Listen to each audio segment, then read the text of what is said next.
Considering that we are in Italy, let me say buongiorno a tutti. I'm very happy that we celebrate our assembly in Italy and in the south of Italy, in particular here at the University of Calabria, which is one of the of UNIMED that asked us to host this important meeting of our association. I give the floor to President and Director of the University of Calabria, Nicola Leone. Please, Nicola.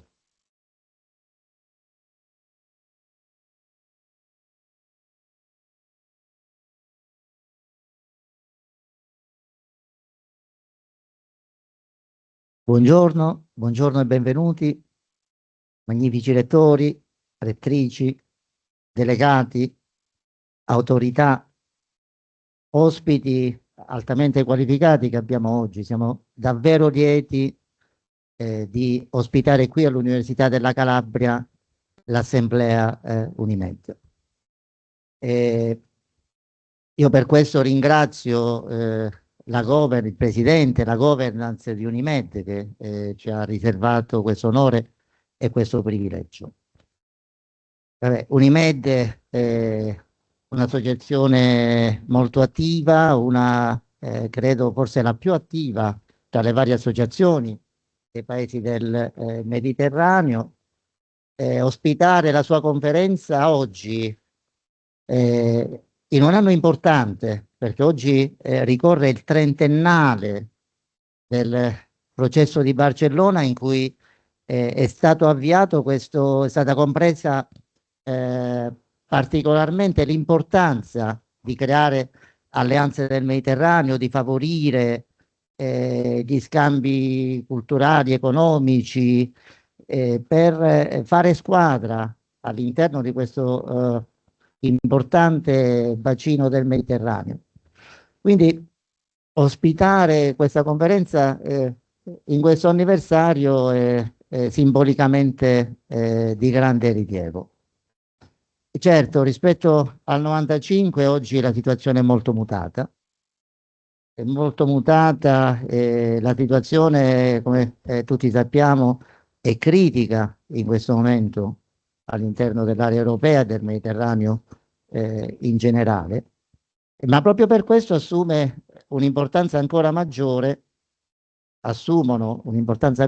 queste iniziative, perché le università devono essere promotrici dei valori di pace, di giustizia, di inclusione, di solidarietà. In questi processi io penso che la Calabria possa giocare un ruolo importante, non solo per la sua ubicazione geografica, che la colloca nel cuore, al centro del Mediterraneo, ma anche per la storia, per la tradizione, per la cultura, no? Cultura dell'inclusione e dell'ospitalità che caratterizza la nostra regione. Ed in questo l'Università della Calabria, che è la prima delle università calabresi, anche la più grande, è sicuramente può certamente giocare un ruolo da protagonista. L'Università della Calabria è un'università giovane, appena da poco compiuto i suoi primi 50 anni, no? Ma è un'università in grande crescita, conta più di 25.000 studenti, 84 corsi di studio che attraverso e ricoprono tutte le aree disciplinari. Ed è un'università che punta con forza sull'internazionalizzazione. No? Conta in questo momento circa 1.500 studenti internazionali, insieme a Messina, è l'università più internazionale di tutto il Sud Italia. Ma soprattutto il campus, la socialità, insomma, la caratterizzano per dei tratti distintivi. Tratti distintivi sono l'inclusione, l'accoglienza, la multiculturalità. No? Qui abbiamo creato un luogo del silenzio dove tutte le fedi religiose possono trovare uno spazio di accoglienza e riflessione. Guardate, nel nostro campus convivono pacificamente studenti russi e ucraini, studenti palestinesi e israeliani, no? Costituisce quindi un esempio di convivenza pacifica, un esempio di un luogo che favorisce il dialogo interculturale e l'accoglienza. E quindi per questo io penso che l'Università della Calabria possa assolutamente giocare un ruolo. E io mi auguro che nelle 2 giornate di assemblea che avremo oggi e domani possano nascere delle idee concrete, no? Che questa assemblea possa essere una fucina di proposte, di idee, di progetti concreti per rafforzare la collaborazione all'interno del Mediterraneo, la collaborazione tra le università, la collaborazione tra le culture e tra i popoli. Io credo che tutti ne trarremo un grande beneficio. Benvenuto all'Università della Calabria, benvenuti nel Mediterraneo della conoscenza. Grazie a tutti voi.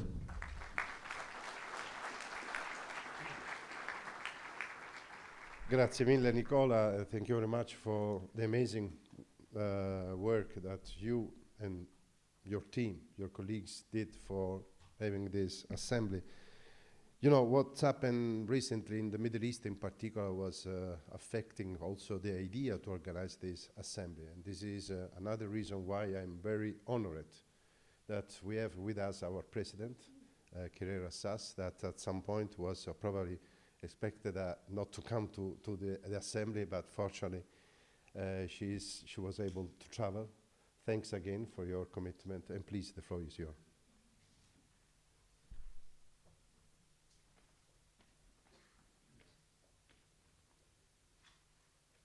Thank you, Marcello. Excellency, Professor Romano Prodi, distinguished rectors, presidents, colleagues, partners, and friends, good morning to everyone. We come together at a moment when the Mediterranean region, and indeed the world, faces renewed instability. The impacts of recent conflicts are reverberating through all sectors of society, with education, once again, caught in the cross-currents of crisis. In such times, the role of universities becomes even more vital, not only to withstand disruption, but to actively contribute to recovery, social cohesion, and the rebuilding of hope. Our work here today must reflect that responsibility and rise to meet the urgent needs of our communities.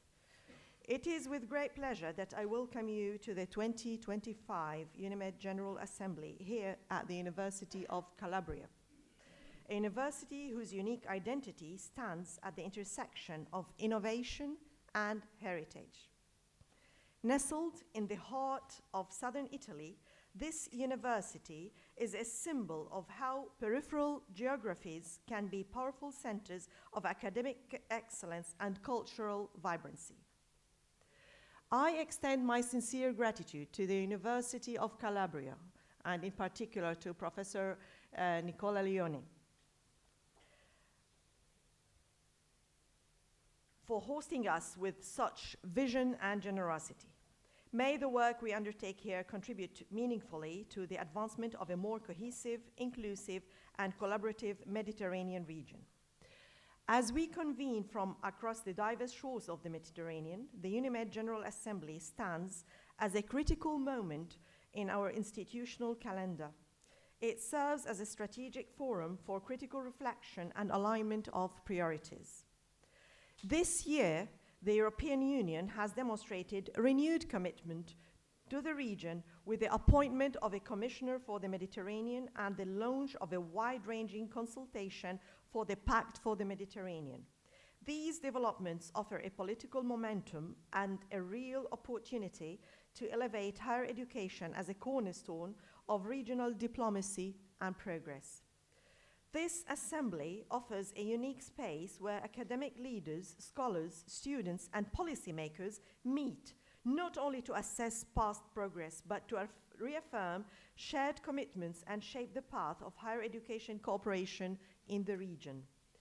This year's General Assembly holds particular historical weight as we mark the 30th anniversary of the Barcelona process, a foundational framework for Euro-Mediterranean cooperation launched back in 1995.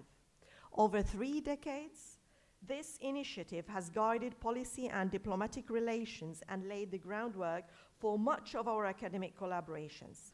Today, as we look ahead to the forthcoming Pact for the Mediterranean, we have both the responsibility and the opportunity to redefine this cooperation in light of our current realities, challenges, and aspirations. This 30th anniversary is a moment of reckoning. We must reflect on what the Barcelona process has achieved, where it has fallen short, and how we, as academic institutions, can revitalize it.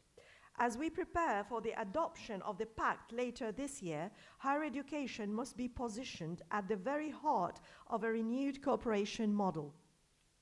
Our region is one of paradoxes, of ancient civilizations and pressing contemporary crises, of incredible youth potential and alarming unemployment, of interconnected societies yet persistent inequalities. It is with this setting that higher education in the Mediterranean must not only educate, but lead.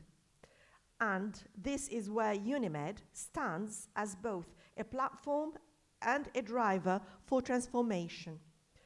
Across the Mediterranean, the landscape of higher education is shaped by deep and often contradictory dynamics, realities that compel us toward collective, context-sensitive responses. Brain drain remains a pressing challenge, particularly on the southern and eastern shores, where talented graduates continue to seek opportunities abroad. Our task is to transform this outward flow into a model of brain circulation, one in which knowledge migrates but ultimately returns, reinvests, and regenerates local systems. Persistent gaps in educational quality and graduate employability undermine the potential of youth across the region. While labor markets increasingly demand complex skill sets, both technical and transversal, many institutions continue to operate with limited capacity to meet these expectations. Digital divides, insufficient funding, and in many cases geopolitical instability continue to constrain and the transformative power of universities.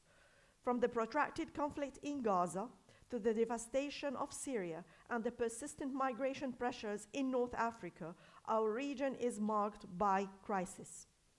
These realities demand that universities serve as defenders of rights and stability, institutions capable of operating in the harshest conditions to deliver on their social mission. These structural limitations jeopardize the ability of higher education systems to be alert, future-oriented, and socially responsive. Internationalization remains obstructed by several factors, including restrictive visa policies, fragmented credit recognition mechanisms, a narrow conception of internationalization limited to mobility alone, and increasingly, national regulations that discourage or limit the presence of international students, placing at risk the diversity, quality, and global relevance to our academic systems. The region faces stark demographic contrasts. In parts of the Arab world, a youthful and expanding population presents a window of opportunity if matched with responsive educational and employment systems. In contrast, northern Mediterranean countries face an aging population and declining university enrollment, threatening the long-term sustainability and vitality of their higher education institutions. These diverging trends have critical implications. In some advanced economies, enrollment rates are falling, even as education demand surges in fragile and under-resourced contexts. Rising tuition costs, especially where privatization accelerates, are deepening inequity and limiting access, particularly for students from disadvantaged backgrounds.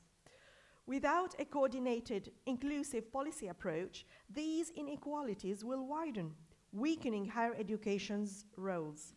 These challenges require us to transcend institutional, political, and economic barriers in order to safeguard the availability, affordability, and accessibility of education across the region, ensuring that no learner is left behind, regardless of their geographic location or their circumstances, whether shaped by conflict or economic hardship. It is not a matter of equity, but of regional stability and shared development.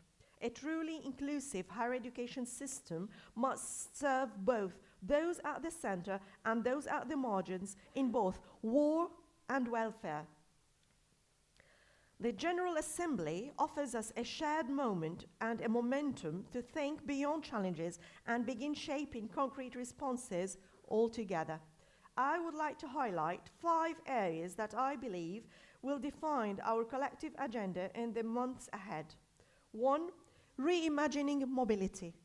The Mediterranean Mobility Mechanism, proposed by Slovenia and supported by several partners, is a promising initiative that aims to ensure reciprocity, inclusiveness, and sustainability in how we move students and researchers. In parallel, the Erasmus Plus program continues to play a crucial role in shaping international mobility across the region, expanding its reach, particularly for southern Mediterranean countries, remains vital for fostering a more balanced and equitable academic exchange. But let us go further toward virtual mobility, joint degrees, and regional credit recognition systems. Let us advocate for mobility with dignity, especially for students from conflict-affected or marginalized areas. 2. Digital transformation for equity. Digital transformation is no longer optional. It is a defining feature of today's educational landscape. UNIMED must continue to invest in strong digital infrastructure, training for educators, and sustainable online learning strategies that go beyond short-term fixes and build long-term resilience. As artificial intelligence becomes more integrated into our institutions, we must ensure that technological innovation enhances inclusion, supports effective teaching, and is guided by ethical principles, not driven solely by efficiency or automation. This requires policy frameworks that recognize digital education as a strategic, long-term priority. 3. Toward a Mediterranean climate action agenda. Across the Mediterranean, the effects of climate change are intensifying, from rising sea levels and extreme weather to pressures on agriculture, public health, and urban sustainability. Yet, despite these growing threats, our region still lacks a cohesive academic response that reflects the scale and urgency of the crisis.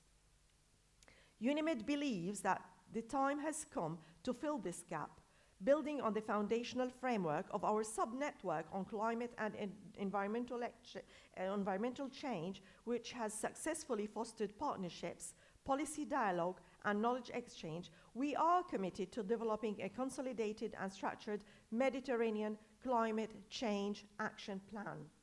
This initiative will mobilize our universities, scholars, and students in alliance with governments, civil society, industries, and international partners.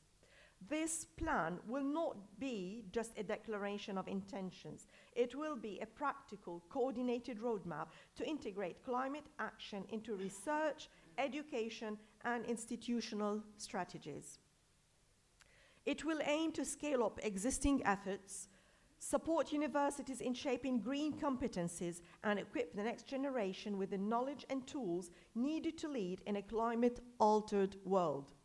We envision this as a collective undertaking, one that harnesses the intellectual strength, regional diversity, and institutional commitment of the UNIMED network to ensure that the Mediterranean becomes not only a region affected by climate disruption, but a region known for climate leadership. 3. Employability, skills, and innovation. Curricula across our universities must evolve to embrace problem-based learning, entrepreneurship, and green and digital skills. we must open space for soft skills, creativity, ethics, leadership, communication. Our dialogue with the industries, businesses, the private sector, civil society, and research institutions must be solid and more strategic. 4, strengthening partnership with local and civic actors. To ensure relevance and impact, our academic partnerships must reach beyond universities alone. We must engage more proactively with local authorities, municipal governments, civil society organizations, and community leaders. These collaborations help align academic work with the real needs of society. 5, inclusive and responsible internationalization. Let us move beyond mobility. Let us embed cultural dimensions into our governance, our pedagogy, and our institutional missions. This also means fostering multilingualism as a bridge for deeper engagement, regional integration, and academic inclusivity, particularly in a region as linguistically diverse as ours. Internationalization should not only be about where students go, but about how they think, how they relate to others, and how they act as engaged global citizens with local impact. 6, universities as anchors of stability and dialogue. In times of conflict, repression, or forced displacement, universities are called to rise beyond their conventional role as educational institutions, becoming safe havens, civic actors, and guardians of human dignity. Programs such as Progetto Mediterranean and the TESI initiative in Palestine exemplify how academic institutions can protect both the right to education and the dignity of those most affected by crisis. Our role is particularly vital in safeguarding academic freedom and ensuring access to learning for at-risk scholars and refugee students. Collaborations with organizations such as Scholars at Risk, DEADE, and UNHCR reflect our collective commitment to making education a refuge and a pathway to recovery and reintegration. A movement that operates across borders and bureaucracies, often stepping in where political dialogue falters, but where academic solidarity continues to thrive. This is precisely why the work of this Assembly matters. In the days ahead, we will discuss the implementation of the 2022 Ministerial Declaration on Research and Innovation, examine emerging regional partnerships aimed at integrating green skills and climate literacy into academic curricula, celebrate the expansion of our community, now comprising 179 universities from 25 countries, and warmly welcome new members who bring fresh perspectives and renewed energy to our collective mission. The structure of this Assembly reflects our strategic vision. We will engage with the implementation of the 2022 Ministerial Declaration on Research and Innovation and explore how to embed green skills and climate literacy across disciplines. These discussions are not theoretical. They are designed to shape partnerships and prepare our institutions for the new pact for the Mediterranean. We will also turn to the practical dimensions of our shared journey: membership updates, project evaluations, budgetary matters, and governance decisions. UNIMED stands ready to contribute actively to shaping the new era of the Euro-Mediterranean cooperation, bringing forward the strength of our partnerships, our shared experiences, and the collective voice of our academic community. Finally, the signing of the Memorandum of Understanding between UNIMED and the Food and Agriculture Organization, the FAO, represents a significant step in our strategic expansion towards interdisciplinary collaboration. It reinforces our belief that higher education must be at the heart of efforts to advance sustainability, regional development, and inclusive prosperity. I leave you with this reflection. The Mediterranean has always been more than a geographical space. It is a meeting point of ideas, cultures, and responsibilities. Its future will be shaped not only by abstract ideals, but by the actions and commitments we forge together in gatherings such as this. We carry not only the task of transmitting knowledge, but the duty to shape resilient societies where education informs leadership, fosters equity, and drives sustainable development.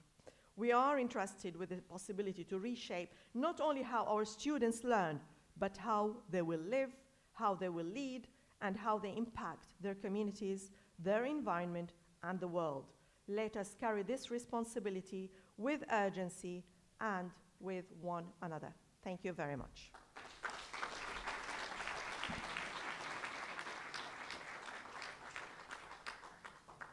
Thank you very much, Kerie, for your intervention, but obviously for your leadership in our network. Obviously, as you know, in UNIMED, we also have multilingualism as a dimension. I'm very honored now to introduce the Secretary General of UNIMED that will deliver his speech in French. And let me start also thanking the interpreters that are somewhere working for us for their contribution. Hamid, please.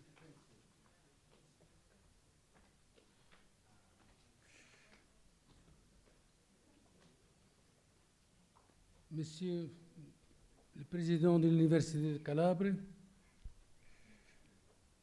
Monsieur le Premier ministre, le Président de la Commission, Monsieur Romano Prodi, Madame la Présidente de l'UNIMED, Monsieur le Directeur exécutif, mes chers collègues, présidents, vice-présidents, responsables de la coopération internationale, chers toutes et tous, bonjour. Permettez-moi, en premier lieu, de vous adresser mes vifs remerciements pour avoir choisi de prendre part à cette nouvelle assemblée de notre association. C'est là un témoignage d'engagement et de reconnaissance que nous apprécions hautement. Mes remerciements appuyés vont en particulier à nos collègues italiens et à leur tête son Excellence Monsieur le recteur Nicola Leoni, président de cette belle université de Calabre, pour leur désir amical d'accueillir cette assemblée et de lui garantir les meilleures conditions de réussite. Mesdames et Messieurs, comme vous le savez certainement, l'Assemblée générale de l'UNIMED n'est point une simple formalité statutaire. C'est plutôt un moment clé qui structure nos choix et nos orientations stratégiques, de promouvoir son répit. Le dialogue et la réflexion entre ses membres, la circulation des idées innovantes et en phase avec les multiples défis qui se dressent devant nos universités. Lequel défi nous impose une réflexion stratégique, anticipatrice sur notre mission et notre vision dans un monde de savoir et de recherche en pleine mutation et dans un monde vécu plein d'incertitudes et de menaces. Mesdames et Messieurs, cette intervention s'articule autour de 3 axes fondamentaux que je partage humblement avec vous. L'université face à l'intelligence artificielle, quel commun construire, quel monde nous voulons construire ensemble pour vivre paisiblement, et le nouveau pacte pour la Méditerranée, c'est un espoir pour nous de focaliser tous nos efforts pour cette amitié renouvelée. Repenser l'université à l'ère de l'intelligence artificielle. Quel savoir promouvoir aujourd'hui pour épouser le changement induit par la nouvelle révolution technique en cours et surtout par l'avènement de l'intelligence artificielle. Il en va de l'avenir de nos étudiants et de leur espérance. Car s'il y a un domaine qui est totalement affecté par cette révolution, c'est incontestablement celui du travail et de ses nouvelles exigences. En effet, l'intelligence artificielle affecte le futur du travail, reconfigure le métier de demain, impose une un futur de travail, reconfigurer les métiers de demain, impose une nouvelle pédagogie, privilégiant les métiers de demain, le parcours personnalisé des étudiants en fonction de leurs propres besoins. Elle reconfigure le rôle entre enseignants et apprenants. Elle invite à une participation collective en vue d'une co-construction du système social auquel nous appartenons tous. Il serait suicidaire de s'accrocher à l'ancien modèle de l'université, productrice, accumulatrice et conservatrice de savoir, qui s'illusionne d'être innovatrice en s'agrippant au cosmétisme homéopathique de soft skills et de quelques aménagements dépourvus de toute efficacité. Car inopérante pour corriger l'inadéquation structurelle et récurrente entre ce que nous faisons et ce que le monde socio-économique attend de ce que nous devons faire. Pour réduire ce hiatus, nous sommes appelés à cultiver et notre esprit d'émancipation et notre imaginaire créatif, clé pour éclaircir les horizons communs face aux multiples incertitudes qui grèvent notre existence. Lors de notre Assemblée générale, en mars 23 à Grenade, j'avais structuré mon intervention autour de 3 impératifs de gouvernance: anticipation rationnelle du futur, choix de société viable, aspiration à un universel humain de valeurs partagées et durables. Nous y sommes en plein. Ces impératifs sont toujours d'actualité. Quelle université voulons-nous promouvoir? Quelle société devons-nous contribuer à bâtir? Et quelle humanité désirons-nous voir émerger? Ces interrogations sont au cœur de la réflexion de l'UNIMED depuis sa création. Nous continuons à les porter, à militer pour les faire partager. Nous n'avons pas cessé d'encourager, malgré toutes les difficultés, toutes les fermetures, la mobilité internationale des étudiants. Dans un monde qui ne cesse d'évoluer, où les métiers sont en pleine métamorphose, il serait bien difficile de pouvoir s'accrocher à une spécialité à vie. À l'instar du monde de l'entreprise, il n'y a plus de formation définitive, achevée ou programmée d'avance. Cette nouvelle réalité nous invite à faire évoluer l'apprentissage en relation avec le perfectionnement professionnel, en fonction de nouveaux impératifs économiques et sociaux. La mobilité est le support de la flexibilité, condition nécessaire pour construire une autonomie de la personne, une culture du sens de l'ouverture sur le monde, un apprentissage du travail collaboratif, le souci de la qualité. Ici, mobilité, flexibilité et adaptation sont au socle de tout apprentissage. L'avènement de l'intelligence artificielle n'est pas un simple phénomène technique. C'est plutôt une autre altérité, une autre individualité, d'autres valeurs. Elle a l'ambition de rivaliser avec notre intelligence naturelle. Elle ne suffit pas d'imiter à son avantage la rapidité, la précision et le moindre coût. Entre notre existence porteuse et productrice de sens et cet artefact se pointent de nouveaux enjeux. Se rapportant au statut même de l'homme, ces nouveaux enjeux nous interpellent. En témoigne la richesse de la diversité des thématiques proposées dans le programme de cette Assemblée. Deuxième axe, former à l'universel et au commun, une préoccupation permanente de l'UNIMED. Force est de constater le craquement de notre monde en l'absence d'équilibre structurant. Jamais l'humanité n'a été aussi menacée. Face aux multiples risques qui s'accumulent devant elle, écologiques, socio-économiques, civilisationnels, culturels, technologiques, militaires, et j'en passe. Ces risques ne sont pas fortuits, ils sont induits par nos choix collectifs, notre mode de consommer, notre manière de nous gouverner, de nous éduquer, de nous projeter, de changer les mots et les choses. Bref, notre échec à construire un commun inclusif, viable, fédérateur, dialogique, nous revendiquons un autre universel, pluriel et commun, qui suggère des réponses partagées à des problèmes mondialisés. Toutes les transitions en cours, accentuées par l'intelligence artificielle, les neurosciences, les projets de transhumanisme, ambitionnent de redessiner les frontières de notre existence. Il nous incombe de nous interroger sur le savoir à promouvoir dans nos universités et nos centres de recherche. Quel projet de vie commun à construire? Bref, quelle éducation pour l'humanité qui vient?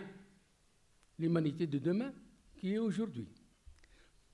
Face à la domination de la pensée unique qui s'adresse aux affects et non aux percepts. Actant le recul préoccupant, et vraiment préoccupant des politiques, la fragilisation de la démocratie, la légitimation de la logique brutale de la force au détriment de la force du droit.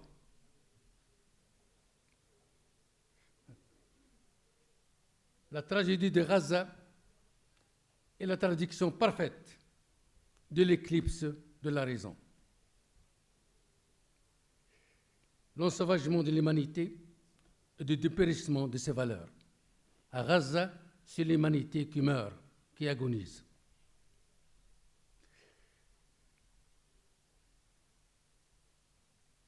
À l'encouragement et à la légitimation de la post-vérité, la manipulation et le dressage des opinions, les fixations pathologiques sur le peur imaginaire, attelé hélas à la figure de bouc émissaire, l'autre, l'intrus, l'immigré, et j'en passe. S'y ajoute l'explosion des inégalités injustes et son nom de misère et d'exclusion. Nous sommes plus que jamais appelés à partager nos espérances et à militer pour un autre monde plus juste, plus équitable et plus paisible, au langage clivant, haineux, suprématiste, identitaire, tribal et exclusif, débattant en guerre contre les multiples tentatives d'ôter nos repères partagés et durables qui structurent nos existences, nous nous mobilisons pour faire triompher le seul désir qui mérite qu'on s'y attende, le désir de la paix. Jamais, jamais, jamais la force n'imposera la paix et n'amènera la paix. Seule la paix impose la paix. Troisièmement, le nouveau pacte pour la Méditerranée, un héritage à cultiver. Nous nous réjouissons de voir la communauté européenne s'engager dans la promotion d'un nouveau pacte de coopération pour la Méditerranée.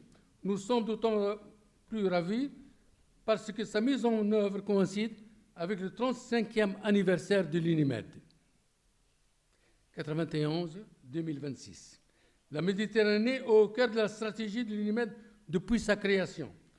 Feu Franco Resi, son fondateur, paix à son âme, rêvait d'une université sans murs, d'une Méditerranée plurielle et solidaire, à identité multiple, respectueuse des uns et des autres.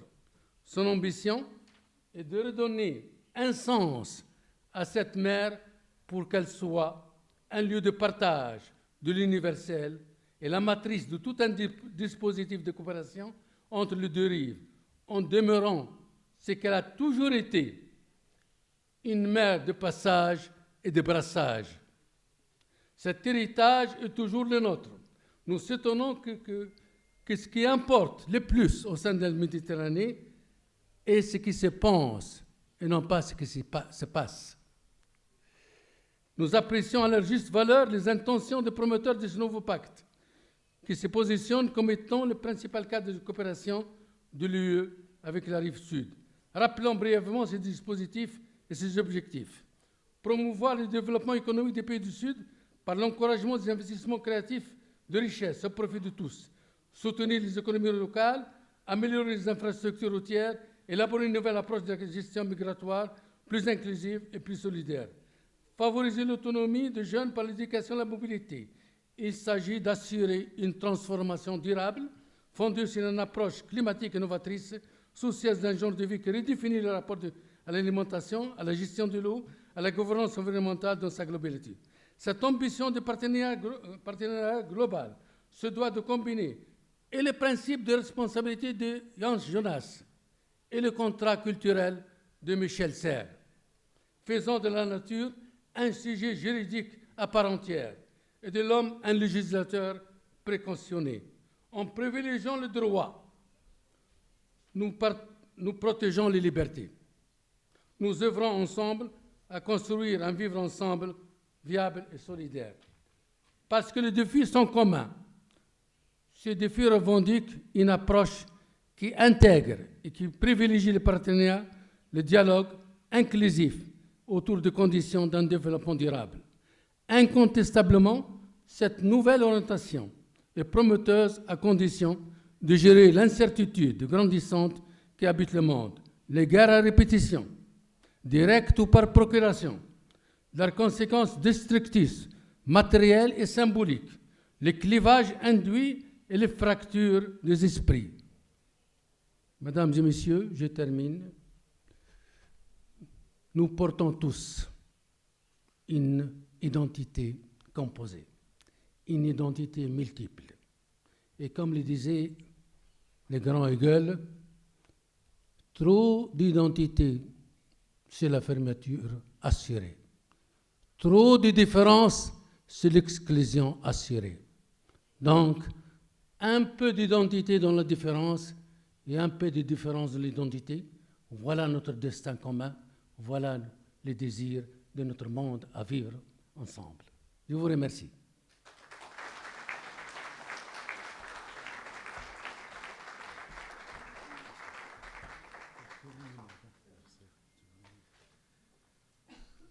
Merci Hamid pour ton intervention et pour la passion aussi qui te met chaque jour sur le travail avec UNIMED. In all our assembly and international meetings, we normally invite local authorities, regional and national authorities. We have with us the president of Calabria region, Mr. Occhiuto, but he's not only the president of the Calabria region, he's also president of the Inter-Mediterranean Commission. That means that he is also an actor, a Mediterranean actor. Please, President, the floor is yours. Thank you. Good morning. Welcome to Calabria to everyone. I'll speak in Italian. Consentitemi un saluto particolare a due ospiti, il Presidente Prodi e il Professor Profumo, bentornati in Calabria. Ho molto apprezzato la profondità e la passione dei due interventi che mi hanno preceduto, due relazioni quasi di posizionamento, no? Su ciò che sarà discusso nei tavoli da qui a poco. Io mi limito invece solo ad un saluto come da protocollo e a qualche brevissima riflessione. Innanzitutto voglio dire che sono onorato di poter avere il privilegio di ospitare qui in Calabria, nell'Università della Calabria. Ringrazio molto la governance di UNIMED, ma anche il magnifico rettore Leone, l'assemblea delle 170 università nei paesi del Mediterraneo. Proprio nell'anno in cui si celebrano i 30 anni del processo di Barcellona, che però, guardate, fino a qualche anno fa, soprattutto in questo lato dell'Europa, nel lato dell'Europa dove io mi trovo a governare questa bellissima regione che è la Calabria, il processo di Barcellona era ritenuto importante, ma l'impegno verso il Mediterraneo era diventato quasi un luogo comune che difficilmente si riempiva di contenuti operativi e di interesse vero. È successo negli ultimi anni che due grandi problemi hanno dimostrato quanto importante, urgente sia riprendere l'interesse verso il Mediterraneo e soprattutto verso i paesi che si affacciano sulla sponda sud del Mediterraneo. Mi riferisco all'incremento dei flussi migratori. Ci si è resi man mano conto che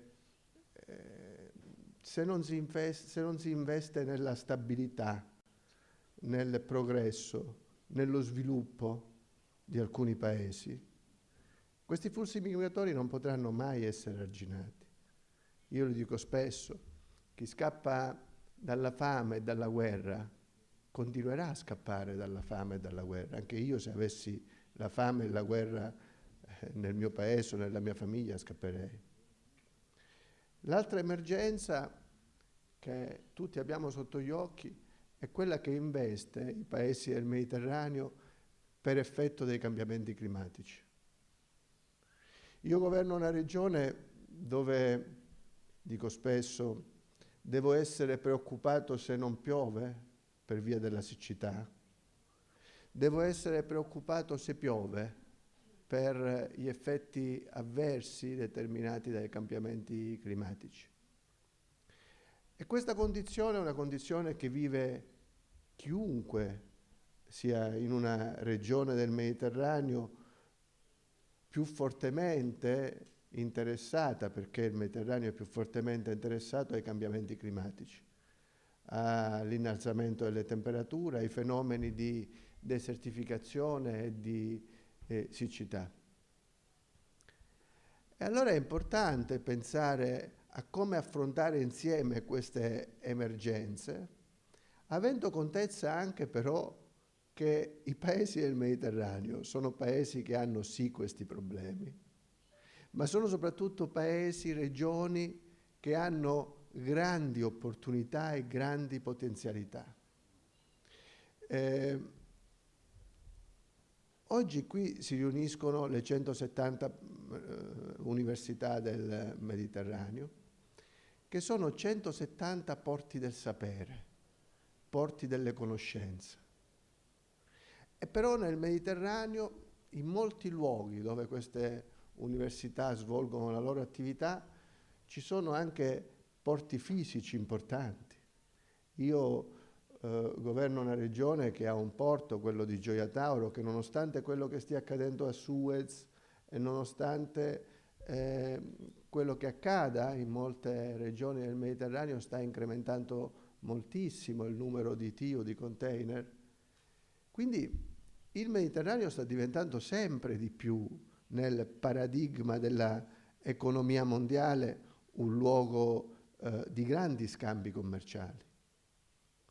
Lo shock energetico che ha investito alcuni paesi dell'Europa ha fatto guardare anche quello con molto interesse al Mediterraneo come hub energetico.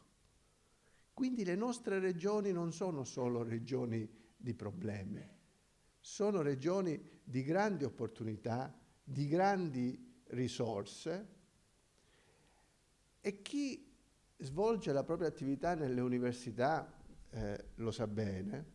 Io sono molto riconoscente al sistema universitario calabrese perché molte delle attività che stiamo sviluppando le stiamo sviluppando regione, università in sinergia, utilizzando anche finanziamenti europei che ci aiutano a trovare soluzioni, per esempio per prevenire fenomeni di dissesto idrogeologico, per prevenire fenomeni derivanti da eventi avversi, per sviluppare attraverso forme di intelligenza artificiale soluzioni innovative per vecchi problemi. Quindi quelli che stanno qui, voi conoscete benissimo le potenzialità dei porti del sapere, soprattutto dei porti del sapere del Mediterraneo. È necessario però che ci sia una maggiore consapevolezza da parte delle autorità politiche, degli Stati membri e anche da parte dell'Europa, delle istituzioni europee. io ho incontrato la commissaria europea per il Mediterraneo, so qui che c'è il direttore generale della Commissione, Mister Amedeo, e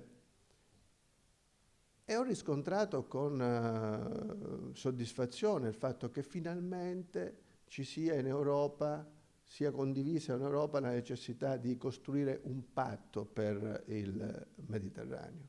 È quello che sta facendo la commissaria europea, che deve declinarsi però avendo proprio nel sistema universitario un pilastro, e un altro pilastro secondo me deve essere nella capacità, ne discutevamo prima col direttore Amedeo, di trovare delle forme di collaborazione più operative tra l'Europa e i paesi che non fanno parte dell'Unione Europea ma che condividono i problemi e le opportunità delle regioni mediterranee. Cioè, quindi non semplicemente accordi episodici di collaborazione, ma una vera strategia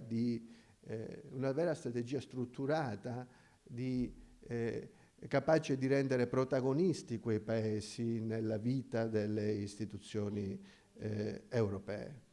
Il vero piano Mattei che l'Europa deve fare, che anche gli Stati membri dell'Europa devono fare, deve rivolgersi proprio all'investimento nelle conoscenze, nei porti del sapere e nei porti della logistica, che sono i due asset, i due driver sui quali si giocherà lo sviluppo nei prossimi anni. Quindi noi abbiamo queste cose, siamo ricchi di porti del sapere e di porti fisici.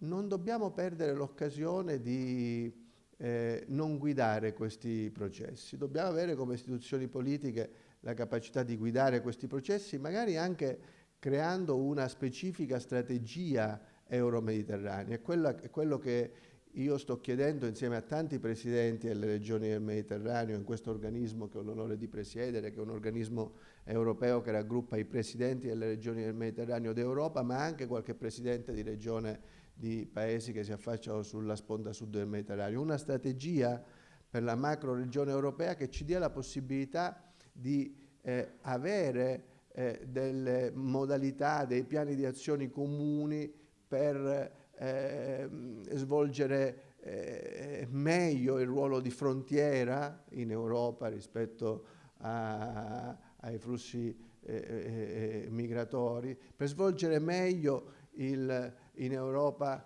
il ruolo di chi deve governare territori dove appunto i cambiamenti climatici oggi impongono sfide che 30 anni fa erano sconosciute o meno prioritarie.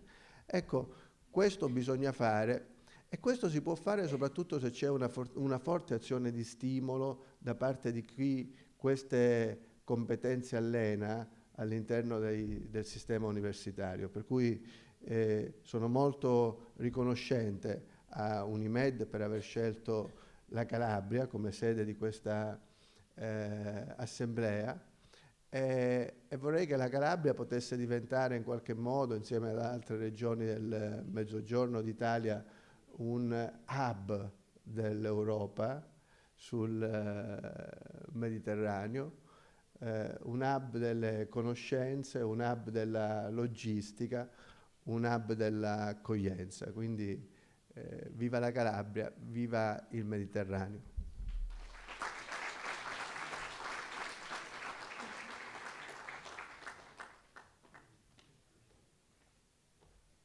Grazie mille. Thank you very much. I invite you now. You can leave the stage, and I'm really, really happy and honored to invite Mr. Romano Prodi to join us.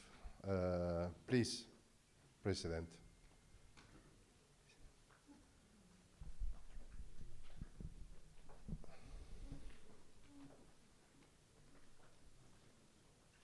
Dopo li mettete, non adesso.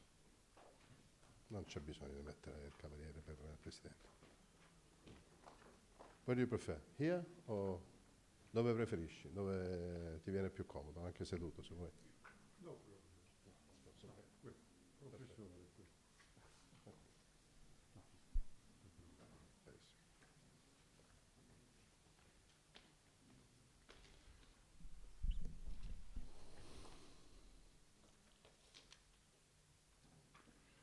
Good morning to everybody. I am honored to be invited here to the UNIMED Assembly. I am a guest here, but proud to be guest of such a group of outstanding people.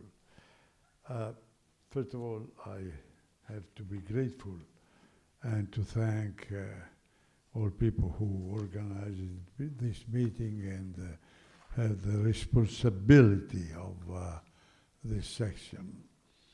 First of all, the rector, Nicola Leone of the University of Calabria, Catherine Reis, Rasas UNIMED president, who spoke so warmly now of the tragedies of the Mediterranean and of the hopes also.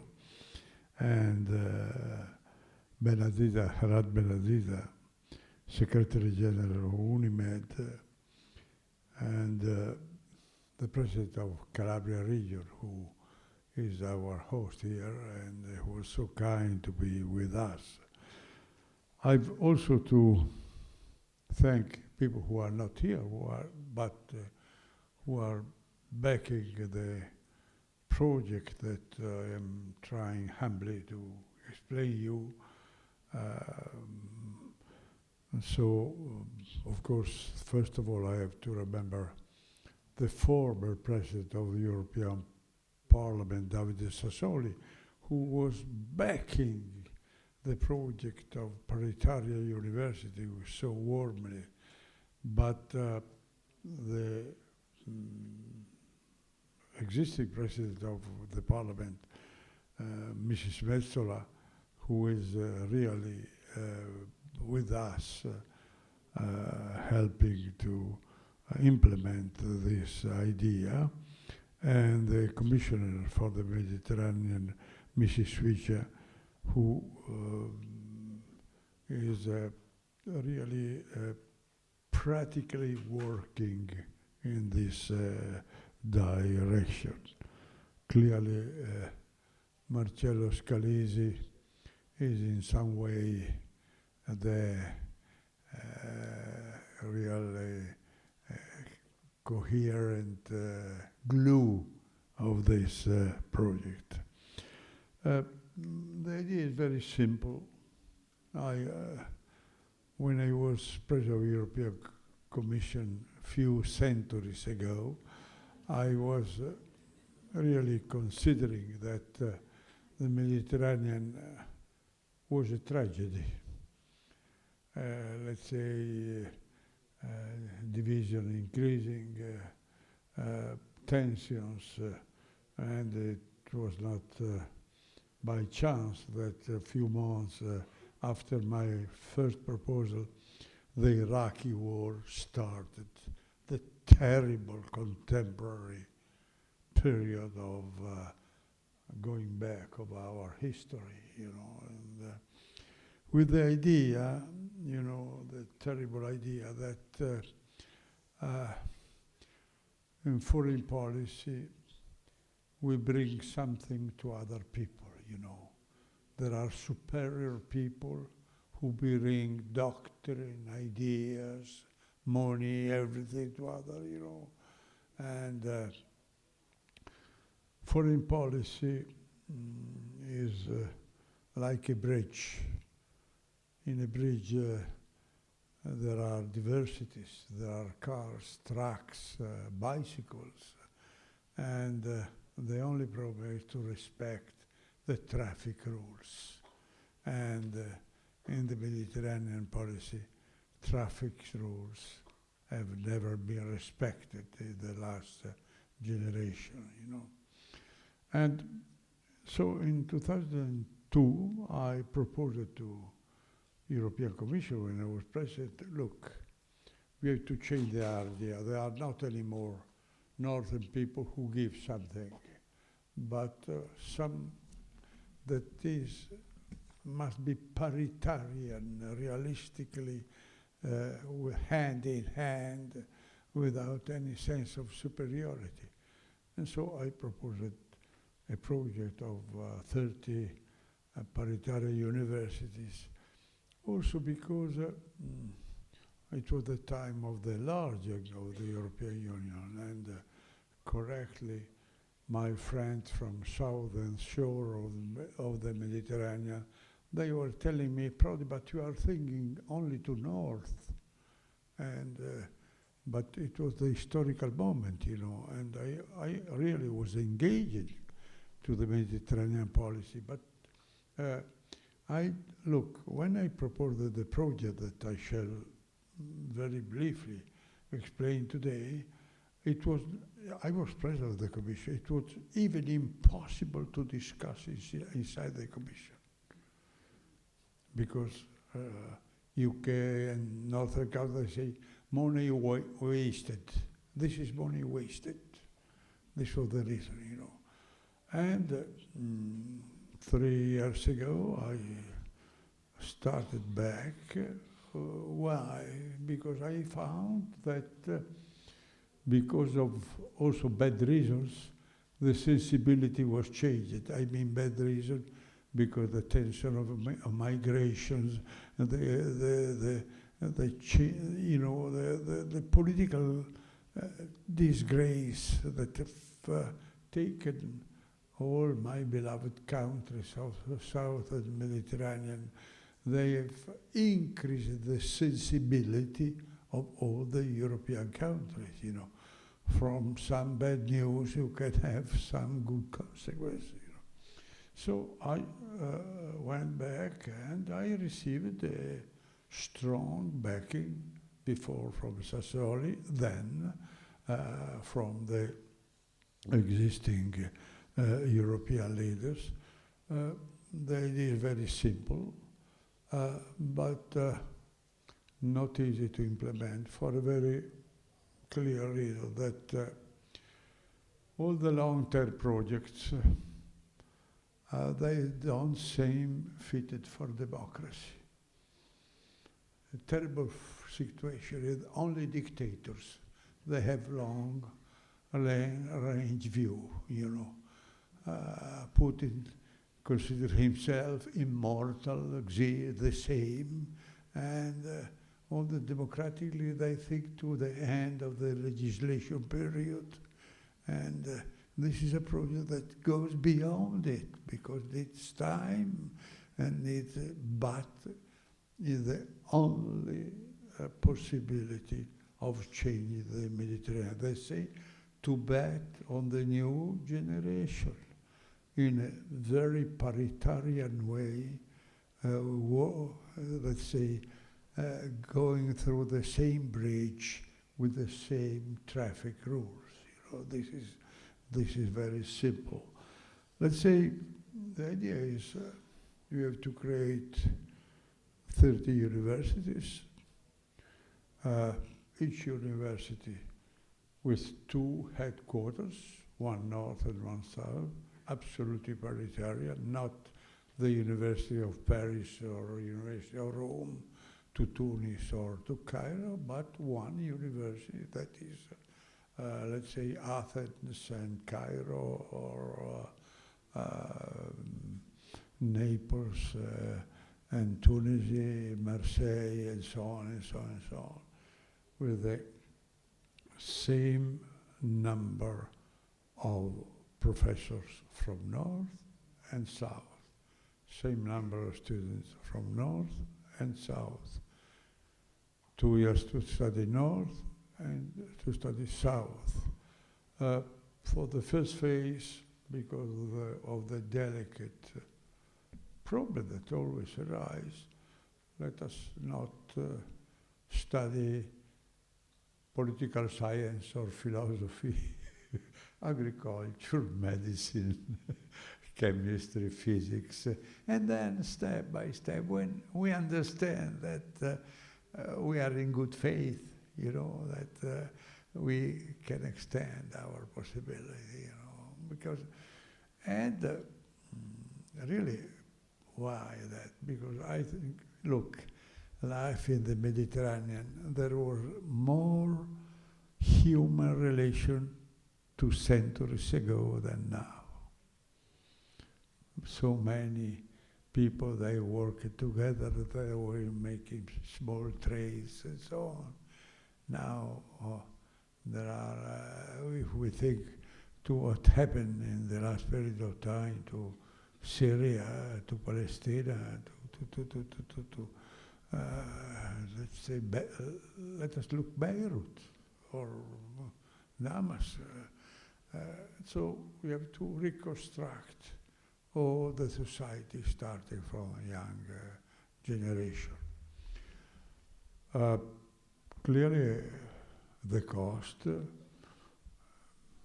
is heavy, substantial, but not heavy. I think that with one of the very modern ships, battleship, you build 3 universities. And so, this is life, because these are the real costs, you know. And so we have to build 30 of these universities, and when you have 500,000 young people that work together, we don't change only the political picture of the matter. You change the economy, you change the mentality of people, you know, and this is what you have to do. Otherwise, we shall never change the situation.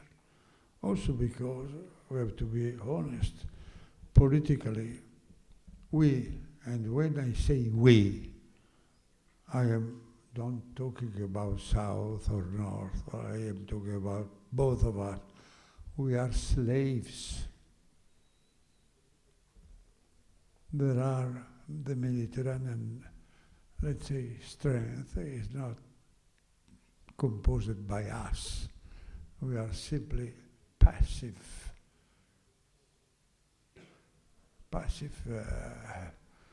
rulers of what is happening. You see Russia, you see Turkey, you see United States, you see all, and we cannot reconnect the Mediterranean if we don't make some sort of joint action. And if you look at the economy, if you have, I repeat, a high number of young people, they do something together.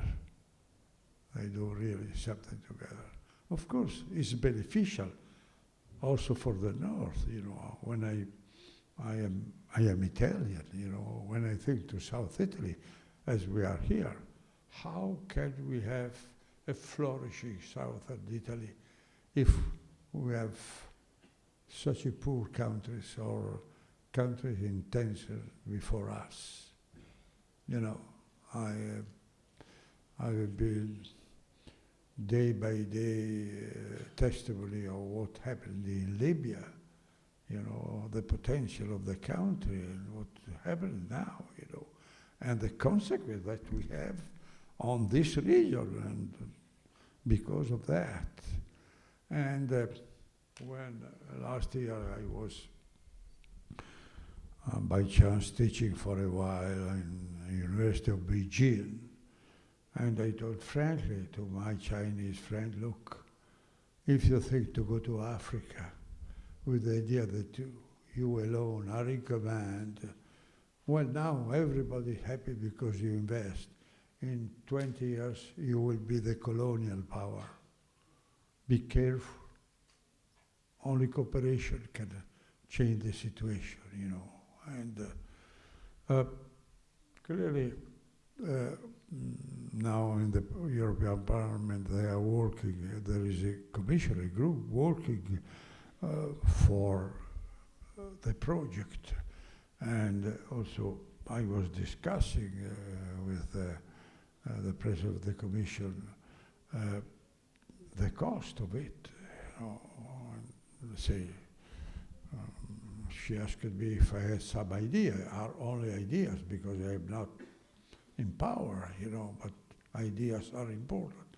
I tell, look, why 2/3 of the cost are up the European Commission, and the remaining third Each university will divide 2/3 for the northern country and 1/3 for the southern country in order to have a cooperation in which the southern country is engaged, but with the possibility of the southern country. But you may have many other, let's say, structures and ideas about that, because technicians say, but the problem is the political will to be united, to tell that this is something.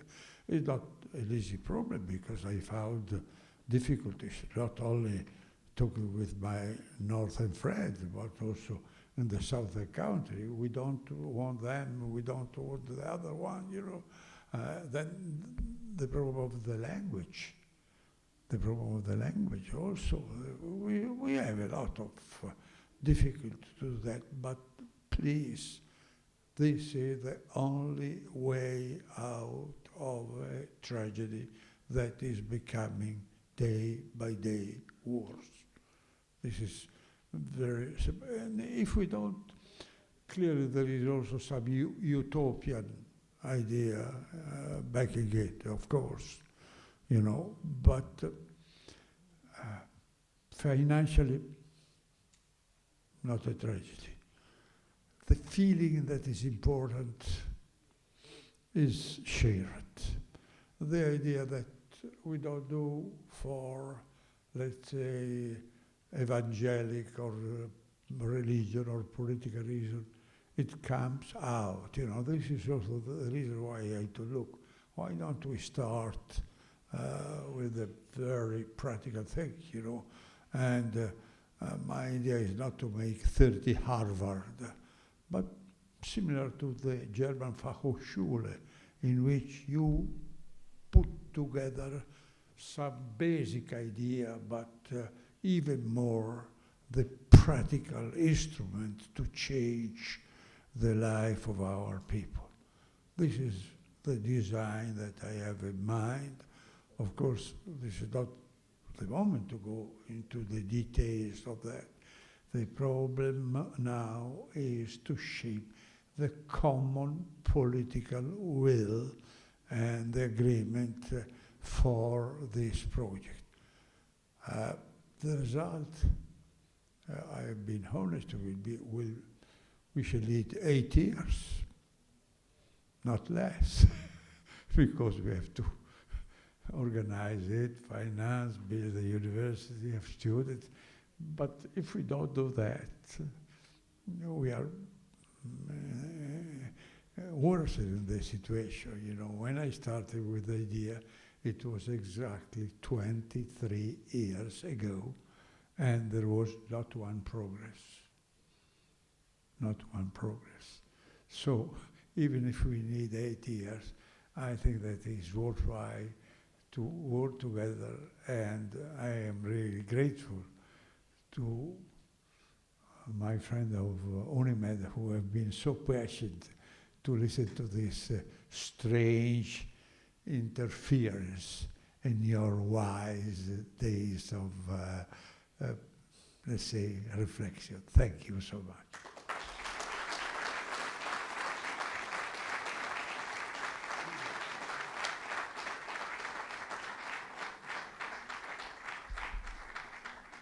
Grazie mille, thank you very much, President and Professor Romano Prodi. And as I already said to you in several occasions, UNIMED fully support your idea, and we are ready to work close with your team on, why not,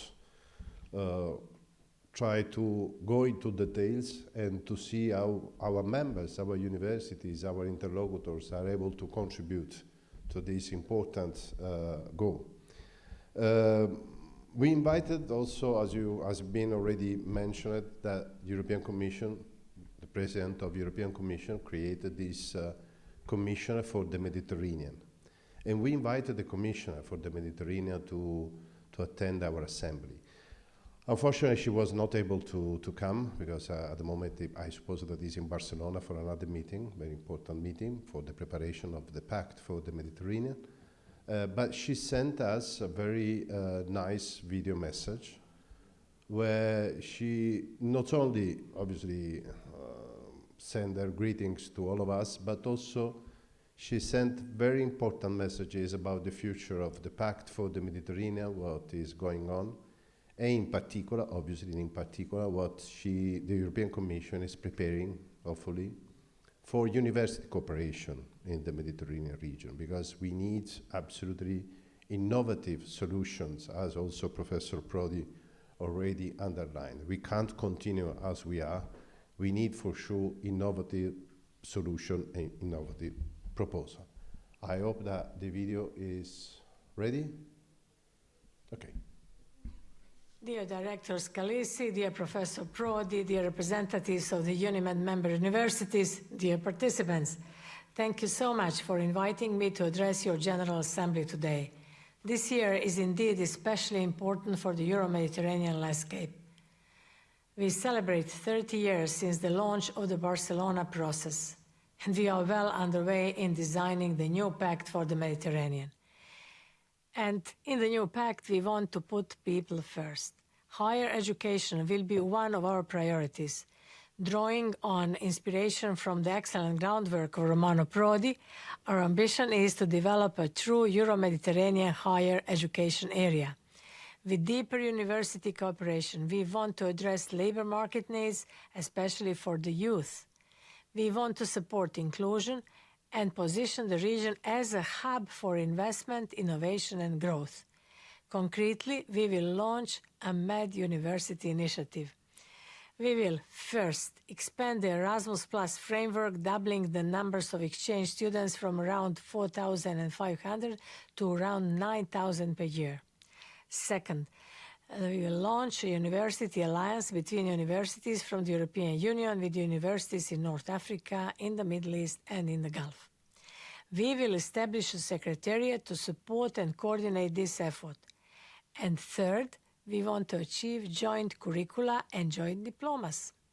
This is long overdue and will greatly boost academic mobility in practice. In addition, we are aiming at eventually establishing a Mediterranean university with campuses both in the European Union member states and in partner countries. It is an ambitious goal, but we do need to make the extra effort. Together, and with contributions from everyone, we will have the necessary elements to achieve it. Dear UNIMED members, I believe your General Assembly can be instrumental to starting to put into practice all these thoughts and forming bonds that will be at the heart of the Euromed higher education area. The European Commission will be there to support you politically and practically, including financially. After all, people will be at the center of our efforts to make a common Euro-Mediterranean higher education area a reality. Dear participants, I wish you a successful and engaging General Assembly. Thank you.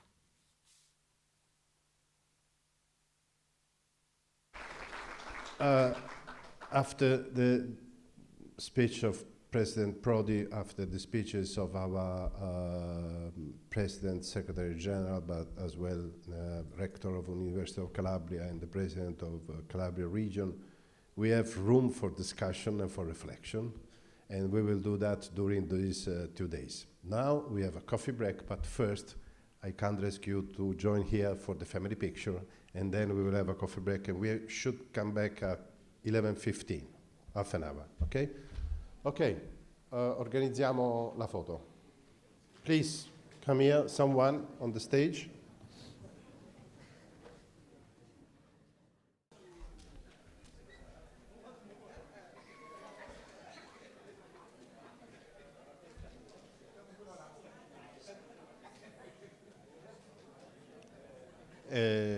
Emilia, puoi chiedere ai colleghi per favore di rientrare e far rientrare le persone, ma di rientrare anche loro, grazie.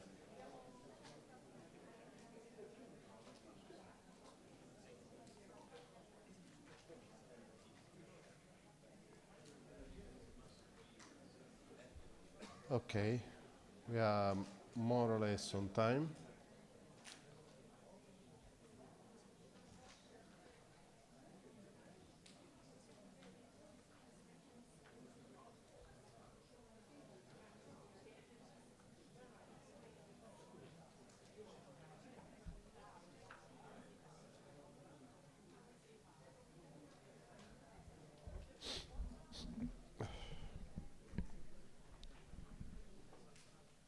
Okay. It was a very intense opening with very important speeches, and it seems that all of us, we deserve a coffee and a coffee break, and also, why not, also to exchange some ideas and chat among colleagues. I'm very proud, again, to have with us another old friend of UNIMED, let me say, Professor Profumo. He was rector of the Polytechnic of Turin. I remember that we met some years ago, and when he decided to invite Polytechnic of Turin to join UNIMED. And I have to say that after many years, the Polytechnic of Torino is still a very, very active member. Unfortunately, Professor Zanino is not with us, but he will join tomorrow. Professor Profumo is president of Easy Bank and rector of the Open Institute of Technology. Please, Mr. Profumo, what do you prefer? Yeah. Thank you. Thank you.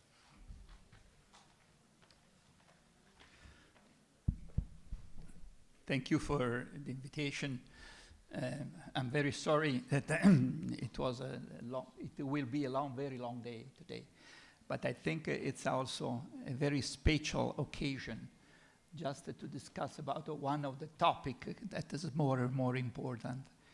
And I have the feeling that today is like a topic day from this point of view. Let me start with the thanks. First of all, thank you to the rector, Nicola Leone, that is a very good friend of mine. And he called me a few months ago just to say, do you like to come? And I said, yes, I would be very pleased to come. I've been here several times in the past, and then this is very important. Second, for sure, thank you to the president of the region, of Kyoto, that is a great man and is doing a really push to this part of Italy. And the results are already under our eyes. Then let me say thank you to the president of UNIMED and to the secretary of UNIMED. They did a great job, and I followed UNIMED since the beginning, that I was really impressed by what you did in the last almost 20 years, if I remember. Then it is really an important step. But then I want also to say thank you to the professor and the rectors that they animate UNIMED in this time, that this is really a great opportunity. And after what we are going to say in these days, I feel that it will be more and more important. In my talk, what I'm going to do, because as you know, you needed to prepare your talk, is something that is reinforcing some of the previous intervention. But I hope that I will be able also to, in some way, add something more in addition to this. And then let me say also thank you to the Commissioner for the Mediterranean, because she did a great job. We were expecting some words in this line, and I have the feeling that she really went in the direction that we expect. Now, you know, the 16th of July, this means that the next week, the process for the new MMF, this means the budget for the European Commission for the next 7 years will start. Will be very difficult, because you know that there are difficulties from the financial point of view, but in the same time, I hope that one point will be addressed to what we are discussing today. Then, because you said before that the UNIMED is a multilingual organization, I moved to Italian. I moved to Italian, why? Because I feel that we needed to keep this difference. And we have the English, that is our language, for sure. But in the meantime, I have the feeling that we need in some way to keep track of what is our tradition. And this is the reason that I'm going to do. As I said, I know quite well the university. I've been here, and when I was rector in the year 2004, 2005, 2011. I had the privilege of knowing two very special persons from this area, from this region. Professor Latorre, he was the rector of Arcavacata, and Professor Venuta. Venuta, he was a young rector of University of Catanzaro, but unfortunately he passed away too young, and he was the pusher, the two really pusher for, it was very, very important. And Professor Latorre, I have the possibility to see him sometimes, but we really miss Professor Venuta. Cari colleghi e care colleghe, è veramente un grande, posso dirlo, onore tornare oggi in questa università, un'università veramente speciale. E io sono solito dire che non è solo uno spazio geografico, ma è uno spazio che ha aperto una strada, certamente per il sud del nostro paese, ma più in generale. E oggi vorrei cercare un po' di convincervi ulteriormente di questa cosa. È anche un grande simbolo, perché l'Università della Calabria, che è stata, forse lo ricordate, fondata nel 1972, è stata fondata per visione prima di tutto, ma anche per volontà di un grandissimo riformatore, di un grandissimo economista, ma soprattutto di un ministro che è stato capace di fare. E questo ministro è Beniamino Andreatta, che è stato uno dei maestri del professor Prodi. E quindi credo che forse un applauso glielo possiamo fare a questa persona che ha cambiato veramente un'attitudine del nostro paese. Andreatta sapeva bene che la questione meridionale non poteva risolversi solo con politiche assistenziali o incentivi a pioggia. Aveva ben compreso che il vero cambiamento nasce dall'educazione, dal capitale umano e dalla cultura, una cultura che però deve essere condivisa, una cultura larga, una cultura che non sia solo una cultura che porta a guardare ad un futuro di tipo economico.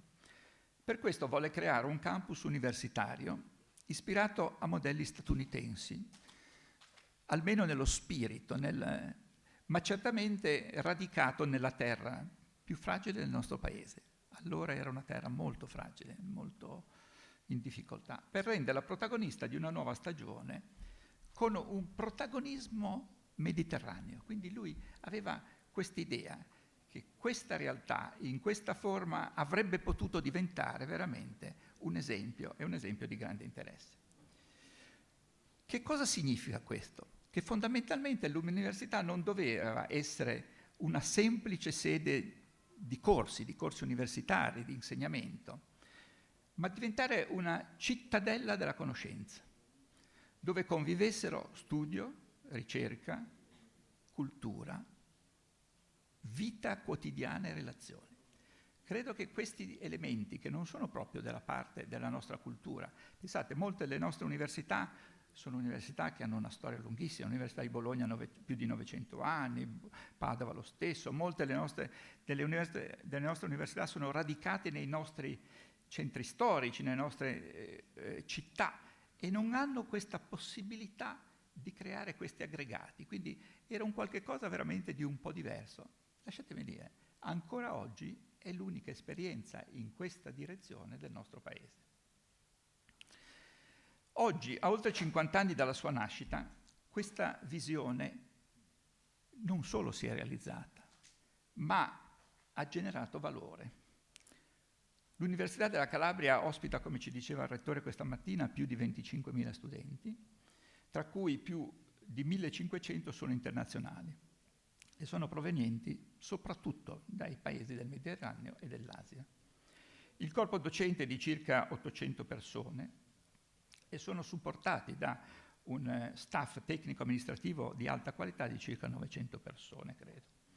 Il bilancio supera i 190 milioni di euro, con una crescente capacità di attrarre fondi europei e progetti PNRR e progetti di tipo competitivo, è un ottimo competitor con ottimi risultati in Europa. Ma questi sono solo numeri. Ciò che conta di più non sono i numeri, ma è la reputazione crescente. La qualità della ricerca, la capacità di accoglienza, la vocazione all'internazionalizzazione che fanno di Arcavacata un modello vivo, fertile e che guarda al futuro. Quindi un qualche cosa che rappresenta bene il nostro paese. Facciamo bella figura quando parliamo di questa università e quindi di questo dobbiamo essere tutti anche non solo contenti, ma orgogliosi, perché non capita sempre, cioè bisogna valorizzare quello che abbiamo. E da qui che oggi possiamo e dobbiamo partire per guardare ad alcuni degli elementi che sono emersi negli interventi precedenti. Sotto i nostri occhi lo sappiamo, lo viviamo quotidianamente, che abbiamo un tempo di grandi fratture, purtroppo molte guerre, che sembra che non abbiano una soluzione, disuguaglianze, crisi ambientali, flussi migranti, che invece di essere una grande opportunità molto spesso vengono interpretati come una grande criticità. Eppure, proprio in questo incerto, il Mediterraneo torna ancora una volta, come lo è già stato nel passato, centrale.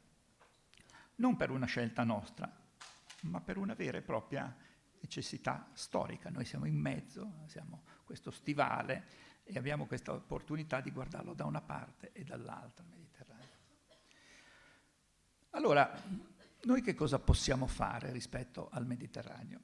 O lo interpretiamo come spazio di cooperazione, che significa stabilire rapporti di tipo politico naturalmente, ma anche di tipo economico, di tipo relazionale, di tipo di tenere insieme le popolazioni da una parte e dall'altra, oppure lo subiremo e lo subiremo come un teatro di grandi conflitti, lo vediamo e vediamo quanto è difficile trovare delle soluzioni.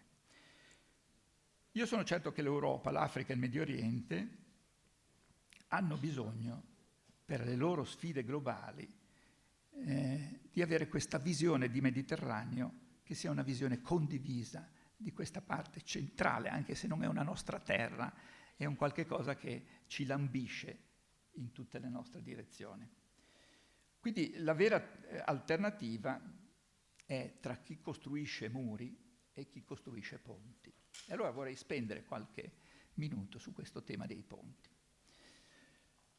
I ponti migliori quali sono? Sono certamente quelli della conoscenza e oggi diciamo anche dell'innovazione. 50 anni fa probabilmente il termine innovazione non era così comune come oggi e oggi ci stiamo rendendo conto che le università sono sempre di più un centro essenziale per creare delle condizioni migliori per il futuro, cioè innovare quello che può essere innovato. Formare oggi uno studente che attraversa il Mediterraneo per studiare non è solo trasmettere competenze, è creare una grammatica condivisa, una visione comune del mondo, creare degli amici per la vita. Questo è il vero tema. Ciascuno di noi che ha avuto esperienze di studio all'estero poi ha mantenuto questi legami per sempre. E questo è un valore indescrivibile. Se questo passo non c'è, non si costruiscono i ponti per il futuro.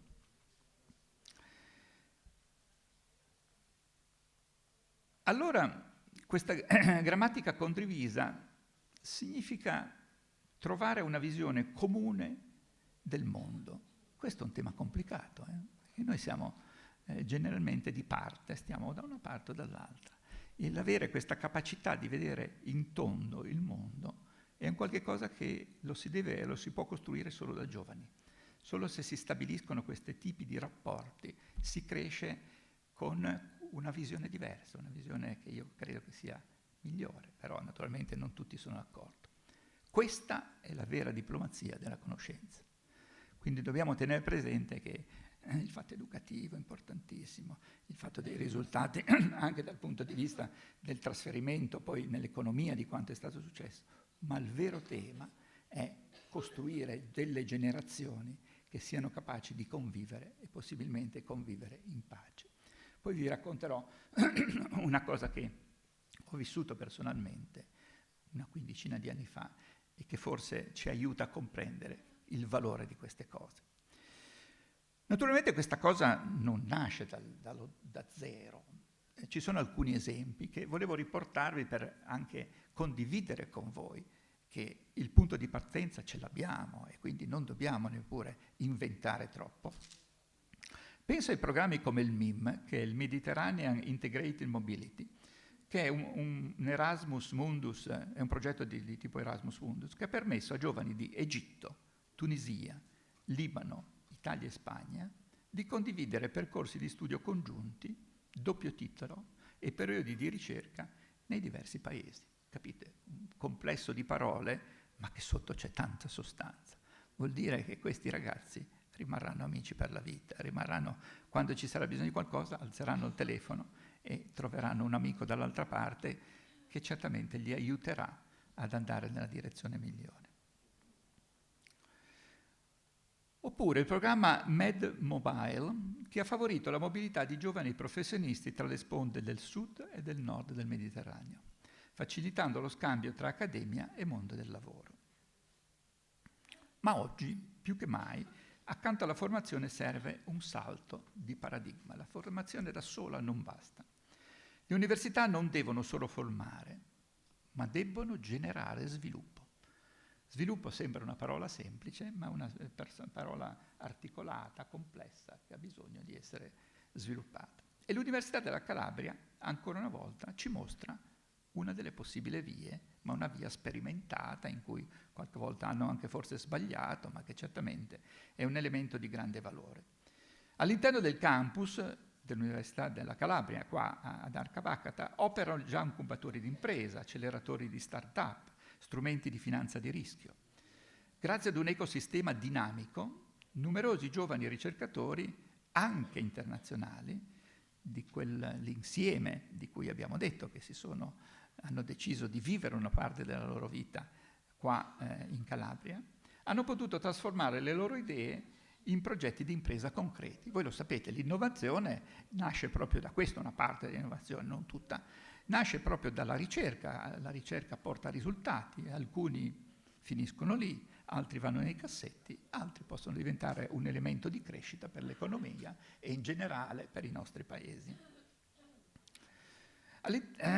Penso alla startup, per esempio, Smart Me, fondata da ricercatori calabresi e marocchini, che sviluppa temi di IoT, che vuol dire Internet of the Things, per la gestione intelligente dell'energia nei piccoli comuni del sud. Un tema rilevante, un tema che naturalmente può avere una ricaduta diretta sui territori di questa parte del mondo. O la Next Generation MedTech, nata da un gruppo di studenti italiani e tunisini che lavora con tecnologie biomedicali accessibili per i paesi a medio reddito. Il tema della sanità ce l'abbiamo sotto gli occhi ogni giorno, abbiamo bisogno di fare investimenti di lungo termine e questo probabilmente è una strada a partire proprio da sperimentazioni di start-up e poi le migliori, quelle che possono diventare parte integrante, per esempio, del nostro sistema sanitario nazionale. Oppure AgroMed Lab, fondata da dottorandi italiani, egiziani e greci, che sviluppa soluzioni basate sull'intelligenza artificiale per l'agricoltura sostenibile in un clima mediterraneo.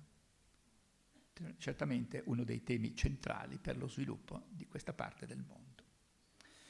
E poi c'è un tema emblematico che va oltre quello che ci siamo detti fino ad ora.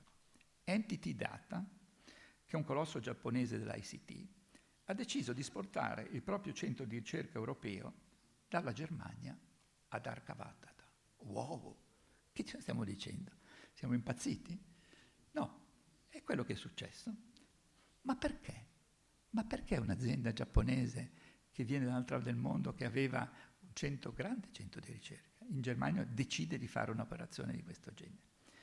Perché qui ha trovato talenti ricerca di qualità e un ambiente innovativo proprio basato fondamentalmente su questo modello di università.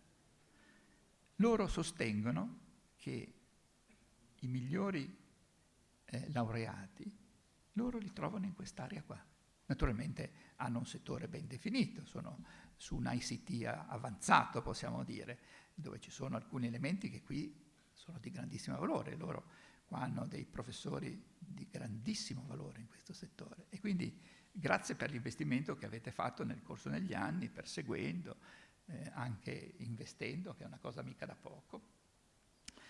Ecco, questo non è solo un successo locale, non è solo un successo della Calabria, è un segnale forte di ciò che il Mediterraneo può offrire al mondo, cioè il Mediterraneo può diventare attraente nel momento in cui ha strutture di questo genere, cioè è capace di fare investimenti di qualità che portano naturalmente un benessere, che è un benessere di tipo olistico per quello che sta succedendo intorno al mondo. Però tutto questo deve essere sistematizzato, certamente. Come sempre io credo che questo modello di sperimentare e poi di provare a trasformare la sperimentazione in qualche cosa di più sistematico, di più ampio, sia il modello corretto. Perché pensare a grandi progetti che partano nell'insieme completamente, allo stesso momento, probabilmente diventa troppo difficile. Diventa difficile riuscire a coinvolgere tutti allo stesso livello, perché naturalmente ognuno ha le proprie idee, le proprie... Quindi il pensare di avere delle sperimentazioni, dei modelli, e che poi possono essere mostrati ad altri, e che si dica, non faremo, abbiamo fatto. Non potrebbe succedere, è successo. Quindi io credo che ci voglia una maieutica anche da questo punto di vista. UNIMED è oggi la piattaforma ideale per una grande alleanza accademica, scientifica e per l'innovazione nel Mediterraneo. Serve una Mediterranean University Alliance, sul modello delle European University Alliances, con percorsi integrati, laboratori comuni, mobilità condivisa, progetti di impresa e ricerca su scala regionale. Naturalmente, anche per quello che vi ho detto, io non mi immagino che questo possa avvenire tout court, cioè che domani mattina abbiamo una cosa che diventa... Io sono molto d'accordo con il Presidente Prodi quando lui parla di alleanze rafforzate. Che cosa significa? Significa che il mondo, fortunatamente, siamo anche tutti un po' diversi, non è che dobbiamo essere così. Allora, c'è qualcuno che è più pronto e qualcuno è un po' meno. Allora, attraverso anche questa piattaforma di UNIMED, proviamo a identificare chi è più pronto e diamogli una chance di partire. E di partire perché? Perché probabilmente questo è una modalità, lasciatemi dire, intelligente, ma anche efficace, perché queste cose da parole possano diventare un qualche cosa di reale. Allora, dobbiamo pensare ad un network capace di produrre una nuova economia, che sia un'economia della conoscenza, integrata, sostenibile, cooperativa e solidale. Cioè noi abbiamo bisogno di un modello diverso, che non è il modello del massimo profitto, ma è un modello che ha un'attenzione grande alle persone, attenzione grande ad uno sviluppo che sia equilibrato, e forse questa nostra cultura della Magna Grecia, questa cultura larga, in cui abbiamo anche un'interazione forte tra scienze dure, scienze umane, in cui abbiamo questa nostra capacità anche di guardare un po' più lungo e non guardare solo alla trimestrale, forse è un buon modo per andare avanti in questo modo. Allora, le università mediterranee possono diventare degli acceleratori di questo nuovo modello di sviluppo. Non più delle isole isolate, nel senso che se noi andiamo a vedere, oggi ci sono realtà di questo, ma ciascuno fa un po' la propria vita. ma nodi di una rete che connette talenti, risorse e visioni. Una rete che parla le lingue del futuro, e le lingue del futuro sono la transizione verde, l'inclusione sociale, per esempio l'intelligenza artificiale, l'economia circolare, ma anche molte altre cose che possono essere declinate l'una dopo l'altra e che possono essere parte di questo puzzle che parte proprio dal Mediterraneo, parte col Mediterraneo con un'idea comune, una piattaforma, e poi con alcune, diciamo, sperimentazioni. Oggi, in fondo, è stato lanciato un messaggio da questa assemblea. Il Presidente Prodi, la Commissaria per il Mediterraneo, ci hanno invitato a pensare che possiamo lanciare un messaggio che sia chiaro e ambizioso. Le università, prima di tutto, non sono spettatrici del cambiamento, ma sono attori protagonisti. Senza le università, probabilmente, queste cose non possono avvenire. Dici, vabbè, ma tu sei un po' di parte, hai vissuto tutta la tua vita in questo mondo, certo che lo difendi. No, io credo che l'università sia molto cambiata. Io, quando sono andato al Politecnico molti anni fa, venivo da una città della Liguria e pensavo di andare al Politecnico per essere, speravo, un bravo studente, e finiti i miei 5 anni sarei poi andato a lavorare da qualche parte. E invece poi ho passato tutta la mia vita al Politecnico e io ne sono molto orgoglioso e contento, perché certamente l'università è un luogo di stimolo, uno luogo di confronto, è un luogo in cui si impara a relazionarsi con gli altri, con i diversi, con quelli che hanno delle idee diverse da noi. Però tutto questo è necessario farlo con il passo giusto, no? E quindi io credo che questo messaggio che è stato lanciato oggi, che io vorrei rafforzare, cade proprio al momento giusto. E vi spiego il perché. Non so se lo sapete, ma il giorno 16 di luglio ci sarà il primo incontro a Bruxelles sul tema del nuovo bilancio, quello che si chiama MMF, settennale dell'Europa. La Commissione non è in una fase semplice, è una Commissione che certamente ha avuto le sue difficoltà e forse ce le avrà ancora. La Presidente ha preso una decisione di concentrare molto su se stessa tutta questa operazione. Questo certamente avrà le sue difficoltà, non è che sarà semplicissimo. Adesso voi conoscete meglio di me quali sono i problemi che ci sono, quanto sono rilevanti, però nello stesso tempo dovete pensare anche che l'Europa ha 2 grandi problemi, che è inutile che dobbiamo... Il primo è il bilancio. Voi lo sapete che il bilancio dell'Europa è determinato principalmente dal contributo dei Paesi membri, dei 27, oggi sono 26 Paesi. E in che modo? Attraverso una percentuale del PIL di ciascun Paese. Questa percentuale è fissata all'1%. Sembra che questo sia un vincolo difficilmente superabile. Pensate, cioè dobbiamo sempre un po' confrontarci anche con gli altri, che cosa succede. Gli Stati Uniti, che hanno la difesa all'interno e che voi sapete che non è proprio marginale, hanno un bilancio federale con un contributo del 20% del PIL dei singoli stati. La Confederazione, che è una confederazione svizzera, ha un bilancio federale con un contributo del 5%. Quindi le risorse sono poche, perché vedete come ci si allarga anche sulla necessità di avere degli strumenti europei piuttosto che nazionali. Naturalmente non tutti sono d'accordo con me, però io la penso così. E quindi questo è un tema sul quale, però è anche il momento che bisogna portare avanti quest'idea, perché quest'idea è un'idea che oltre ad avere tutti quegli elementi di cui abbiamo parlato questa mattina, è uno strumento di pace.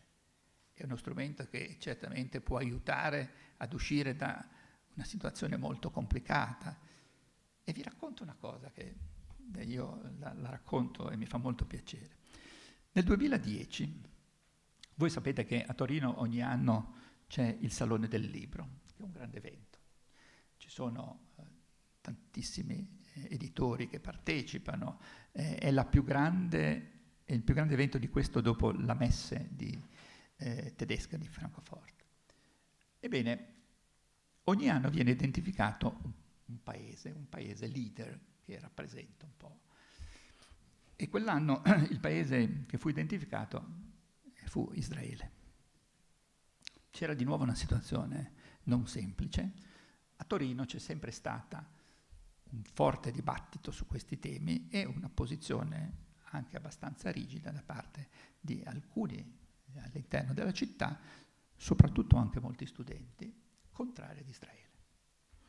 La situazione quindi poteva diventare un po' complicata. Io facevo il rettore, come sempre io ho avuto degli ottimi rapporti con gli studenti, proprio cercando di coinvolgerli. La maggior parte degli studenti che avevano questa posizione non erano del Politecnico, ma erano dell'università, quindi erano, diciamo, non i miei studenti, ma erano. Però li chiamai tutti e vennero da me. In queste cose ci vuole anche un po' di pazienza, bisogna lasciar parlare le persone, bisogna cercare di fare un po' di maieutica, no? E questo avvenne, dedicammo una mattinata. Al termine di questa cosa io dissi, guardate, in questa situazione ci siamo, nel senso che Israele è il paese che viene rappresentato, è il paese rappresentativo di questo. La situazione è una situazione certamente difficile. Noi dobbiamo trovare un modo che invece di dividere unisca. Questi ragazzi mi guardavano e dicevano, cosa vuol dire lei? E se guardate, noi abbiamo una cosa, che è una cosa di cultura, che nella realtà è di grande importanza per la nostra città. Al Politecnico ogni lunedì sera c'è un evento sulla musica, dite, una scuola politecnica solo di ingegneria di architettura che ci sta a fare. Ebbene no, questa cosa la lanciammo perché pensavamo che la città potesse partecipare in un modo naturalmente culturale, diverso, ma alla vita del Politecnico proprio con un evento. E tutti i lunedì c'è questa cosa aperta alla città a cui partecipa. E naturalmente c'era anche un'orchestra, c'era un coro, tutte queste. E io ero andato un po' a sfogliare queste cose e nell'orchestra e nel coro c'erano studenti palestinesi e studenti israeliani. E allora io dissi, che cos'è la cosa più bella che possiamo fare? Organizziamo un concerto solo di musicisti dell'una e dall'altra parte e che per una sera non ci dimentichiamo, perché i problemi ci sono e bisogna affrontarli, ma lo viviamo in pace, lo viviamo con serenità. Tanto ci fu un afflusso enorme della città, di tutti, perché capirono il valore di questa cosa, che era una cosa che non andava a ledere gli uni e gli altri, ma cercava di metterli in un momento di serenità.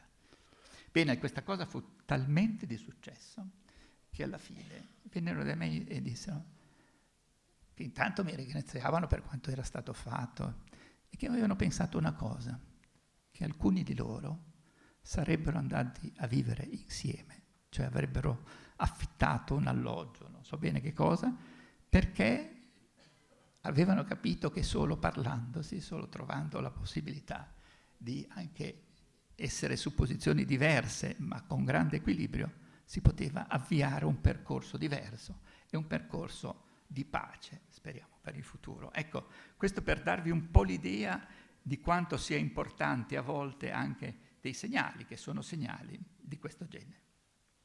E quindi dal Mediterraneo può nascere un modello di cooperazione fondato su conoscenza, innovazione, mobilità e cittadinanza attiva. E allora lo potremmo fare proprio da Arcavagata, facendo nascere un manifesto mediterraneo della conoscenza, un progetto condiviso per trasformare la vostra regione in una comunità di apprendimento e sviluppo sostenibile. E naturalmente questo manifesto potrebbe essere inviato alle commissioni del Parlamento europeo in modo tale che in questa fase di programmazione delle risorse dei prossimi anni ci sia un'attenzione particolare a questo tema, che è un tema concreto, non è che stiamo parlando. Naturalmente poi bisogna scendere un po' in basso, perché altrimenti poi... E si potrebbe dire che un primo passo potrebbe essere quello di avere un'estensione dell'European Credit Transfer da solo Erasmus, portarlo a livello di tutte le università che partecipano attraverso questa proposta a un partenariato che può essere parziale, ma che poi alla fine ha necessità di convergere, e quindi potrebbe essere questo un primo passo. Un secondo passo, rafforzare il tema di Erasmus Mundus, quindi dare delle opportunità perché si creino queste condizioni. Naturalmente questo può essere fatto oltre che con i corsi istituzionali, anche su tutta la parte, diciamo, di master, che sono un po' più flessibili, che consentono agli studenti, ma sono di nuovo elementi di grande valore. E quindi io credo che questo potrebbe essere. Allora, come vedete, costruire ponti non è un atto simbolico, è una scelta politica, educativa, economica e soprattutto di futuro. E oggi, più che mai, credo che questo sia necessario. Grazie a tutti e buon lavoro.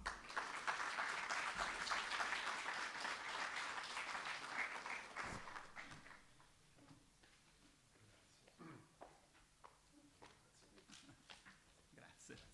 Parliamo dopo del manifesto.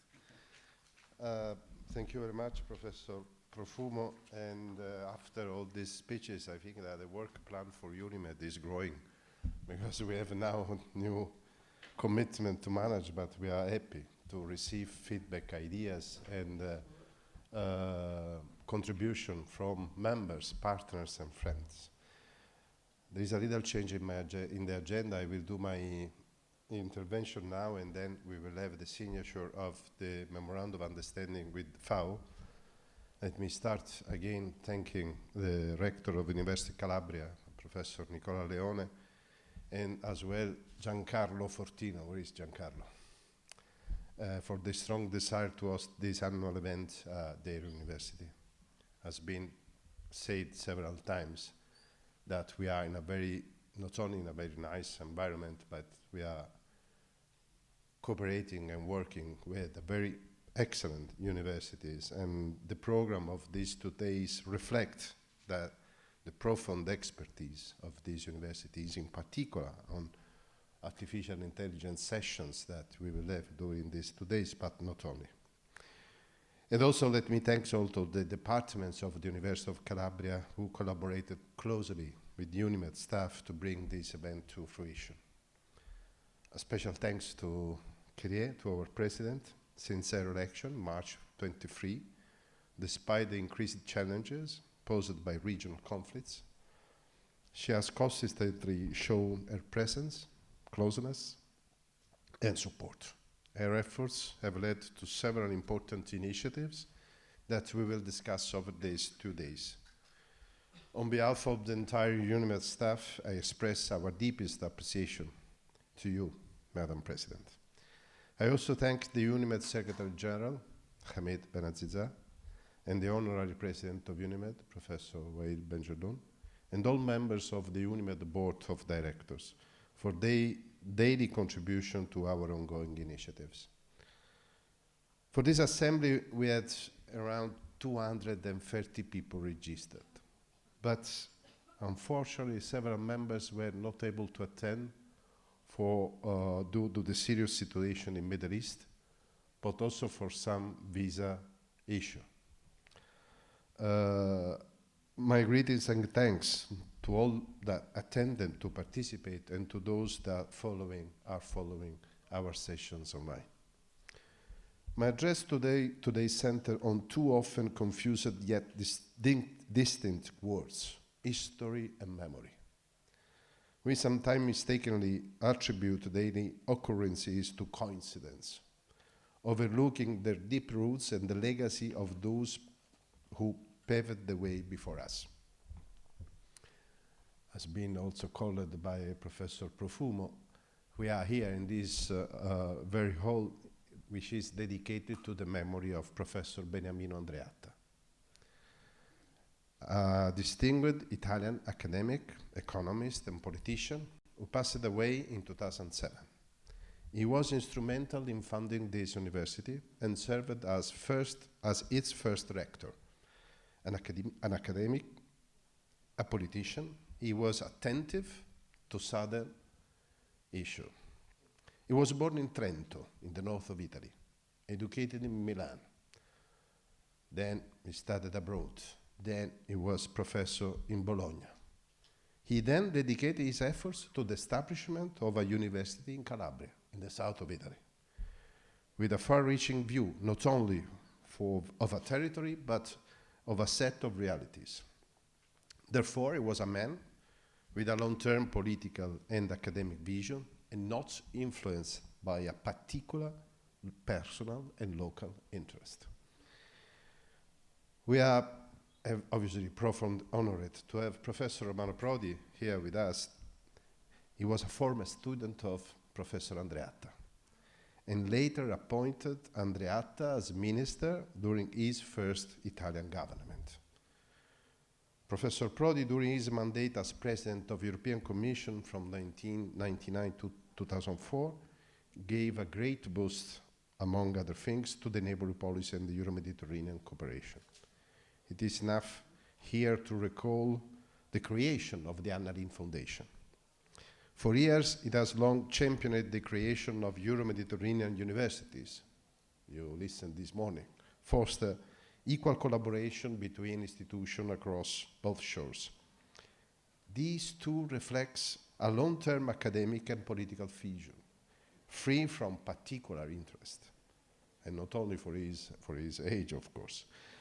These are not coincidence, but rather a testament to enduring role and importance of academia reaching from the past into the future. Our work and achievements over the years stand as a proof, a testament of history and memory. In recent years, we organized various moments of discussion during our assemblies or during the UNIMED week in Brussels about the possibility of offering a perspective of internationalization of the current European university alliances. The dialogue and discussions with many of you has almost naturally led to the idea of asking for the establishment of Euro-Mediterranean university alliances as a sort of provocative request to respond to a risk, but also to the return to the regions of our collaboration. The risk is that European alliances will lead universities to focus exclusively on the design of European academic cooperation. I remember that one of our European members left UNIMED because they were totally absorbed by the European University Alliance work. And this was the risk at that time. And I have to say thanks to that university that leave UNIMED because it gave me the possibility to reflect on the impact of that. At the same time, there is also the pressing need to experiment with an innovative formula of collaboration capable of interpreting the message that came from the Barcelona process, that is, to work in partnership.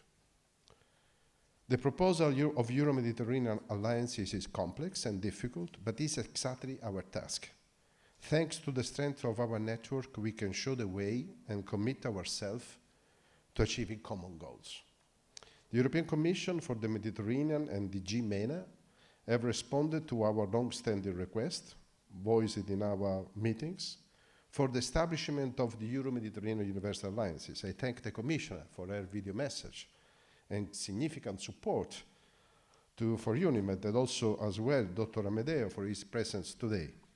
At a time of great fragility in the Mediterranean and the wider Middle East, when European Union member states and southern Mediterranean countries lack a unified vision, proposing university alliances is not merely an academic initiative, but a genuine political act. It conveys to policymakers what is necessary: collaborative efforts for a future Mediterranean generation. The Euro-Med alliances were until yesterday our dream. Now it seems that this is becoming our reality, inshallah, let me say. In the coming weeks, we will contribute to this initiative with DG MENA. We hope that by the end of the year, some Euro-Mediterranean university alliances can be launched, leading to a permanent program in the next Erasmus Plus program that we start in 2028.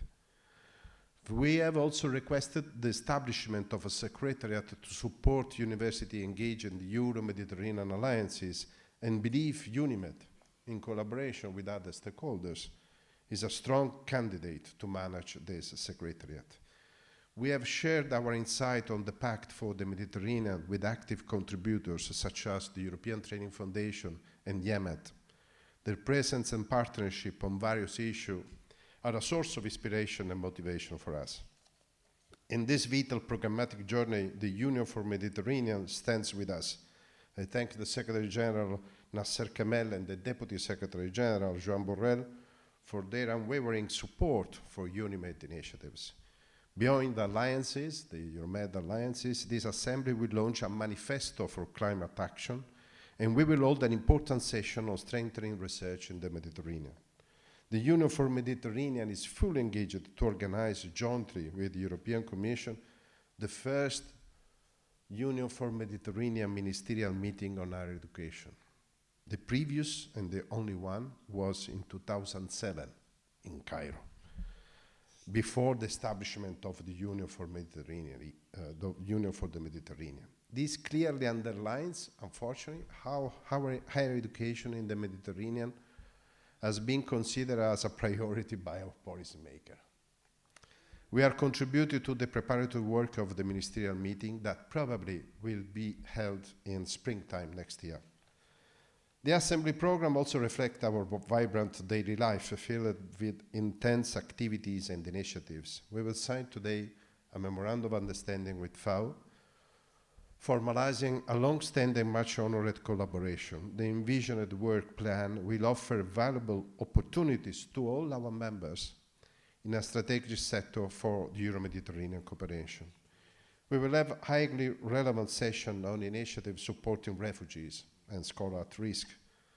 My thanks go to Scholars at Risk Europe, to DAD, for the collaboration that we have with SAFE Fellowship Program for refugees and scholars at risk, to UNHCR, to the DG Research of the European Commission for their crucial support to UNIMED through funding an initiative to assist the researcher of Gaza. In addition to the research support initiative for the researchers from Gaza, which we hope will commence next autumn, we are committed with TESI to provide aid to universities and students in Gaza. We must await improved conditions on the ground and the immediate cessation of the war. Now, today, no, we can't wait for that. Beyond our current initiative, UNIMED will do everything necessary to help Palestinian universities gradually to resume their activities, and we will participate, I already said this to our friend Amr Salama, in all initiatives that ensure this outcome materializes as swift as possible. We will continue our commitment to all regions and countries experiences crisis or post-conflict situation. Our efforts in Libya, Syria, Yemen, Iraq will persist, and we anticipate significant developments in these countries in the coming months. In the spirit of institutional collaboration, the necessity of working on fundamental issues in partnership with other key entities in university cooperation, we warmly welcome the participation of the European University Association and the Association of Arab Universities. I believe it is time to build a permanent collaboration platform among our networks, and your presence here is a strong encouragement in that direction. Many topics will be addressed in tomorrow's parallel session, and during the member-focused part of the Assembly, we will provide updates on ongoing activities and many other initiatives. In particular, I want to analyze the messages and contributions that we are receiving from our student-focused activities. The latest Mediterranean Student Summit at the University of Palermo last September produces a series of recommendations for universities and as well for UNIMED. We are disseminating these now, and we will discuss them in detail tomorrow. I believe it's imperative for all our associates to work towards implementing some of the requested changes and for UNIMED to commit to establish UNIMED Student Council in your universities. Be ready to answer to our request. We need pilot universities that work with us. The Startup competition continues to grow, demonstrating the keen interest of universities in entrepreneurial support to students to help shape their own futures. This year, Film Festival Jury in Venice will be the largest ever. 26 students from 6 countries. These diverse initiatives convey a consistent message. Our students possess a vision of the Mediterranean that is perhaps freer and more authentic than our own. Let us continue to support their efforts. They bring invaluable new energy and ideas, and soon they will be, why not, UNIMED Mediterranean activists. UNIMED expansion in the coming years will strengthen our presence in the Middle East and the Western Balkans, the Sub-Saharan region, aiming to foster connection between all these regions and the Mediterranean countries. We will continue to seek new resources for mobility, projects and capacity building initiatives. The history and the future memory of the Mediterranean take shape here through this network. These universities, their students, and their relationship we build together. It's no coincidence that each of you is here today. We accomplish all this by remembering UNIMED's origin, keeping history and memory intertwined. We remember the 13 founding universities. We are now 179. But we have to remember the 13 founding universities of UNIMED, still associated today. And as also our Secretary General mentioned, Franco Rizzi, the UNIMED founder, who passed away in 2017. He reminded and told us that the Mediterranean is our destiny. For all of us, this means striving to be, as we are, protagonists of this destiny. Nevertheless, the difficulties and challenges remain and must be addressed together in the spirit of a Mediterranean partnership. As has been already said, but let me repeat, viva il Mediterraneo e viva UNIMED. Grazie a tutti. Okay, I invite on the stage our president, Kyrie Rassas, and Hakim from the FAO. I invite you to join, first of all. We are now signing this agreement, memorandum of understanding, which is not, a very generic one. It has been a very long work of preparation because in addition to the memorandum of understanding and the rule that every memorandum of understanding has, but signing an agreement with an agency of United Nations is not exactly so easy. But there is a very detailed work plan as an annex of this memorandum of understanding. It is important to underline, this will be clearly explained by our FAO representative, Abdul Hakim Elwer, that this agreement will be signed with the regional office of FAO based in Cairo. This is something very particular because they gave, FAO headquarters gave the authority to the regional office based for the Mediterranean region to sign this important agreement. You are already signing, but I invite, Hakim, I invite you first to explain the reason of this memorandum. You will sign later. Thank you very much, Hakim. Please join here. If you prefer to be seated or? I prefer to stand with the stomach. Thank you. Good morning. Assalamu alaikum. أسعد الله صباحكم بكل خير جميعا. And to excellencies, to all the participants, distinguished guests. My name is Abdul Hakim Elwer. I'm the Assistant Director General and the Regional Representative for the Near East and North Africa of the Food and Agriculture Organization of the United Nations, known as FAO. This regional office is one of 5 regional offices that cover Latin America, Sub-Saharan Africa, Europe and Central Asia, Asia Pacific, and the Near East and North Africa, which is based in Cairo. And we should also, while we're talking about UNIMED, I was trying to find connections with the FAO. The FAO, for those who don't know, is the first UN agency established worldwide. It was established before the United Nations itself, and it was announced by President Roosevelt of the US at that time, and it came to the Mediterranean, it came to Rome. So the headquarters was hosted by Italy at that time, representing the power of the Mediterranean on eradicating hunger in the world, which is the main mission of the FAO. But also not just that, the first ever office that goes out of the headquarters from Rome was the Cairo office, 1947. So it is the first regional office of all the FAO worldwide. And on top of that, the first country office, when we started with establishing country offices beyond regional offices, was in 1977 in Beirut in Lebanon. So the Mediterranean plays a major role on achieving what we know today as SDG 2, then eradicating the world from hunger.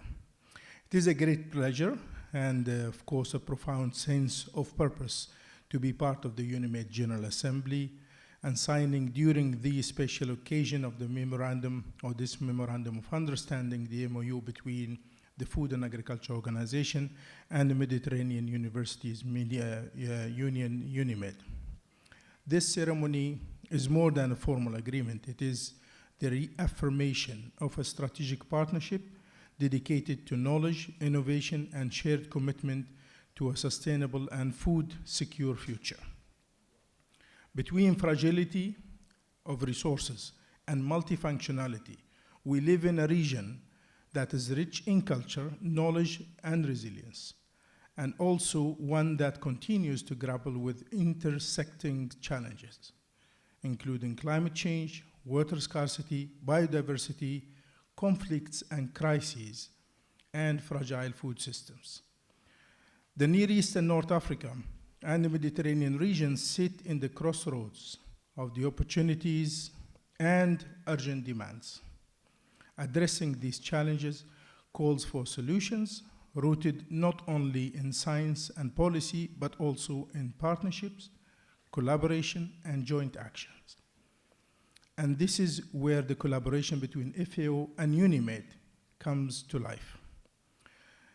FAO, since 1945, has worked with its member nations to raise nutrition, improve agriculture productivity, and build a world free of hunger. Guided by the FAO Strategic Framework 2022-2031, we focus on 4 betters. We call them the 4 Bs. And that is for better nutrition, better production, a better environment, and a better life, leaving no one behind. UNIMED, on its part, has built an impressive network of 179 universities and research institutions across 25 countries, promoting academic cooperation and scientific advancement throughout the Euro-Mediterranean space and beyond. Together, we represent complementarity, strengths, a global mandate, and a regional academic force, both deeply committed to sustainable development, food security, and human dignity. This MOU provides a strategic framework for collaboration from 2025 to 2029, building on the success of our previous engagement. Before I go into the MOU, Marcello mentioned that this is the first time a global MOU that is done usually by FAO headquarters and other institutions, be it regional or global, is being delegated completely to a regional office, understanding that the real work of the Mediterranean is more handled by the regional office. And that should be an add-on, because this is where the action happens. At FAO, we do only policy, strategic discussions at the headquarters, but all the projects and the actions and the allocation of resources goes to the regional offices and the country offices. So this is a clear commitment from FAO to move this MOU from policy dialogue to action. It focuses on 3 main areas. And allow me to just in a minute to highlight those ones.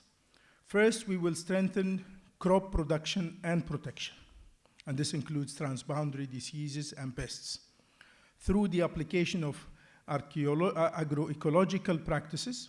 This means supporting climate-resilient agriculture, enhancing biodiversity, and using advanced tools like remote sensing, AI, and early warning systems, all made more accessible through e-learning and academic integration. Second, we aim to bolster food safety and risk assessment systems across the region. This includes developing food consumption databases, enhancing risk-based surveillance, and supporting countries with scientific tools and knowledge. FAO has taken the lead in establishing the Regional Food Safety Research and Innovation Network, a structured platform designed to strengthen collaboration, drive innovation, and advance food safety in the region. The launch is expected in September this year. As part of this effort, we are extending an invitation to UNIMED to take a permanent seat on the network's executive board, ensuring that our collaboration on food safety takes a concrete and institutionalized path.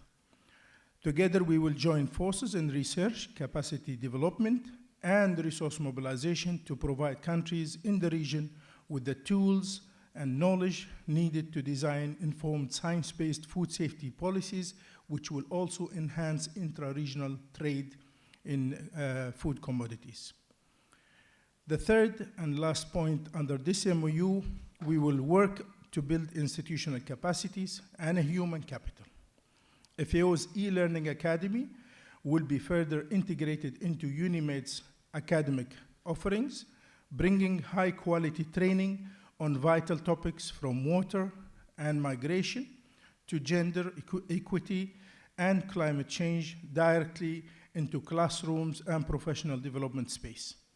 The forward-looking initiative of the establishing of the University of the Mediterranean positions well in the heart and will benefit from this collaboration between UNIMED and FAO. As we sign this memorandum of understanding today, we are not just formalizing cooperation. We are making a commitment to act, to innovate, and to grow together. It is about embedding FAO's expertise into academic systems. It is about empowering the next generation of researchers, policymakers, and agri-food innovators. And most importantly, it is about translating knowledge into transformation for farmers, for students, for communities, and for our member countries. Through strengthened collaboration, we will leverage South-South and triangular cooperation to exchange solutions and innovations that respond to the unique challenges of our shared region. At the same time, we will explore innovative resource mobilization mechanisms, ensuring that our joint initiatives are adequately supported and capable of driving transformative change on the ground.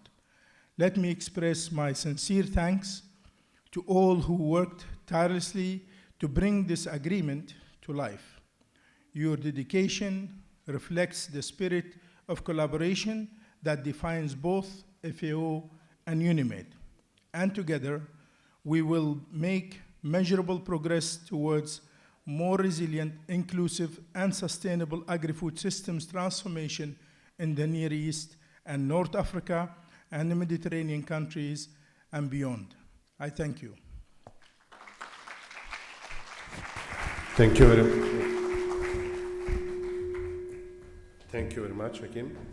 I invite now Kerie to, when your colleague invited me to be part of the steering committee, when they say about food, I say immediately, yes, food, I'm obsessed about food. But when they say food safety, okay, I can manage in a way. Please, Kerie. Thank you. Well, good morning again, and it's a pleasure to be alongside Mr. Abdel Hakim Al-Lawair, Assistant Director General of the FAO Regional Office for the Near East and North Africa, to mark the renewal of the Memorandum of Understanding between UNIMED and the Food and Agriculture Organization of the United Nations. Today, we are reaffirming a vital partnership that began in June 2019 and has since grown stronger and more impactful. The FAO, with its long-standing commitment to global food security and nutrition, recognizes, as we do, the critical role of non-state actors, especially academia and research institutions. This collaboration is a testament to a shared vision and commitment. We are pleased to renew our partnership with FAO through this Memorandum of Understanding, which provides a robust framework for continued cooperation. This agreement enables us to strategically align our academic strengths and technical expertise around matters of shared regional importance. Our objectives are clear and ambitious: to support sustainable agri-food systems and to strengthen both human and institutional capacities across the region. I'm sorry if I'm reiterating some of the words that Mr. Abdel Hakim has been saying, but it's important to emphasize the details. So this agreement reflects a common understanding that the challenges we face, food security, rural transformation, climate resilience, require not only political but also academic and scientific cooperation. It is only by joining forces across sectors that we can translate global goals into real local impact. Through the integration of FAO's e-learning academy, and again, it's 4 betters framework, which is like better production, better nutrition, better environment, and better life, into our curricula, we are ensuring that students gain access to the most relevant resources. In doing so, we integrate global challenges into teaching and learning, enhance employability, deepen social engagement, and empower our students to become the future leaders of food systems transformation in the Mediterranean and beyond. We all recognize that none of these objectives are easily achieved. They cannot be realized without collective actions and partnerships across all sectors and every level. The Sustainable Development Goals, the SDGs, which aspire to global social transformation, are not solely the responsibility of the UN or governments. They fundamentally involve all institutions and, critically, academia and research. Academia does not operate in isolation, nor should it. In fact, its relevance and effectiveness are improved when it functions in synergy with broader social, economic, and political systems. Universities thrive when they are embedded within wider networks of collaboration, engaging with civil society, industry, policymakers, and international organizations.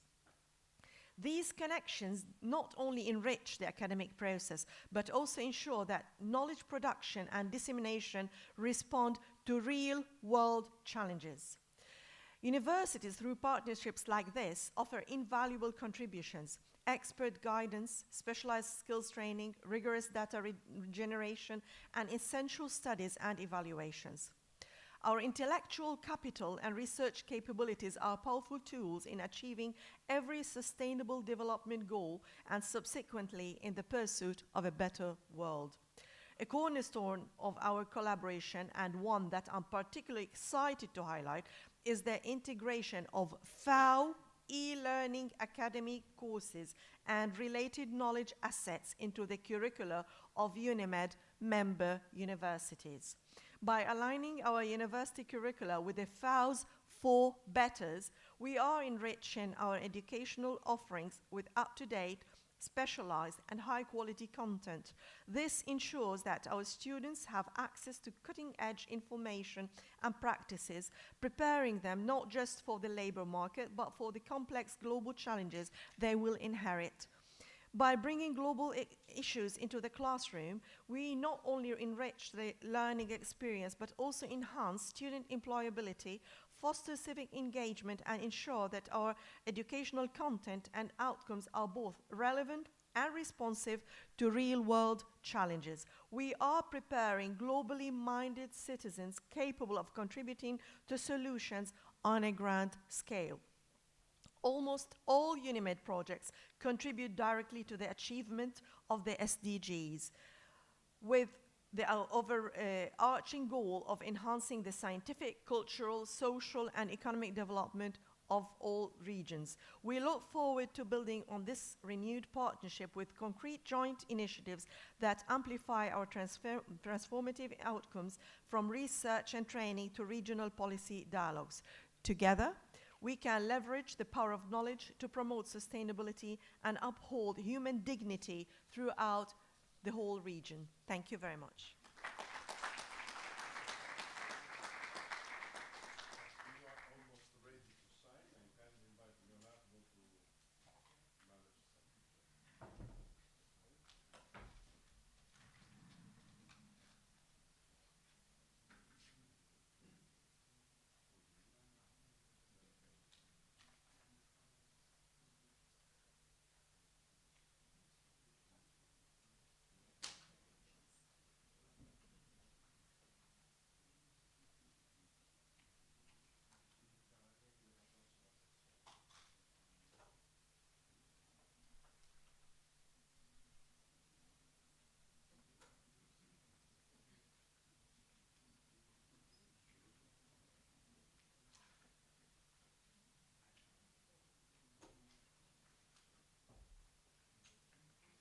It seems 5 minutes signature seems complicated, but to prepare that agreement took more or less 2 years.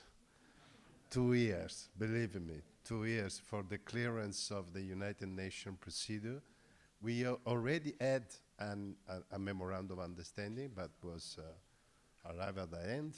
And to renew this was really very heavy work, but again, we have a very, not only precise memorandum, but a very nice work plan, very heavy, to be honest. And we will work jointly to look for funding support from donors.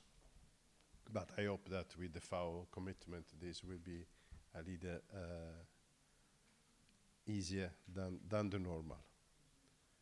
And soon I think that we have to organize something in Cairo, in the regional office of FAO. Why not?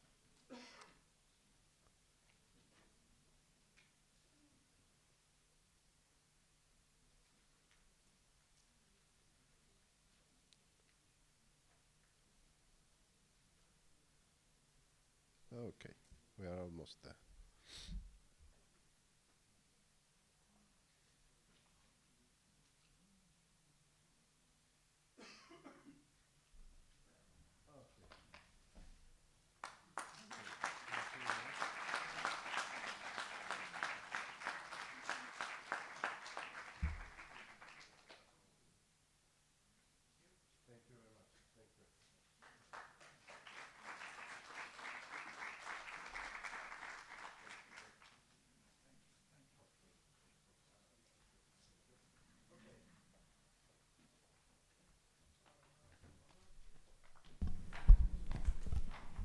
The Pact for the Mediterranean has been advocated several times. I can't ask the technicians to manage these mics, please. And now we go in conversation about the pact. Finally, we try to understand what does it mean, the Pact for the Mediterranean, where we are, and also how our members, universities, partners can contribute to that. I invite on the stage Dr. Michele Amedeo Mr. Michele Amedeo from the European Commission, DG MENA, which is the DG for the Middle East and North Africa and the Gulf. Alessandro Calabro, Policy Officer, Mediterranean and Middle East of Director General for Research and Innovation of the European Commission.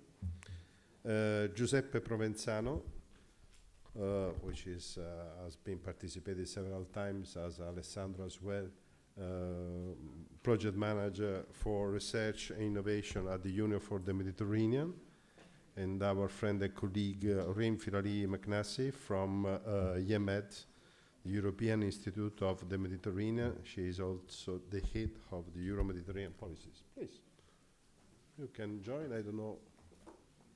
And Massimo Gaudina, and without glasses, sorry for that. Massimo Gaudina from the European Training Foundation, which is another important partner of European Commission. Okay, you found your name? Bravo. 2 seconds. These 2 guys are Sicilian, you know, and they control me. They try to control me, okay? Despite the name, Calabro. Okay.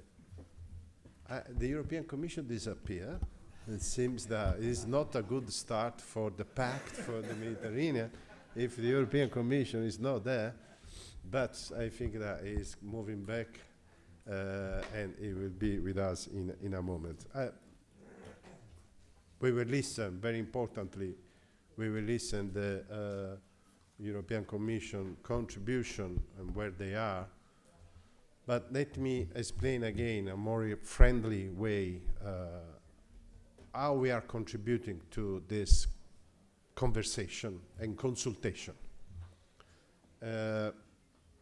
You know, every 3-4 years, the European Commission prepares policy paper on several things, and in particular, why not, on neighborhood policy. The last one on Mediterranean was in 2021, the Agenda for the Mediterranean. In some of these policy papers, there is some frustration, because many years ago, they were saying relaunching the neighborhood policy, rethinking the neighborhood policy. All this relaunching, rethinking, seems that there is some frustration. What we did in the past is not working properly, and we have to rethink, to revitalize, to relaunch, and so on. Probably the frustration is also related to the difficulties to implement policies in this very fragile environment. The European Commission is back. Michele, please join us. I'm trying to do some storytelling about Mediterranean cooperation. But now there is a new, let me say, a new framework. The actor, no, sei lì, non ti voglio troppo vicino perché poi ti influenzo. The actors are always the same, the European Commission, member states, and southern Mediterranean countries. But there is a consultation process, and we will listen to Rim that will explain at some point how this consultation has been done by UNIMED, which is an important think tank based in Barcelona. And consultation is the way how the European Commission works. It's not easy, of course, try to listening people, actors, and so on. But also there is finally, as the Commissioner said, the idea to reinforce academic cooperation, because they clearly knows and understood that if we invest in people, we don't risk to lose money. If we invest in other things, political instability, conflicts, and so on, could damage all that, all the rest, all the investment that we will do. This is the reason why this conversation is extremely important, how we can contribute to this new framework, our ideas, our reflection, our daily work, and the difficulties that we face, but also the success that we have in our daily activity. With this preliminary presentation of the importance of this conversation, I leave now Michele Amedeo from DG MENA to explain us where they are with the pact conversation, and in particular where they are related to academic cooperation. Please, Michele, the floor is yours. Thank you very much, Marcello. I was not disappearing. I was actually totally convinced that we were having the session after lunch, but you're right. You need to first work before serving the food. So I went quickly for a break outside because I needed it, and then I came back. But you heard this morning a number of inspirational speeches and intervention. You heard the intervention of President Prodi, You heard as well the video message from our Commissioner Suiza. The situation in the south and in the Mediterranean has worsened in the past 20 years or so, and we need to find a way to get the Mediterranean strong again. And it's our intention to adopt a new pact for the Mediterranean. It will be in this fall. The pact is about launching a new momentum that is political, first of all, but will involve a lot of practical elements. We want the Mediterranean to become a hub for investment, for growth, and for exchange. The pact for Mediterranean, it's in the shaping. We are still discussing a number of details. We have run a number of consultations, both within the EU and with the countries of the Mediterranean, both with governments and civil society. We run a consultation with civil society as well. And the idea is to base it on three main pillars. The first one would be people to people, rebuild this connection, this exchange between people. Then the economy, revitalizing the economy of the Mediterranean, the European economy and the economy of the countries in the south of the Mediterranean. And then the issue of security and resilience, which is equally important. As part of this reinforcement of cooperation on the Mediterranean, on the people, we want to put a strong focus on university cooperation, higher education and university cooperation. Now, we were saying before on the anniversary of the Barcelona process. Since the Barcelona process, we have talked a lot about increasing university cooperation, and President Prodi just mentioned that his idea of having a Mediterranean university is more than 20 years old. So we discuss a lot about increasing people exchanges and university cooperation, higher education area, but in practice the results are mixed. We do have programs that support increased mobility between the two shores of the Mediterranean, Erasmus Plus, but we still are in a system of fragmentation. It's recognition of diplomas, joint diplomas, exchanges, double diplomas is still very fragmented. So what we want to do is to fill this gap. With the long-term vision of President Prodi of having in the future something that could resemble at a joint institute across the two shores of the Mediterranean, but with concrete steps by step in order to build this endeavor with a sort of security that we're doing, that we don't just stay in the big vision and in the big political announcement, but we actually do it little by little concretely.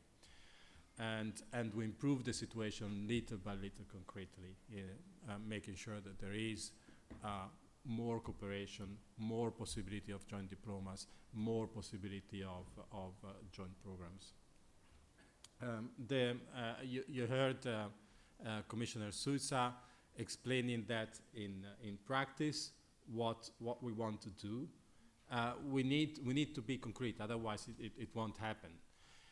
So the first element that Commissioner Suiza mentioned is we have a certain number of mobilities. She mentioned 4,500 students per year. We will want to double that, 9,000 per year. We want to increase mobilities in general, not only students, academic staff as well. But if there is a compromise to make, then we will try to favor the increased mobility of students. And that we have the tools for. It means increasing the budget that we dedicate for mobility. It means increasing the budget for Erasmus Plus, and then the numbers will be higher. So this is the first concrete step, put in the money, put in the funds in order to increase the mobility. The second is create an alliance. You know that there are European alliances of universities. We want to create an alliance between European universities and universities from the South.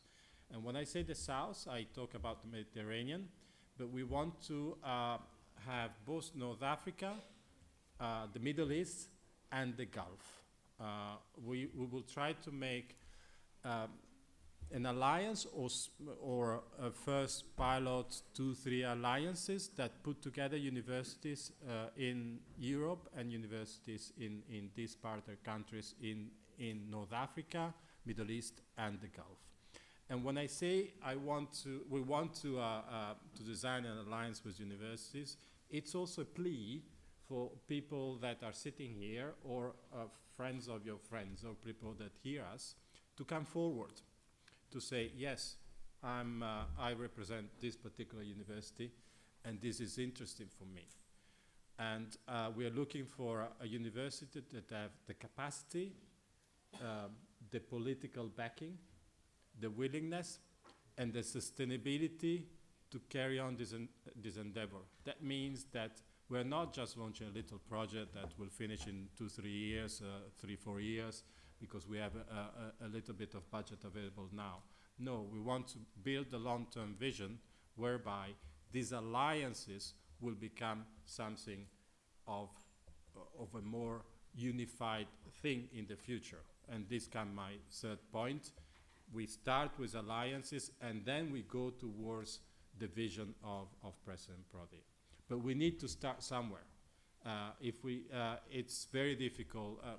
President Prodi said it himself. We need. I think he said we need 8 years, right? We cannot put together a Mediterranean university right now. We don't have the tools. But we can start putting together an alliance that in the future can become a Mediterranean university. Think about a set of universities, a set of branches of different universities that can join efforts, and then little by little they become one entity with a branch in the north and a branch in the south. This is what we are trying to do. It's as Commissioner Sousa said, it's an ambitious goal, but we need to do that. I mean, we need to start. And what I often think, and Professor Prodi also mentioned that we need to be able to offer something for our southern neighbors that is concrete, that is not just talk. And this is concrete. This is concrete. It's the possibility of having an alliance, a unified university in the future, and it's concrete. Students will be able to, students from Europe will be able to go to universities in the south and come back and have a diploma from both universities. We need to put in place more and more joint diplomas, more and more double programs, more and more shared curricula. There are already some universities that have ad hoc agreements with some other universities from the north, from the south. There are already little by little things that are put into place. But what we need to do is to make a framework, to make it more consistent, more volume, and then sustain it also with European budget. I'll stop here. Let me repeat that it's also a plea. It's also what I'm saying today is a plea for you to come forward to say, I can do this. And I have this already in place. Why don't you put what I have in place in your framework and what you explained today? So I will be here the entire day. So I'm happy also to meet representatives from university that can discuss with me or present the ideas they have or the things they already put in practice. I've already met some of you this morning, and I discover new realities all the time. So thank you very much. Thank you, Michele, also for staying the time that I asked you to use. That perfect on time. Thank you very much. I have to play the role of the moderator, but at the same time, I'm the director of UNIMED. I have something to say.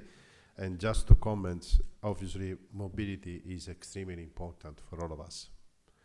We do a lot in mobility, but we have some issue, Michele, that should be also discussed. The south-north mobility works very well. The north-south mobility, unfortunately, is not working properly for several reasons. The south-north, we have some problem with visa sometime, and we need a particular effort of member states and European Commission to identify an Erasmus visa. Why not? For students in particular. But we have also to find the way to improve the north-south mobility with some flexibility, because otherwise we are just doing the south-north. And why not, if we want to build the regional dimension, why not also to introduce some element, pilot one, if possible, south-south mobility, because it's another missing part of the mobility. For the alliances, we are already contributing with emails, documents to give you our feedback. I launched a consultation to the European members of UNIMED that are already in European alliances, and we received a very nice feedback. And I passed these messages to DG MENA and to Michele Amedeo in particular. I asked the institution of a secretariat that manage that alliances, and in particular the pilot editions, but not only, and I hope that we will not only will be created, but UNIMED will be on board of this secretariat. But we don't have to forget two other elements in the future cooperation program, Erasmus Plus in particular, and this also has been asked by us to the DG Education, to continue to sponsor capacity building programs, because we need to continue to work in capacity building on higher education. Why not to reinforce, because the budget has been reduced drastically in the last program. And we asked for a new idea. The secretariat that manage the alliances should also be able to work on capitalization of the results. We have a lot of very nice, we are used to mention good practices or very interesting results. I am used to say in French, les jardins de bonne pratique. We have this very nice garden with a lot of very interesting results, but we need a gardener. We need someone able to put all these results available for all the actors, and why not to push ministry to use that results. Now we move to another representative of the European Commission, Alessandro Calabro. By coincidence, is Sicilian like me. From DG Research and Innovation. I already mentioned the initiative for Gaza, but this we'll discuss later. Please, Alessandro, explain us what you are doing for the Pact for the Mediterranean from your perspective for international cooperation and research and innovation. Thank you very much, Marcello. Thank you very much. Indeed, I'm here like in the representation of the DG Research and Innovation. Of course, we are working as well, providing our input from the perspective of the research part. So we are very well aware of the important part on education cooperation, but we have a vision to really embed the research and innovation part in this overall policy framework of the Pact. Let me maybe start with just saying about the word itself, Pact, that we understood very well the change of somehow paradigm. from the agenda for the Mediterranean that it was mentioned, but now we are more in a different paradigm with the real pact that indeed include a strong engagement with our southern Mediterranean partners. But we, of course, as it was mentioned also by Michele, we are in continuation of this communication of the new agenda for the Mediterranean around the principle that were of the co-decision, the co-creation, and the co-ownership of this policy framework. And I would like maybe just to mention few of the activities that have been implemented in our RNI cooperation within the Med that are perfectly aligned with this principle. So already 3 years ago, we were able to adopt at the ministerial level a declaration on adopting the UFM RNI roadmaps on research and innovation around 3 topics: renewable energy, health, and climate change, with also a series of specific priorities and specific actions included in these roadmaps that we consider, of course, our guidelines for our work in research and innovation. And this work, these roadmaps, were conceived together with the expertise from all over the regions, gathering together. It was a work of 2 years with a series also of stakeholder consultations, so similar approach to the one that you are currently operating for the Pact, to have a document, a really guiding documents that we all share and we participated to draft. This document is behind the actions of the UFM, the Union for the Mediterranean regional platform on research and innovation, that guided us also to promote some concrete initiatives, coming back to the word Pact. So we started already with some specific initiative, concrete, using our main funding instrument for research, which is, as many of you know, certainly Horizon Europe. And under this program, we conceived what we call Mediterranean Initiative. Tomorrow I will have the chance to present more with my colleagues from the UFM about these initiatives, but just to mention that almost €500 million was mobilized under the funding of Horizon Europe, with cooperation that really is targeted around this region, the Mediterranean region.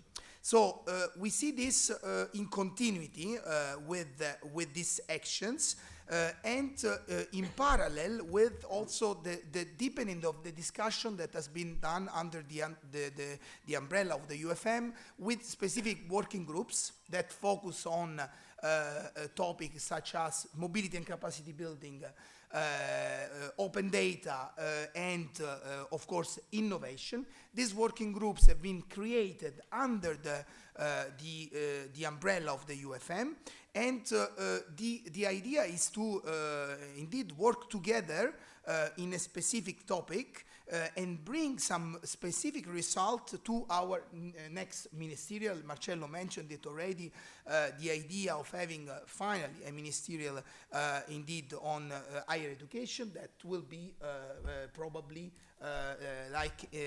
organized next to another ministerial, the next ministerial on research and innovation in 2026. So 4 years after our last ministerial. So for us, the Pact really represents the opportunity to have soon a revived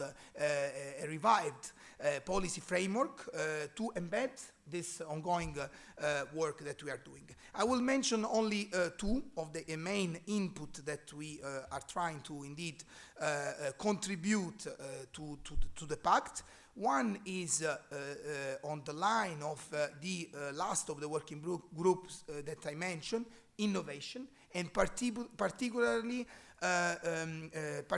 targeting innovation scalability. We are very much aware of what Marcello just mentioned, the gap between this research that is created through our programs, Horizon, but also, let me mention PRIMA, the Partnership for Research and Innovation in the Mediterranean area, but the difficulty is to bring this innovation to the market.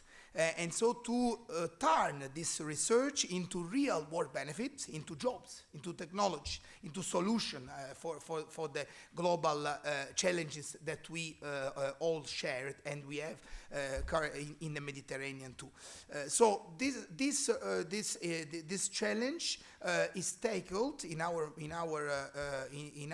initiatives through specific Med Innovation Talent Platform, so a sort of a stop hub for innovator, researcher, entrepreneurs and investors, and complemented by a deep tech transformation training scheme to upskill young talent. So we're really working on trying to align this innovation part of our work to the employment part, to the skills part. So, and trying to fit into this into this picture of the pact with concrete initiatives that could be also funded under Horizon Europe, under PRIMA, but that could generate so this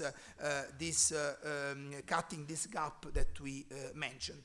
Last but not least, also in the field of marine research, to also connect once again, the innovation world is central in this ideas to accelerate the deployment of innovative solutions related to the restoration of water and marine ecosystem.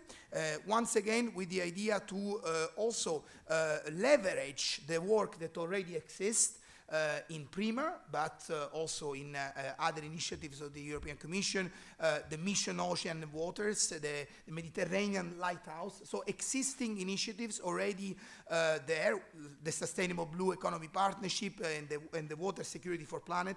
So existing initiatives that could be leveraged and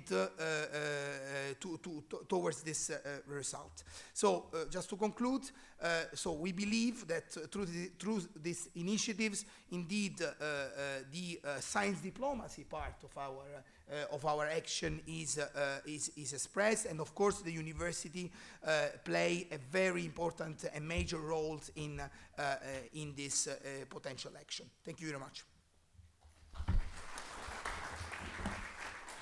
Thank you very much, Alessandro. Perfectly on time as well. I'm very impressed about your capacity to stay on time. Normally, I'm not. Okay, now we move with the other speakers to try to understand from their own perspective how they are contributing to this not only consultation, but to the creation of this political momentum, very important for the Mediterranean cooperation. And as I already mentioned, we have important actors with us around the table, because it's important to listen to the European Commission. As well, it's important that the European Commission listen to us, and this is exactly what they are doing. Now, I invite Rim Firali from UNIMED to explain how they are doing, how they are managing. They already did an impressive work. The consultation. They have been asked by the European Commission to realize this consultation for the Pact for the Mediterranean. Please, Rim. Thank you. Thank you very much, Marcello, and thank you, UNIMED, for involving the European Institute of the Mediterranean in your General Assembly. We're really happy to be here. As many of you might know, EMED is a think tank based in Barcelona and focused on Euro-Mediterranean relations. And on top of our own research activities, we also coordinate the largest network of think tanks focused on the region, called the Euromesco Network. It's a kind of similar organization than UNIMED in the think tank world. In light of this coordination of this network, we were entrusted by the new DG MENA when they decided to launch this pact to support their consultations and reflections and to bring up the voices of experts on the development of this new pact. And so we started this 19-month project to accompany the development of this new EU strategy. Not only mobilizing the think tank world, but also stakeholders and the regional actors that will be implementing this pact.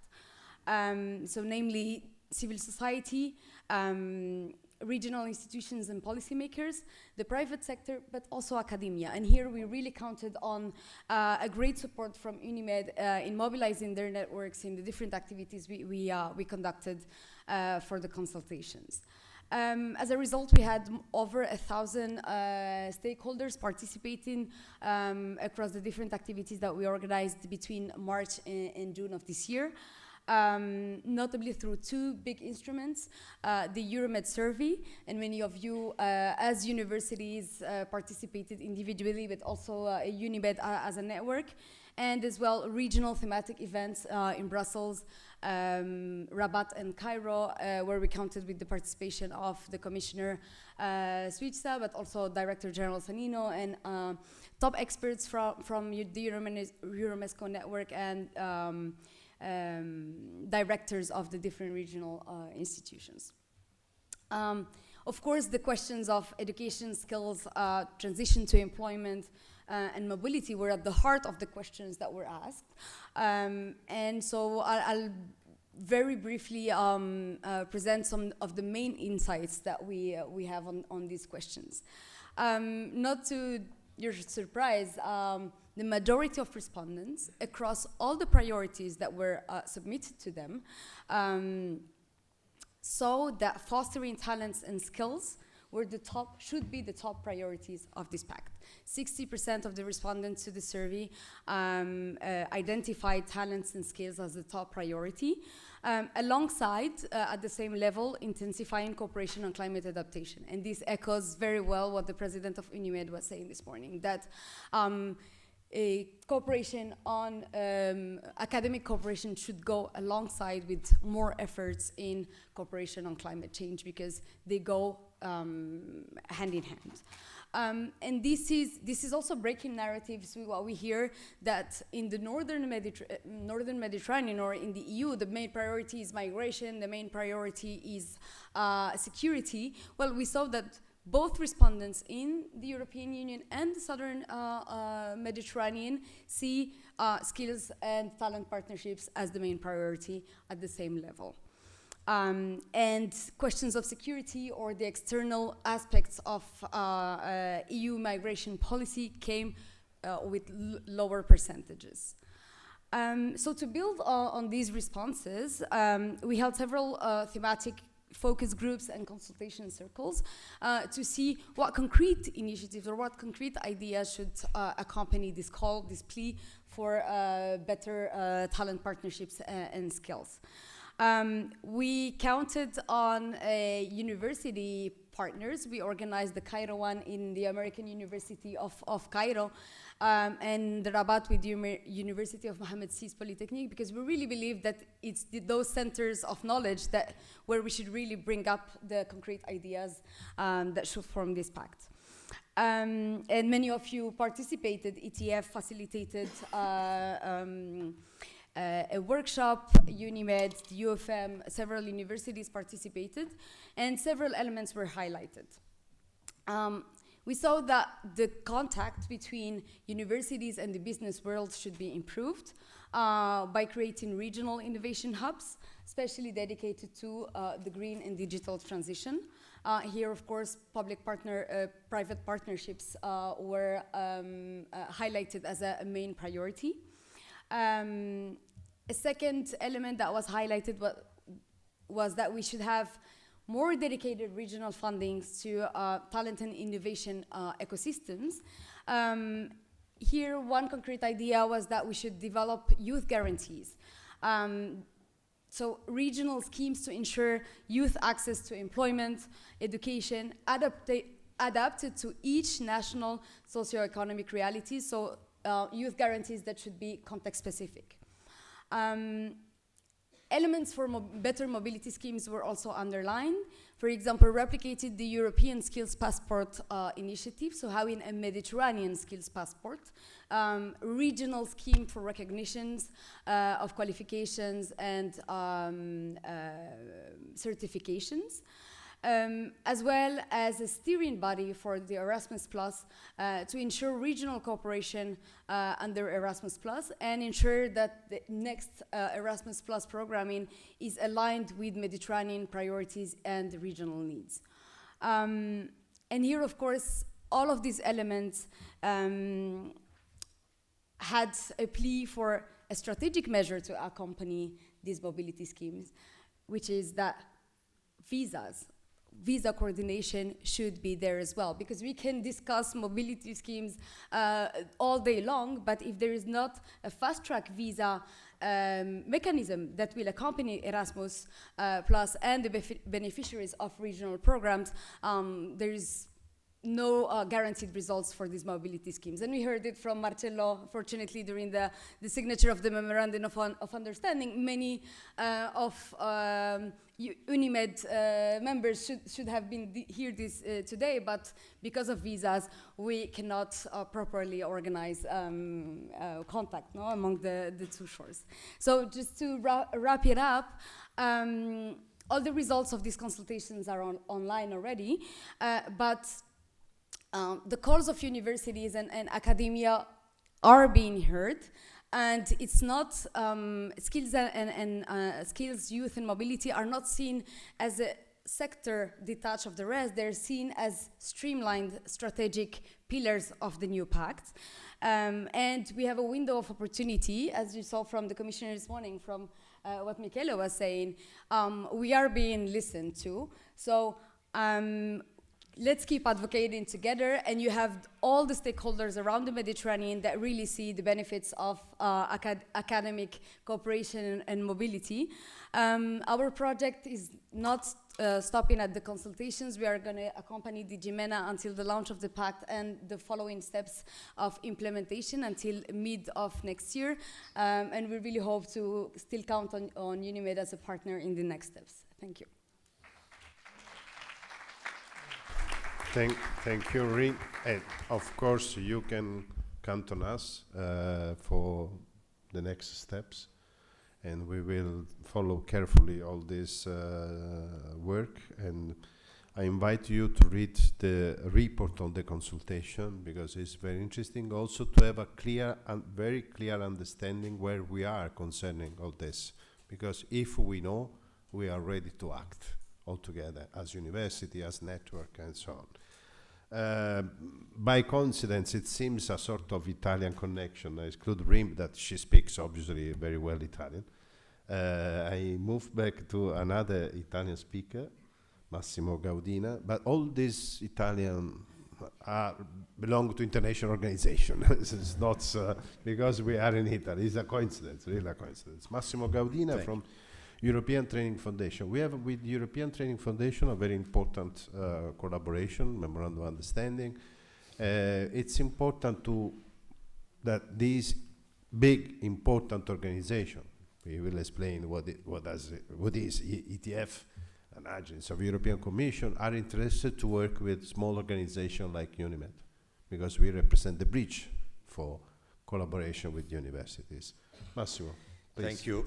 Thank you for this introduction. Let me say that I'm not only Italian, but I am also a commission official, detached to the European Training Foundation. So to be fully transparent, I can tell you this. Nobody's perfect, so just a joke. So we have some problem as well at some time.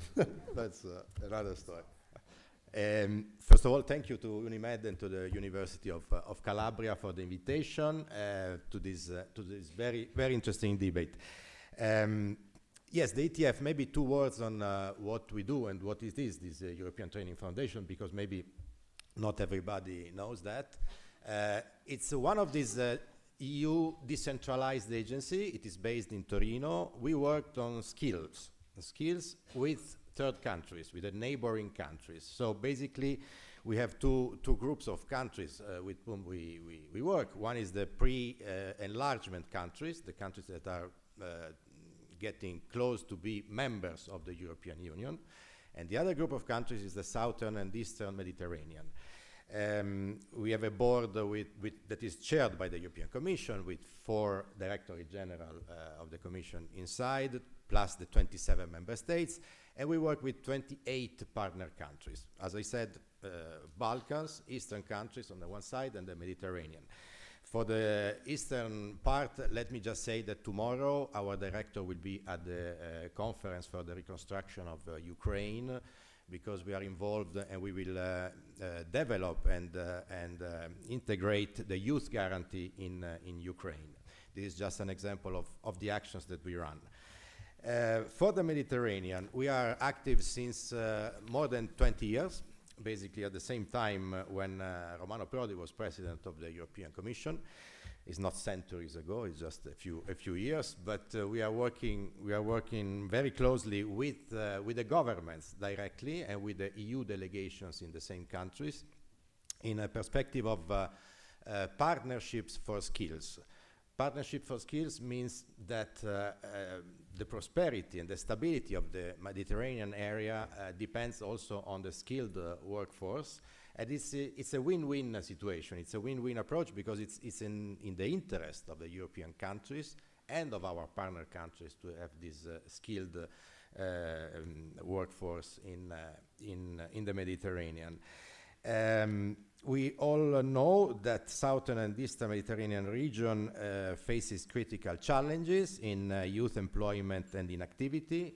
There is a problem of skills mismatch, leading to difficult transition from school to work, but also from job to job.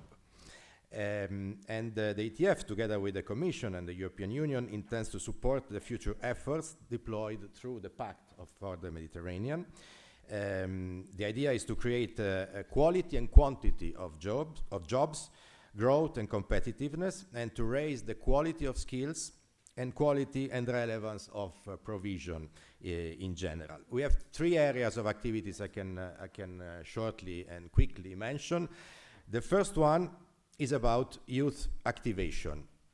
We know that these countries, together with many European countries, are affected by the high figures of NEET, young people with no education and no employment. And activation of this part of the population is very important. So we work to reinforce career guidance and counseling. We work to monitor and analyze the needs and the aspiration of these young people. We need to strengthen the involvement of the private sector, of the business, because this is a key to support the identification of the future skills needed and also the development of the skills requested by the market. And this would contribute to jointly work with them. The idea, for example, to reinforce apprenticeship as an instrument to activate this part of the population. And the youth guarantee is another example that is already existing in some of these countries. Second area of activities, it's about education and training systems, which means governance and financing of education and training. We have been working together on reinforcing, in particular, the creation of skills ecosystems to develop systems that are available and accessible to all, young people as well as adults, in a lifelong learning perspective. As it was already said, it's more and more important to equip people with the relevant skills in a constantly changing labor market. We have the digital and green transitions that are impacting very strongly on all these. This supports not only the transition from school to work, as I said, but also from job to job. Upskilling and reskilling will be more and more important also in the Mediterranean. And there is the point and the problem of financing. We all know what is happening with the USAID withdrawal from cooperation and from intervention in certain areas of the world, including Africa, including Northern Africa. There was a study commissioned by the European Training Foundation that indicates that 396 education programs are being cancelled because of this decision of the US administration. which means thousands of schools, universities, vocational training institutes are closing down or risk to close down. And these open up a big, huge financial gap to make sure that there is a continuity in the education chain. So for us, we encourage the diversification of financing, including fostering private sector investments and investments of international financing institutes that target skills in their area. So business sector can support the financing of formal and non-formal education and training, for instance, through work-based learning models and, of course, training and apprenticeships. That's the second area. The third area is about networks. A network like UNIMED is a great example of the added value of cooperation among actors, among civil society, among universities. The ETF is leading another two interesting networks. One is a network of centers of excellence, vocational centers of excellence, and the other one is a network of quality assurance in vocational education and training. And let me also mention a network of innovative teachers. All these are coordinated by the ETF, and you can know much more about these networks tomorrow, because this point will be discussed in the workshop tomorrow here in a workshop jointly organized by ETF and UNIMED. So these are the three among the main areas of activities of the ETF, supporting EU delegations, supporting the member states and partner countries, supporting the Commission. For the future, let me mention another initiative, the Union of Skills. It is something that the Commission has presented a couple of months ago. It's about developing, identifying and recognizing the skills for the future. It is for Europe, intra-European, but there is also an external dimension. It also talks about the necessity to reinforce skills in our neighboring countries. And there are many initiatives conceived in an intra-European way that could be extended outside. Some of them were already mentioned, the European University Alliances, or a skills portability initiative, or a European degree. There are many initiatives that are built in Europe, but that could be applied and replicated in a Euro-Mediterranean perspective. And finally, we are contributing to the Pact for the Mediterranean. We have sent our proposals to the Commission in Brussels. We have ideas on a skills observatory, for example. We have ideas on the chain between innovation and skills and growth. Of course, we need innovators to boost innovation, but we also need the skilled labor force to work on these innovations in the future. So talent and skills are two faces of the same medal. And I conclude by saying that for the Pact for the Mediterranean, we spoke a lot about Mediterranean. Let me say something on the word pact. Pact comes from a Latin word that is linked to pax, meaning peace. So a pact is a promise for peace. And this is, I think, the engagement we should all take, the contribution that human capital development, that universities and that public institutions can do. It's about prosperity, it's about growth, but it's also about peace. So for this, you can count on the support of the ETF. Thank you very much. Thank you very much, Massimo, for your intervention. It's clear that when we talk about vocational training, probably we are not clearly referring to university cooperation, but talking about skills for sure, and also in many of our universities, in particular in the south, they also do vocational training, and this is one of the reasons why, among many others, the collaboration with ETF is extremely important for us and, of course, for all our members. And we will support you in this network dimension because it's extremely important, in particular innovation in teaching and many others. Now we move to another Sicilian guy, let me say, Giuseppe Provenzano. We have also to enjoy regional dimension, in particular, as we are proud about that. Giuseppe Provenzano already attended several meetings of UNIMED in several occasions, or in Brussels, or during the assembly, or in other occasions. He represents here the Higher Education Department of the Union for Mediterranean. The Union for Mediterranean is not only a fundamental partner or an organization that will implement, of course, the Pact for the Mediterranean, but is a very, very important partner of UNIMED and important for us. I'm also proud, we will discuss more in detail tomorrow, that today we launched officially a manifesto, a UNIMED and UFM manifesto for an initiative on climate action. All of you, all our university members are invited to sign, I mean the leadership of the university, to sign that manifesto.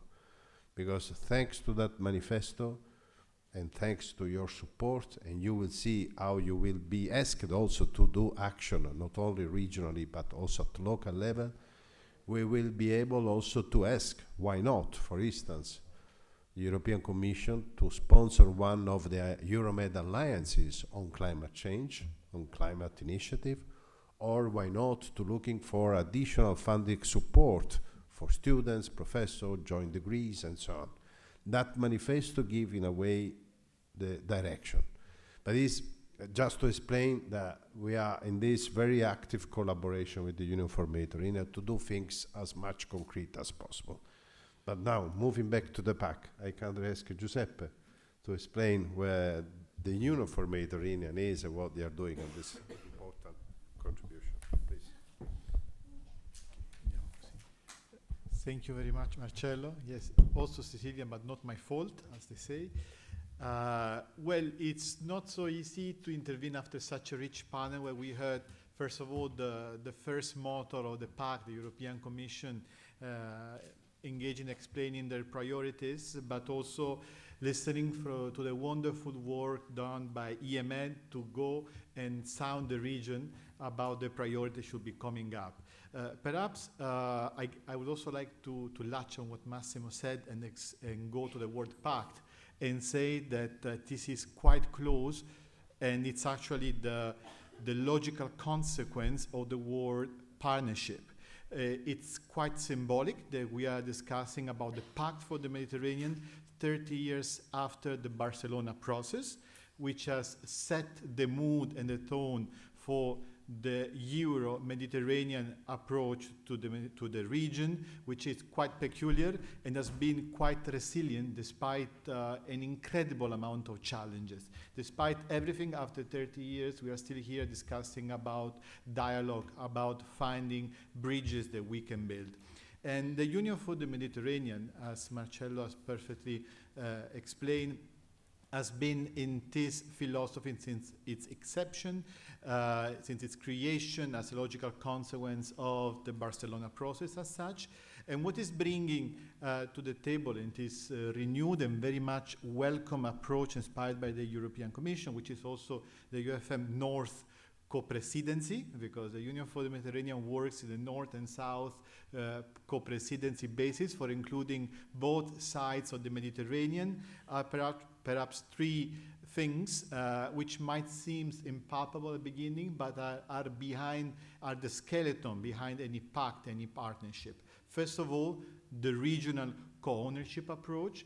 The UFM is able to bring, in addition to the European Union, to the European Commission, 43 member states without excluding anyone, which is something that not any other organization is able to do at intergovernmental level in the Mediterranean region. And this is quite important. Why? Because this brings to the second point is that the UFM is bringing to the table 15 years of work on developing quality sectoral dialogue. It's a way of anchoring new priorities and new actions to the policy dialogue in the region. It's a way of not wasting this capital of member states, of ministries, of universities, of networks, which have always come to meet and finding topics in which there is consensus to work together. For instance, as Alessandro's mentioned, as our co-chair for the platform research, the platform that we have on research and innovation have developed a regional agenda on research and innovation. Think about this. We have all our member states identifying concrete topics, because there are the titles of climate change, renewable energy and health, but they have identified concrete topics on which we should be working on. Then once there is political consensus, things can happen, as demonstrated by the Horizon Europe Mediterranean Initiative, by the PRIMA initiative, and by many initiatives which follow the creation of consensus. Without this, we cannot advance. And then, of course, there is the convening power, the dialogue of dialogue that we have as Union for the Mediterranean, being able to bring to the table governments, yes, but also networks such as UNIMED, who's won the region in any specific topic. If we are not able to break the mold and invite the important stakeholders of the region, despite all the specific statutes, we're not able to advance, especially in this very complicated and complex region. So when it comes to the topics, I would also like to bring a bit what is the sector of higher education and research, which is also our interest and our wishes, of course, not in terms of concrete actions, which are not decided by us, but let's say the main topics for which we have identified appetite in the region, on where there is space for working on, let's say, as a big wish. I know I'm preaching to the converted, but the main topics that we identified in our sectors are, of course, mobility. And we heard interesting, I don't know, pledges, but let's say points for work, even from the Commission, which are quite important, and which we can just celebrate at UFM, on skills, on innovation, and on science diplomacy. I will be very brief in order not to upset the wonderful moderator of this session.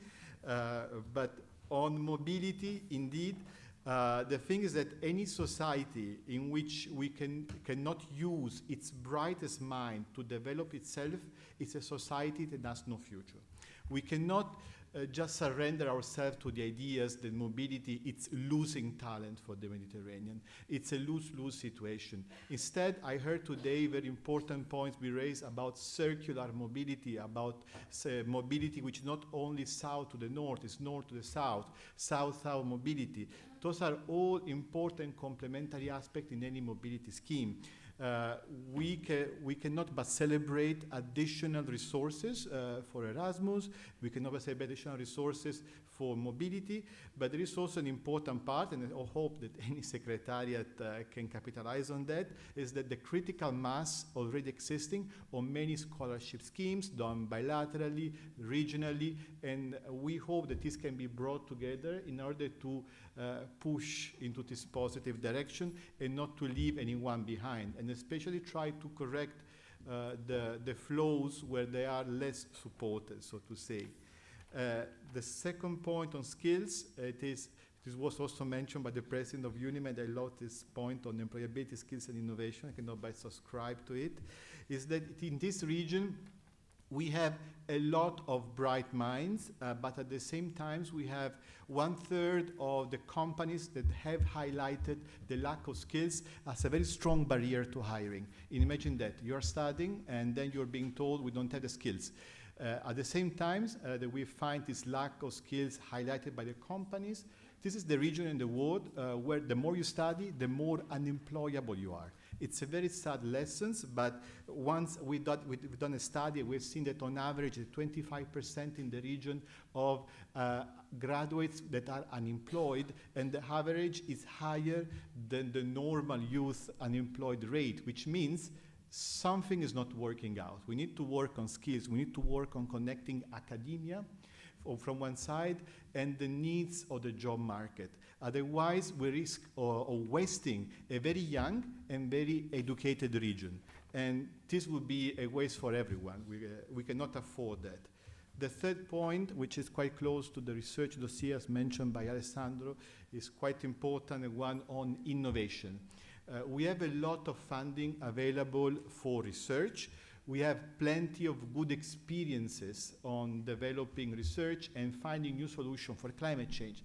an agriculture impacted by lack of water, by changing patterns, salinization of soil, and then after funding all this research, it ends over there. We cannot afford this. There is a basis for launching startups, for capitalizing on research, for working on developing new products, which maybe they do not make sense in China or in Silicon Valley, but they make sense here in the Mediterranean. So the power to exploit and harness this knowledge should come from the Mediterranean. As UFM, we're launching some high-level meetings. We want to discuss this topic in full partnership with the European Commission about how to capitalize on our research more towards innovation and how to deliver the skills where it's needed, where there is the potential of creating new products which are good for our region. And then finally, the one on science diplomacy. We have identified that the work that UNIMED is doing, the work that PRIMA is doing, the work that the universities are doing in the region, the work that we are doing in this region, the work that you are doing personally in the region is of science, of knowledge diplomacy. It's a very important and often unknown work which is behind the scene, which is creating bridges, and then they are creating the basis for advancing dialogue, for going to the next step. But without the very powerful work which you are doing personally in advancing, advocating this region, we cannot create a region of dialogue and peace. This is something embedded in the very concept of being a university, being academia. So my closing thing is that please count on the UFM, and we know that by giving knowledge a chance, we can create a better Mediterranean. Thank you very much. Grazie Giuseppe. I invite Giuseppe every time because every time he said that I'm wonderful. This is for my colleagues. Please copy and paste, okay?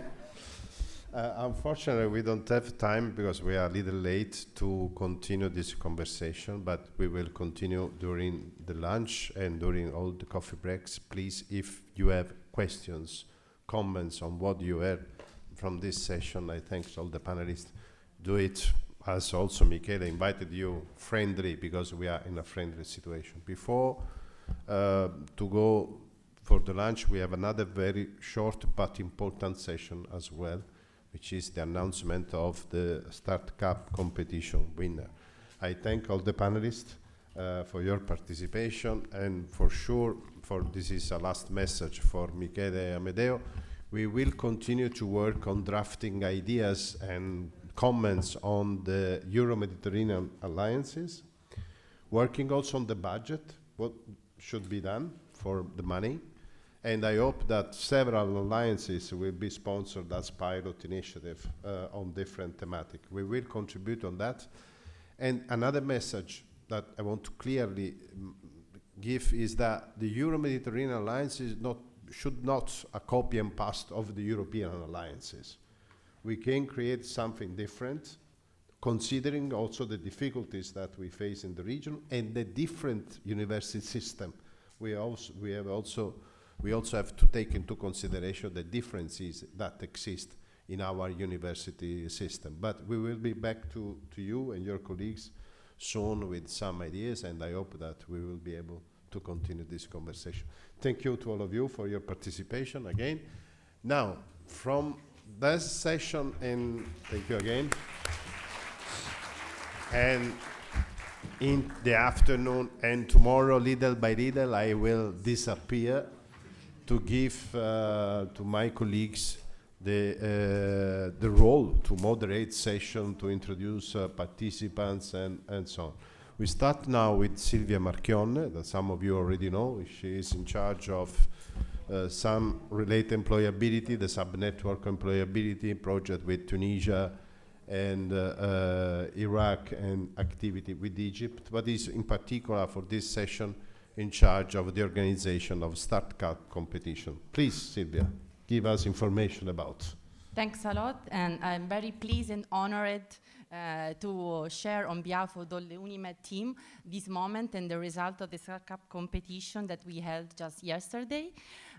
First of all, we have heard until now the importance of the role of the university in bridging the gap between academia and industry, the importance to develop skills and to valorize the human being, especially the students who are the protagonists of this change.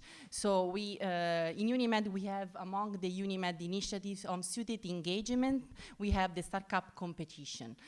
This initiative has been launched in 2018 in the framework of Erasmus Plus project, Resume, with Lebanon, Morocco, and Tunisia. And now we are at the 6th edition. So we expanded to have only 6 teams to, as you can see, 9 teams. So 19 universities from the UNIMED members that have participated in this contest. It is indeed a contest of entrepreneurial ideas developed by the university students from the UNIMED network, UNIMED members. And we were able to mobilize 19 teams and about 40 students. Half of those were able to come to Italy, and from 12 countries. The edition of this year had a special focus, so we collected innovative ideas on artificial intelligence entrepreneurship. So this was the main topic that all the ideas were tackled. And I'm now very glad and very special to invite on the stage the winners, who is the winning team in Italy. It's a second shot from the USEC Holy Spirit University of Catholic, Lebanon.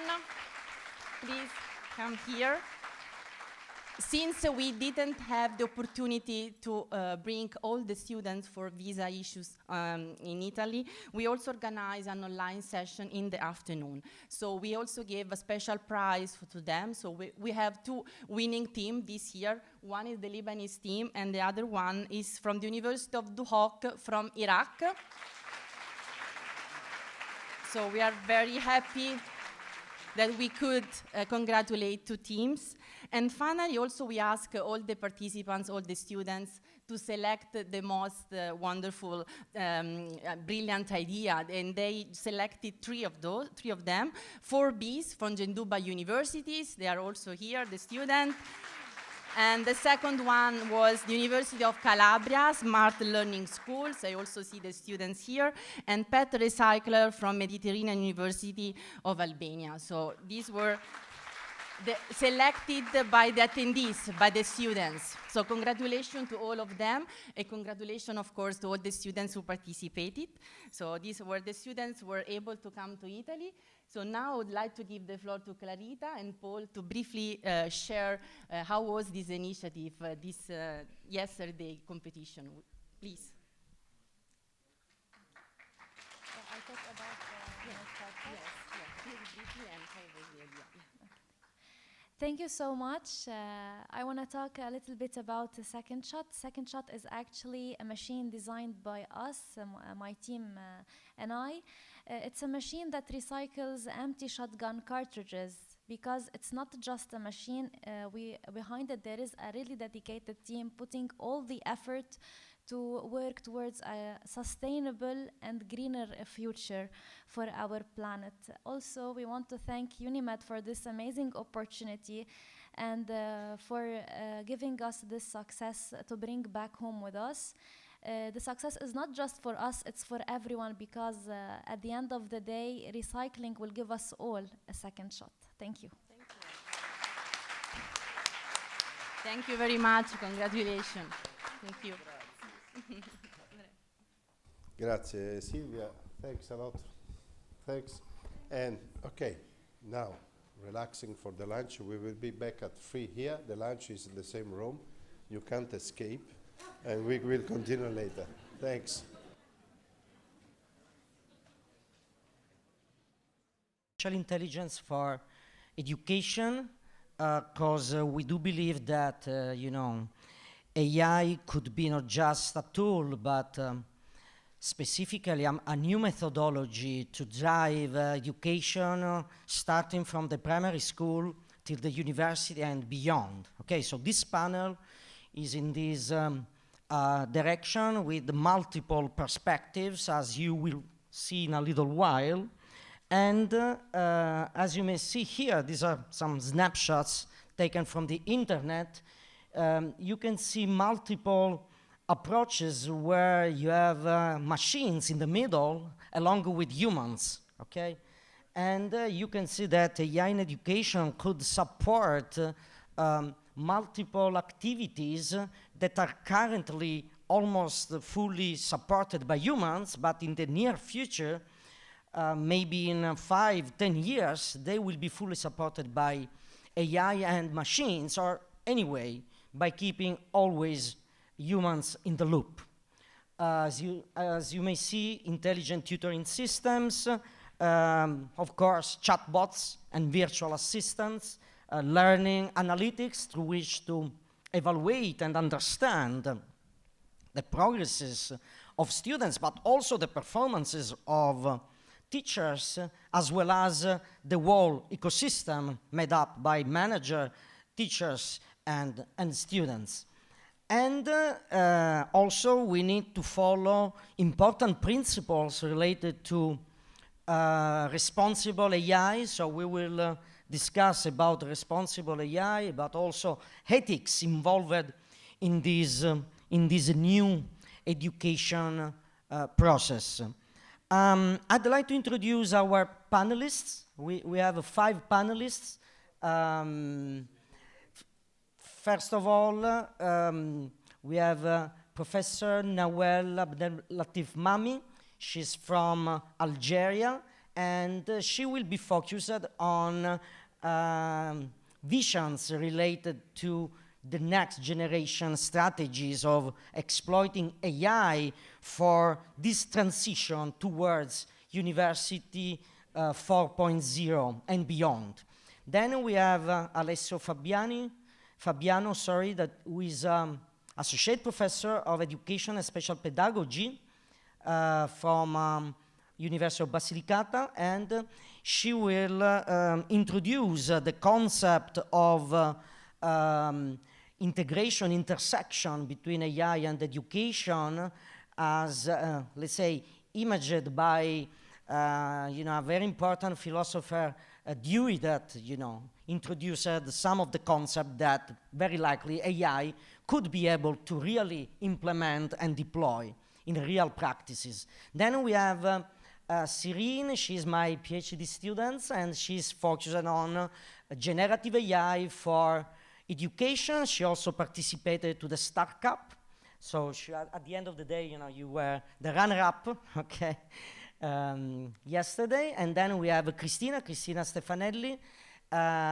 She was a driver of this, let's say, of this panel, as you will see, because she is also editor of an important book that, we developed recently on, the same title you can read over there, Responsible Artificial Intelligence for Digital Cooperation in Mediterranean Higher Education. And then online, we have my colleague Roberto Trinchero from University of Turin in Italy, and he's a professor of experimental pedagogy, and you can see that he's really experimenting using machine learning, so men with the machine learning, synergies between human intelligence and artificial intelligence. So I'd like to invite, first of all, Professor Nawel, please, it's your turn, okay? Maybe, yeah, let me just, I can do it.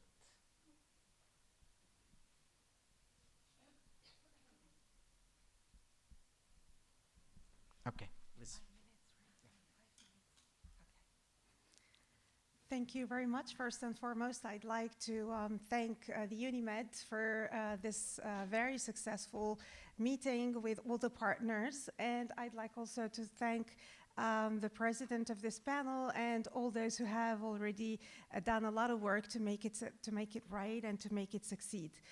I will try in 5 minutes, as I have been recommended, to explain the vision and the application of artificial intelligence in Algeria. And in order to explain this vision, I need to put you in the context. The context is that now we really need to change and to shift. This shift is something which has been imposed. It is an obligation, but now we have to fit our higher education institutions to that. In order to do it, the Algerian government in general, under the umbrella of the Ministry of Higher Education and Scientific Research, has established a ministerial strategy. So this is something that we need to focus upon because it's not only an institutional strategy, but a ministerial strategy that speaks about the integration of AI. This integration goes from the period 2020 to 2030, and it endorses a transformation in the global higher education sector through many steps. The main one of them is the creation of a commission in charge of the transition to University 4.0. We can call it also the University of the Future because we can speak of 5.0 and so on and so forth. Through the creation of a transition master plan that works on different ladders which focus on innovation, capacity building, and digital sovereignty. The scope of this initiative is, first of all, national. It works on different types of activities. First of all, we work on the persons who are going to use artificial intelligence through building their capacity, first of all, by mastering the topic, then implementing it, and working on AI-enhanced teaching and learning. This means that we are going to work with students, with teachers, in order to reinforce the strategy. The target groups, of course, are academics, students, but not only that, we also have institutional leaders, doctoral researchers, and here we are speaking about governance on AI. And in order to establish this strategy, we have channels that go for the communication and for the dissemination and sensibilization through conferences, through seminars, but also through guides and digital platforms. To do this, the Ministry of Higher Education and Scientific Research has gathered a number of 150 experts in AI in order to work on what they have called by the end, le livre blanc, the white paper, the white book. And this white book includes different aspects of the usage of AI, including also the ethics of how to use it. And the outcomes of the impact were a scalable AI education across all the disciplines, because there was a classification of disciplines, including disciplines of social and human sciences. There was also a stronger university enterprise linkage, because we no more speak only about the public sector, but we need to have with us also the private sector to help us support this initiative. We, as an outcome, we'll have through the teaching and the teaching of both the students and the academics and AI-ready graduate and researchers, because we speak of also of a plan for doctoral studies and increased international visibility and digital competitiveness. To end with the strategic goals of this AI strategy, where from a big and a macro level, which was governmental, to the Ministry of Higher Education and Scientific Research, to all the institutions. And here we have also called the experts from international experts, including the Algerian experts who are diaspora living abroad. So we are now working on institutional readiness for AI integration through the development of different characteristics through the Commission for the Transition to University 4.0. We have a master plan that teaches governance for 4.0, education, research, international cooperation, and infrastructure. We work also on research and innovation, and this is something that we have talked about this morning, and which is one of the very important topics about this transition using AI. We work on the human capital development for AI-driven economy, and definitely about international and regional collaboration. This is the aim of this meeting, but also other institutions and other measures that we are doing in the framework of applying AI. Of course, we include in the white paper the ethics of how to use it. We need to change and to shape with AI the way we teach. We no more evaluate our students in the same way because we have ChatGPT to write everything ready. We need to think, of course, of a charter about ethics and deontology for AI, and this is all in order to help and support the human being in general go with this transformation. This morning we have spoken about the Pact of the Mediterranean. If we would like to make this pact successful, I have another pledge. Please consider also social and human sciences, because social and human sciences are really the most important in all these transformations. And in this way, AI will help in creating the Pax, which is the peace. Thank you very much.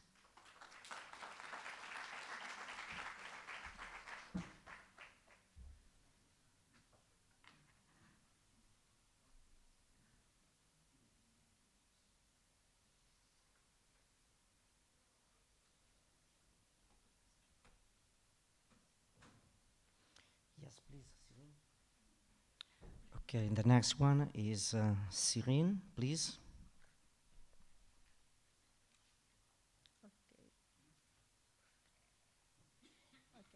So, hello everyone and welcome. My name is Cyrine Bogotay and I am PhD student at the University of Calabria, supervising by Professor Giancarlo Fortino and Professor Francesco Poppo, which the focus of my work is about the use of generative AI on education.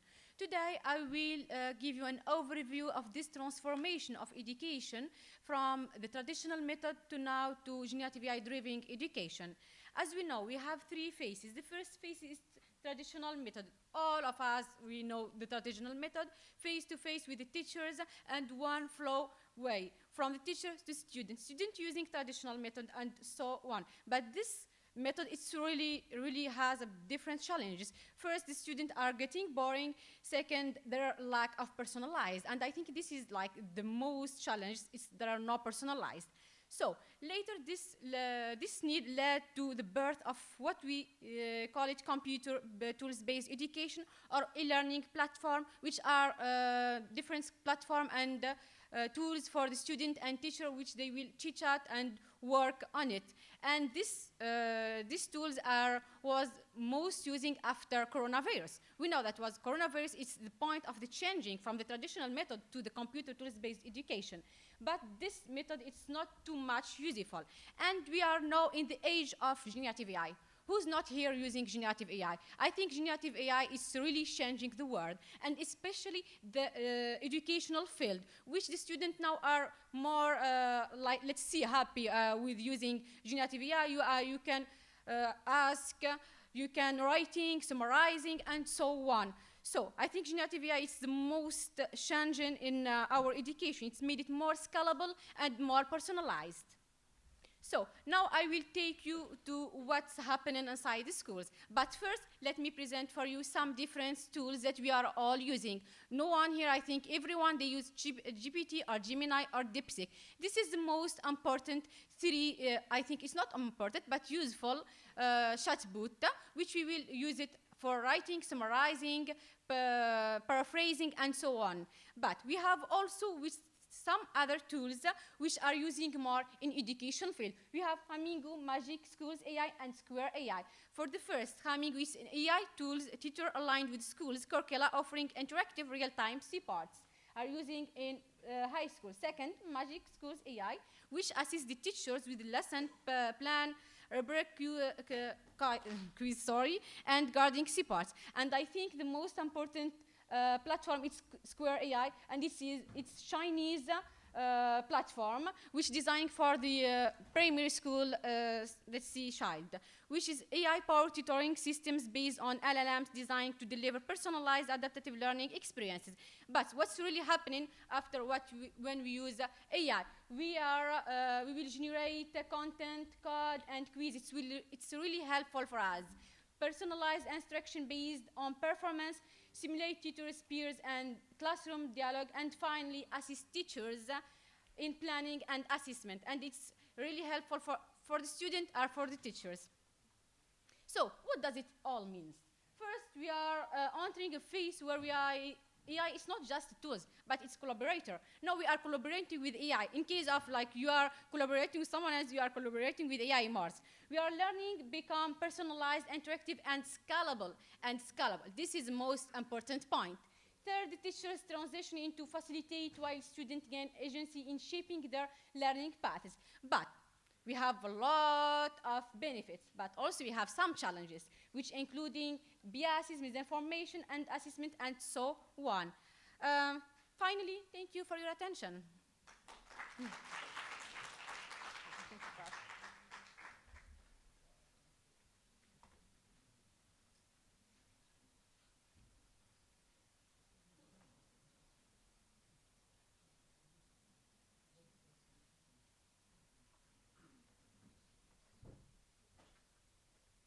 Okay, so next one, Alessio, please. So you will speak in Italian, right? And then you will have, the translation on your headphones. Thank you. In questa breve relazione cercherò di focalizzare il mio interesse su un aspetto, che è quello della relazione tra l'esperienza, l'educazione e l'intelligenza artificiale. Ovviamente la base dalla quale partire innanzitutto è l'esplorazione del ruolo dell'intelligenza artificiale in questo processo di integrazione attraverso l'esperienza. Qual è il contesto all'interno del quale ci muoviamo? L'intelligenza artificiale in ambito educativo promuove un apprendimento personalizzato e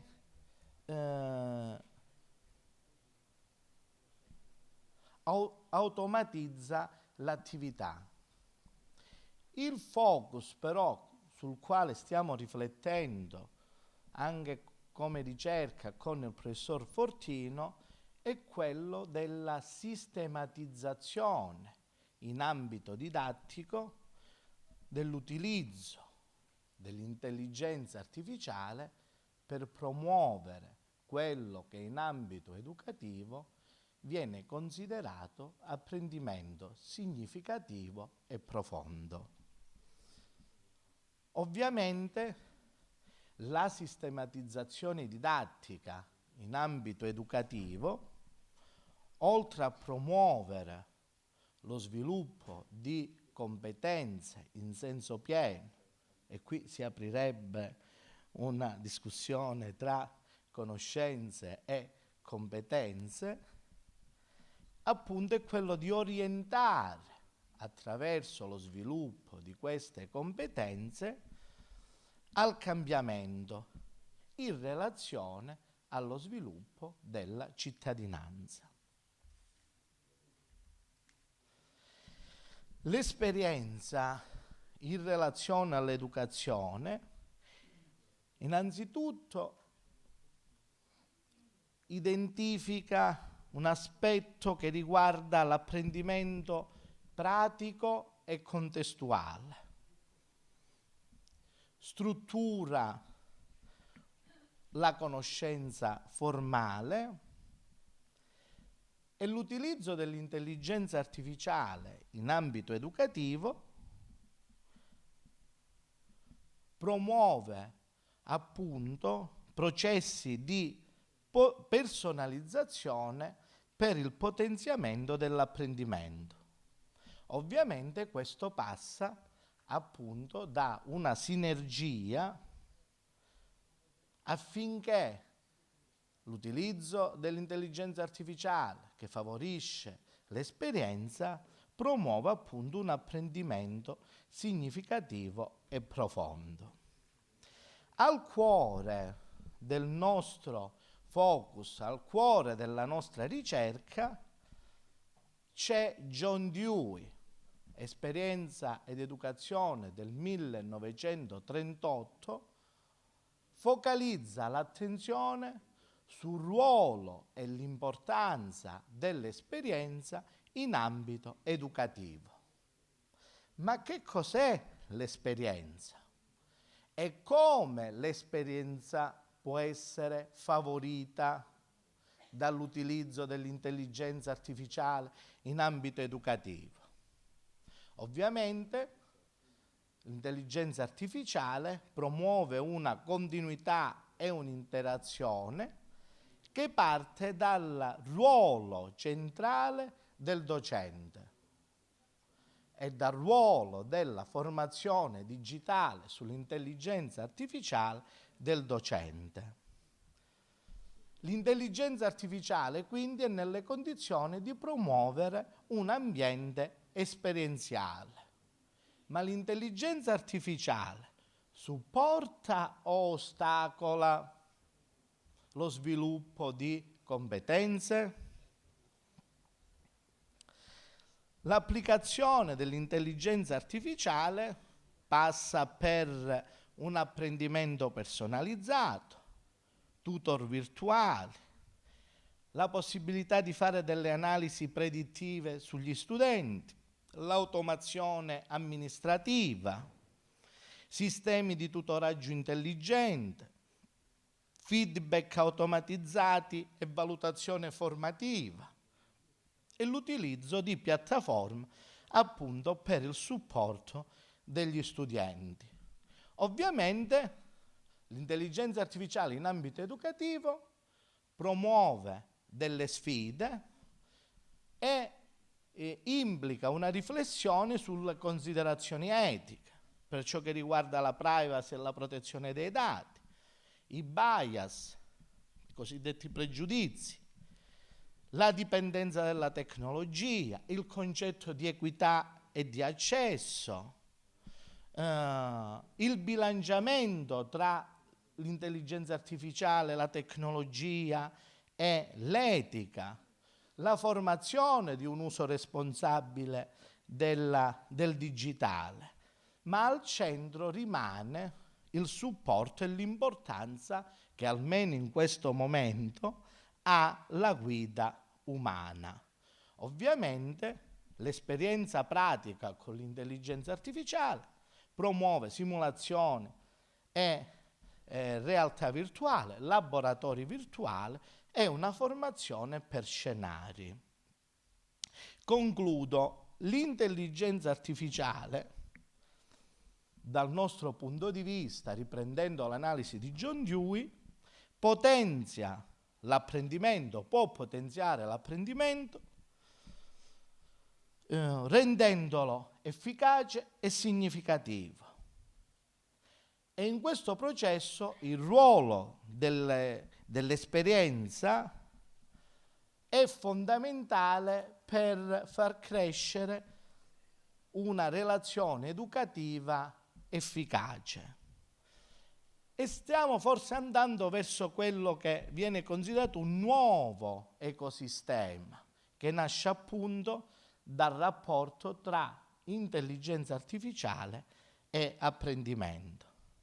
È possibile, quindi, concludo, definire nel rapporto tra intelligenza artificiale ed educazione un nuovo paradigma educativo?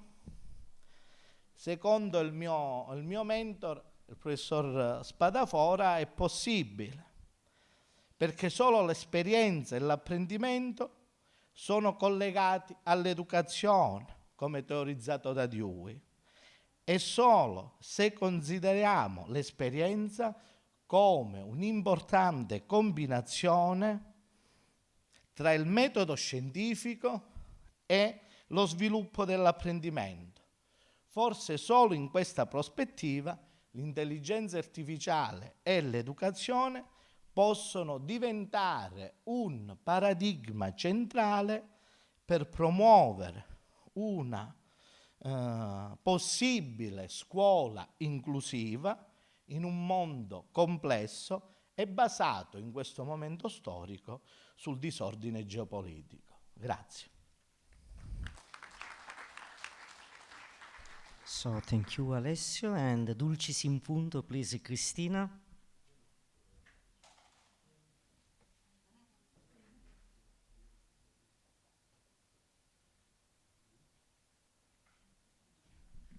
Thank you so much. Good afternoon, everybody. Okay. Beyond the hype of artificial intelligence, at UNIMED, at some point, we thought to try to understand what was going on in the Mediterranean countries regarding practices and educational policies related to responsible use of artificial intelligence, but with a particular focus on AI as an excuse for digital cooperation. We launched a call for case studies in April throughout the UNIMED network with the aim to produce a regional study of policies, practices, and case studies across the Mediterranean to offer a comprehensive analysis of how AI is reshaping higher education. The hidden aim was also to provide a little bit of visibility of the many outstanding practices that the Mediterranean universities are bringing forward. As you know, in the Western-dominated knowledge-sharing arena, those cases are not very well known, so we thought, well, the Mediterranean is not just like a big desert when it comes to AI innovation. There are outstanding cases, and it's worth sharing. The result is this publication, which went out this morning, and you can find it on the UNIMED website. There are 16 cases featured from 11 countries. It's an open access digital publication with a CC license. And here you can find the link to the publication. Key insights, just to make a short summary of what we learned from the cases. AI is a catalyst for institutional transformation, with countries like Algeria, Egypt, and Italy embedding AI into national education strategies. We learned from Nawel what Algeria is doing, and apparently it's setting the bar very high in terms of institutional national strategies for AI. Capacity building is a priority, and we have seen how capacity building is moving from training courses for students to capacity building for teachers, educators, researchers, but also administrative staff in the universities. Ethical AI use and data governance are central to policy development, with outstanding frameworks guiding the implementation. And all in all, and this is also a personal opinion a little bit, AI is an excuse for digital cooperation. Digital cooperation is expanding.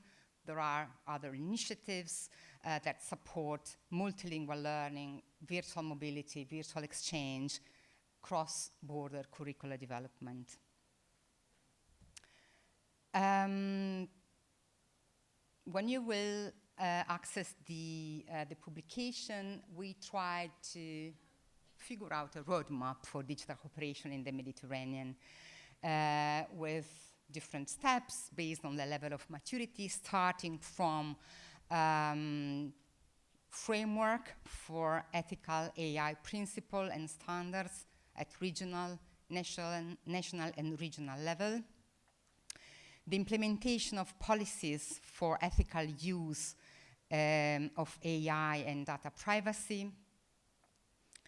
Advancing open infrastructure, which is also a key priority in the region, promoting digital public goods and shared resources, building capacity, foster research on responsible use of AI, and enhance mobility, so working on AI to enhance opportunity, facilitate virtual mobility and knowledge exchange across universities and countries. The book was edited by me and Javier Atenas from the University of Suffolk in the UK, and these are our contact details, and I wish you will enjoy the publication. Thank you.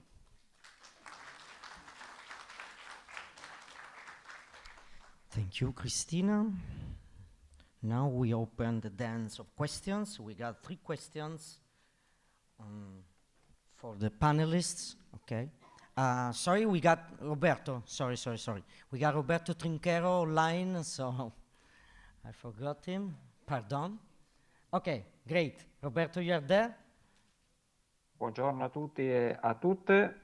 Allora, spero che mi sentiate bene. Io parlerò in italiano, spero che ci sia una traduzione simultanea. Condividerò alcune slide, spero che le vediate. Allora, in questo mio intervento vorrei focalizzare in questi pochi minuti il problema delle sinergie tra intelligenza umana ed intelligenza artificiale. I relatori che mi hanno preceduto hanno descritto molto bene quali sono le possibilità che l'intelligenza artificiale può dare, ma vorrei andare a focalizzare un po' la discussione su un quesito. L'intelligenza artificiale è veramente intelligenza oppure qualcos'altro? Beh, l'idea è questa. Allora, nonostante quello che spesso si dice, le macchine processano dei simboli, e per l'elaborazione della macchina il simbolo non ha senso e non ha significato. Perché? Perché assegnare senso e significato è un'operazione che è tipicamente umana. Ok? Quindi allora la forza della macchina sta nella sua capacità di elaborare grandi quantità di informazioni simboliche. Se vogliamo dirla con il linguaggio di Popper, siamo nel mondo 3 di Popper. E questo tipo di capacità è una capacità su cui gli umani sappiamo essere abbastanza deboli. Il nostro cervello non è fatto per elaborare grosse quantità di informazioni simboliche, ma è fatto per qualcos'altro, no? Perché la forza dell'intelligenza umana sta nell'abilità di assegnare senso e significato all'informazione a livello concettuale, quello che Popper chiamerebbe il mondo 2, il mondo dei concetti, il mondo del pensiero. Quindi queste due entità, intelligenza umana ed intelligenza artificiale, lavorano bene quando? Quando lavorano insieme. Ed è qui che c'è la prospettiva, ed è qui che si delinea la prospettiva dell'apprendimento non dell'umano o della macchina, ma dell'apprendimento di un sistema simbiotico che è formato dall'umano e dalla macchina, cioè il man with the machine learning. Che cosa vuol dire man with the machine learning? Significa avere un sistema in cui umano e macchina fanno ciò che riescono a fare meglio. Allora, per esempio, che cos'è che riesce a fare meglio la macchina? Beh, e che cos'è che riesce a fare meglio l'umano? Sicuramente la macchina, riesce in maniera molto più efficace di un umano a trovare informazioni che vengono incontro a certi criteri. Mentre invece, se dobbiamo valutare la qualità di quelle informazioni, per valutare la qualità dell'informazione serve assegnare senso all'informazione. E quindi ci sono limiti intrinseci della macchina ed è un qualcosa che sicuramente un umano può fare meglio. Sicuramente la macchina può sintetizzare più sorgenti di informazione, ce lo hanno dimostrato i vari modelli linguistici che applica ChatGPT, che applicano Perplexity, Claude o altri sistemi di intelligenza artificiale, ma quello che la macchina non è in grado di fare bene è fare delle inferenze da più fonti informative. Questo è in grado di farlo bene invece un umano quando? Quando viene supportato con delle informazioni opportune che la macchina gli sintetizza. La macchina è sicuramente in grado di applicare molto bene degli algoritmi. Però quello su cui fa difficoltà è applicare delle euristiche che possono anche derivare dall'esperienza. Quindi sicuramente un umano è più forte quando si tratta di applicare euristiche anziché algoritmi. La macchina è in grado di formalizzare e di memorizzare, cioè, le intuizioni e le produzioni dell'intelletto umano, ma cioè, quando si tratta di creare delle nuove idee che vadano oltre, cioè, quanto già è finito, sicuramente l'intelletto umano è più forte. La macchina può mettere alla prova le inferenze umane, ma quando si tratta di cioè, andare a controllare se l'elaborazione della macchina ha prodotto qualcosa di valido oppure no, lì serve il pensiero umano. Sicuramente la macchina può preparare la base informativa che serve all'umano per decidere, ma la decisione deve sempre essere fatta dall'umano. E questa decisione è una decisione che viene meglio quando viene supportata da una base informativa che la macchina ha costruito. Quindi tutto questo per dire che la macchina ha bisogno dell'umano e l'umano ha bisogno della macchina. Chi dice che l'intelligenza artificiale si sostituirà, sta parlando di qualcosa che non è ancora in vista. Quello che abbiamo adesso è una macchina che ha bisogno dell'umano per fare inferenze e un umano che ha bisogno della macchina per riuscire a fare tutto ciò che non è in grado di fare bene da solo. Quindi anche quando si parla di apprendimento, cioè quando si costruiscono ambienti di apprendimento basati sull'intelligenza artificiale, sono ambienti di apprendimento che dovrebbero promuovere, cioè, interazione cognitiva di alta qualità tra umani e macchine, perché è questo che dà più opportunità di apprendimento sia per gli umani sia delle macchine. Questo è quello che fa sì, cioè, che i sistemi basati sull'intelligenza artificiale abbiano successo non quando diventano un qualcosa di alternativo all'umano, cioè non quando la macchina sostituisce l'umano in qualche funzione, ma quando la macchina promuove una cooperazione tra umano e macchina e tra umano e umano e interazione cognitiva, perché è quell'interazione cognitiva che genera veramente dei percorsi di apprendimento significativo, come ha citato il collega che mi ha preceduto. Se volete saperne di più potete fare riferimento ai materiali citati sulle slide. Per il momento io vi ringrazio della vostra attenzione. Okay, thank you, Roberto.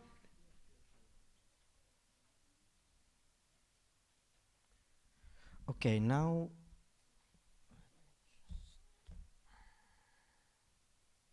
okay, I guess that yeah, you have to switch to the local slides. Thank you. Okay, great. So now I got 3 questions, for the panelists. So I recommend to be short, okay? To be pretty short.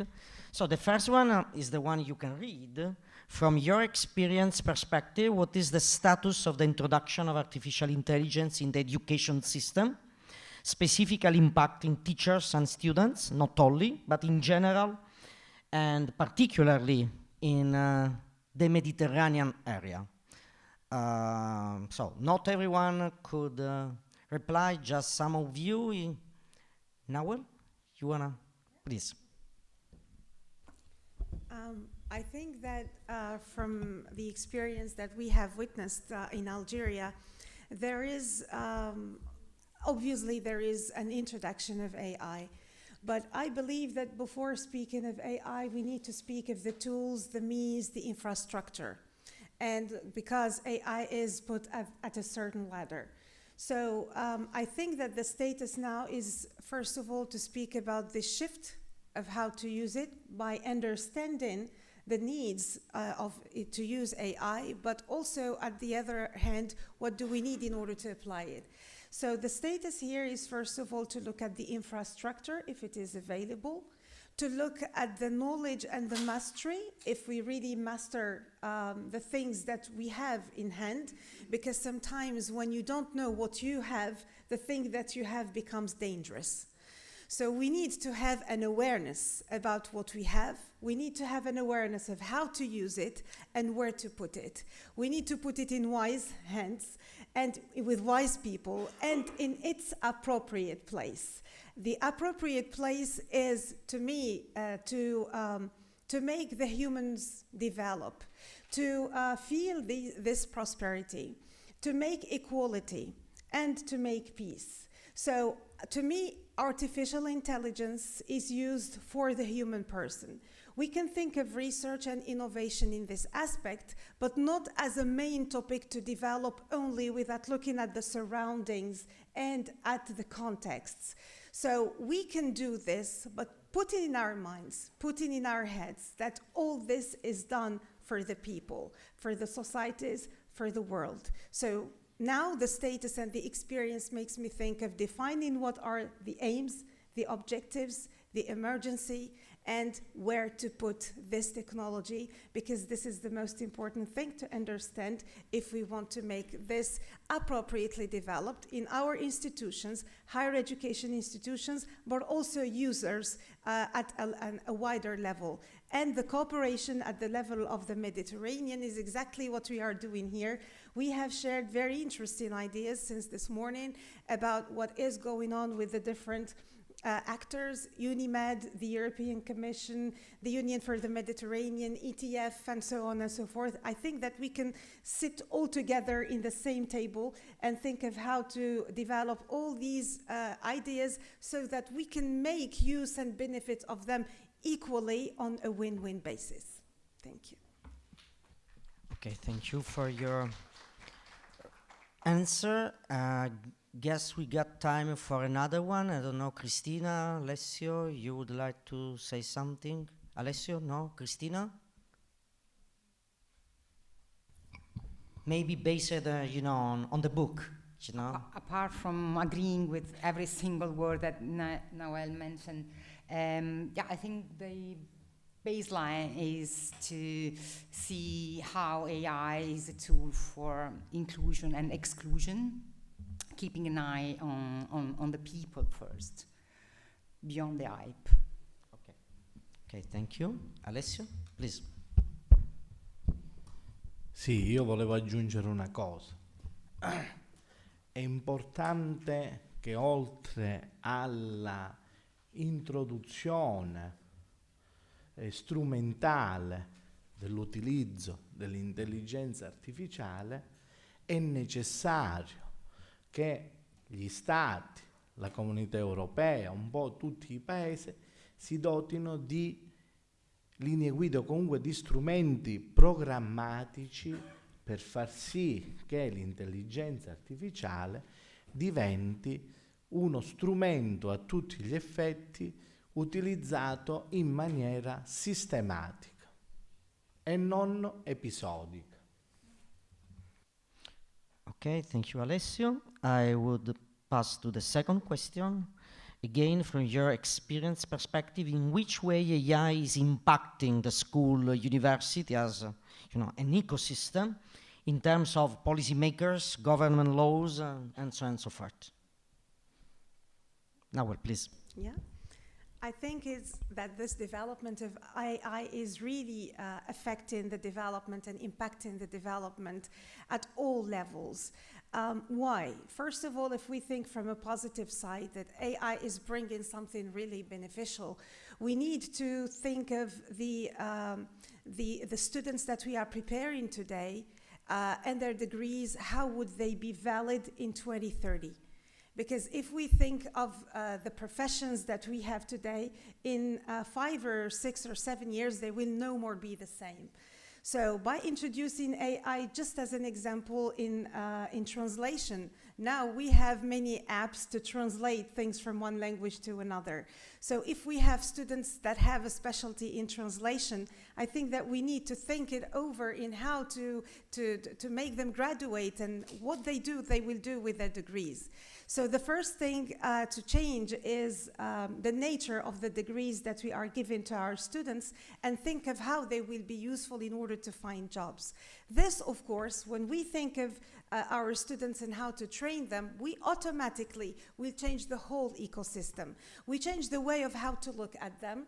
We change the way of how to provide them with the appropriate tools, education, research, and so on and so forth.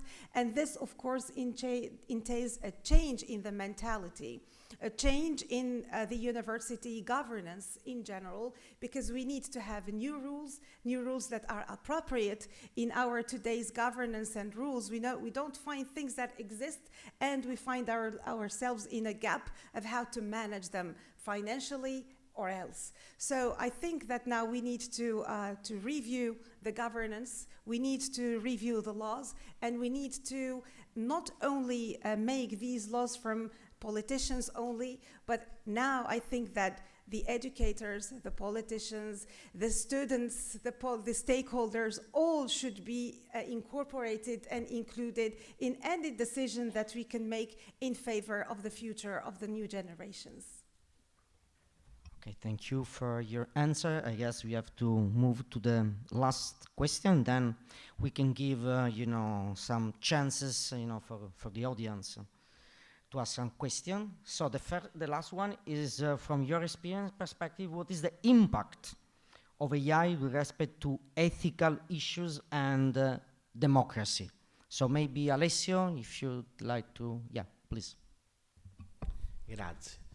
Allora, l'impatto dell'intelligenza artificiale è significativo, dirompente, e da una parte ci pone di fronte a delle questioni etiche, di responsabilità, di utilizzo critico, dall'altra ci pone in termini di possibilità anche per la costruzione di nuove competenze per vivere una cittadinanza piena. Quindi il legame, richiamando sempre Dewey, in Democrazia ed Educazione, nel 1916, la scuola costruisce, quindi l'educazione costruisce la democrazia. Siamo di fronte a dei cambiamenti epocali, ma allo stesso tempo siamo di fronte a delle opportunità per promuovere una cittadinanza più consapevole, più viva. Okay, thank you, Alessio. Someone else would like to add something on this question? Nawal, please. Yeah, I think that this question is the most urgent one, because we are speaking about ethics, we are speaking about values, and here I think that we have to speak of different ladders. First of all, we need to introduce a responsible AI. This is the first thing. The second thing is we need to create epistemic justice in the use of AI. And the third thing, and the most important, if we speak about AI and democracy, here I need to focus on the judgments that we can have on the human judgment itself, because sometimes we trust what is given us by AI more than the trust we give to a human being. So we need to speak about the evaluation of governance using AI, but we need to speak of data sovereignty. So today we are speaking of a bunch of information, some information which is specific to countries. Now, if we have open AI, open sources, when do we speak of data sovereignty of these people? And if we speak of all these, we speak also of power. So how could be the division of power when we are speaking about the use of AI in all these disciplines? So I think this is really an impact and a very important question that we need to dig deep in order to find solutions to the future of the use of AI in higher education and in all the realms of life. Okay, thank you. Now I'd like to give the floor, to the audience. So, I see a lot of hands raised, but let's start from here. I guess that if we got, we got that over there. So, just in front of me. Okay, Thanks. Thank you, Chair. Thank you, speakers. If you allow me 1 minute just to share our experience recently with AI in scientific publishing, then based on that, I will ask the question. I think we have tried recently to use AI to modernize the open journal system, which is a very cumbersome way to use to handle your journals. And we spent about 6 weeks or so trying to do that. It didn't work. So what we did, we have to start from scratch. We have to really scrap open journal system and start our own AI-based journal system. And that works and has actually proven to work very well. And we have comparison between our own journal, which was published by standard open journal system, and the new one, 2 different journals. And the visibility of both journals on the current, even Google Scholar is hugely different. Because he knew, the engineer who did this knew what is Google Scholar looking for to identify your publication, and he implanted those. But that is not available in the current open journal system, which existed for the last tens of years, and more than 17,000 engineers have contributed to it. And the question that I'd like to ask you, and I think, well, my advice is, if you're going to use AI for education, make sure that you design an AI teaching system based on AI. Don't take an existing application which was built before AI and make it will never work for AI. Have you had any experience? That's my question. Thank you. Yeah. Please.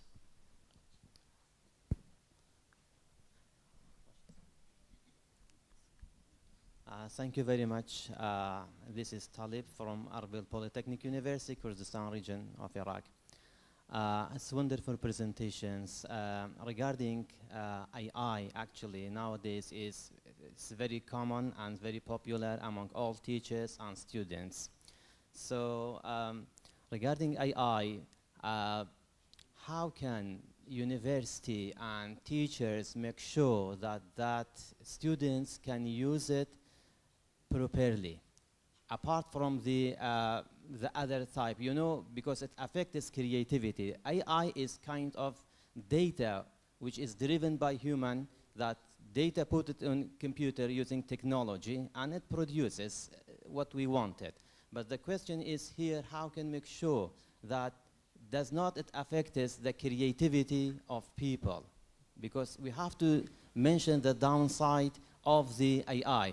And what are the UNESCO's guidelines regarding the ethics of using AI? It's very important. And another question I'd like to ask regarding the Department of Technology. We are going to use AI as a module academically to be studied. But actually, what's important, how we can design a syllabus for an AI, including in technology as well. Thank you very much. Thank you for your consideration. Also question, if someone would like to reply to. Yeah, please. Thank you very much for the very relevant questions. Actually, I would say for the first question, yes, indeed, we need to start from our experience in everything, including AI. Because yes, we can have other experience in order to get inspired, because there can be other people who would have other experiences that can be best practices or good practices. But always, we should never copy, but we should adapt in order to create something new from us. If, for your question, if you have an experience or an example, yes, we do. We do have an example of that is called Linux. And maybe I can give you the link afterwards to that. It is an experience which has been developed by a group of experts at the level of the Ministry of Higher Education in Algeria. And it is an open, the Linux is a free programmation of the whole system, including the different pillars and domains of higher education, from research to education to governance. and it has been launched officially last week at the level of the ministry. I must tell you that it has been a work of 25 years, not just the work that has been done 2 or 3 years ago, because the experts started to think about that, but then with the developments of artificial intelligence, they have switched the research in order to apply a typically national system by creating this Linux free programmation adapted to the Algerian context, adapted to the needs, to the aspirations and the objectives. We can share about this experience because I believe it could be useful as well. And for the second question, actually, about how I can make sure that the students will use it properly, I can never make sure they will use it properly. And I think no one does, because this is something very difficult to measure, but I think that we can work on how to prepare the students, to prepare them, to prepare their awareness, to prepare them through through conferences, implicating everyone. Even when we make activities with the student clubs in order to make all the others aware about that.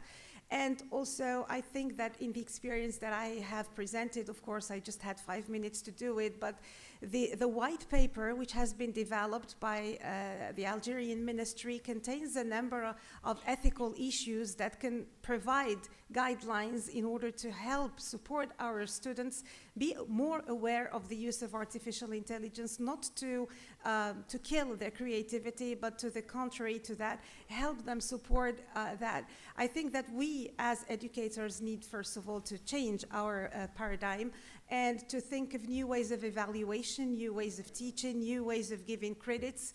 And this is how we can move forward to support ourselves and our students in this regard. Thank you. Okay, just Cyrine, just very short one. Okay, So I will give an answer for the first question. Okay, I was in Finland the last 2 weeks, and why not we don't use something existing? Okay, I will use some tools of GPT, but I will adapt it what I need more. Okay, it's not a problem to use something already existing, but the most important thing, what is your touch? They use GPT tools and they use it for their tools, for their attention. Okay, so it's not a problem. Moving to the second question, sorry for that, we can't control, but as we mentioned yesterday in our competition, why not we don't develop let's say, a platform for the student that can teachers or the manager of schools, they can track the student when they use. Okay, we can't, GPT, no one can track the student, but if we develop a new platform, so teachers can track his student what they are doing, where are not. Thank you. Shorter.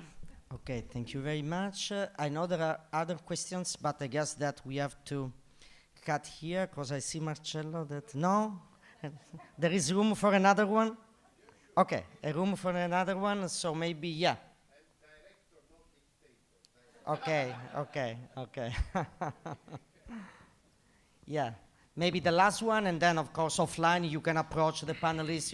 You can approach me, so we are pretty available, to interact with you. Okay, please, the last one. Thank you, and thank you to the non-dictator director. Thank you. Thank you, Marcello.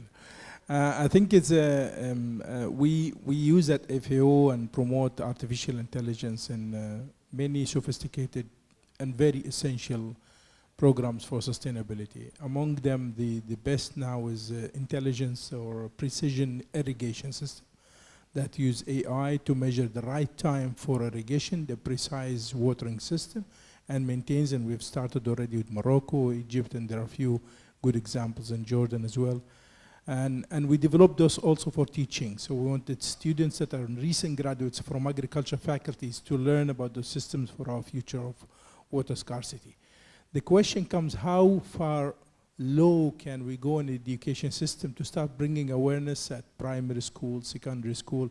I know that the sophisticated use of it comes well at university level, but I think when we consider so many aspects of non-clear, we need to start somewhere by developing some awareness system. One last point, when we are asked at FAO in the days of GMOs, the genetically modified foods or organisms or seeds in particular, and countries, can we use them? Are they safe? We say 2 things that you need to have before you can go to explore this unclear path. 1 is that you have to own your original seeds and store them. 2, you have to own the technology for the genetic modification. You do it yourself, so you know what you're doing. I think a lot of this concept needed in AI, based on what they said. You need to somehow be able to reverse engineer what you've had before so you don't lose it, but you also need to be able to own the development itself. Thank you.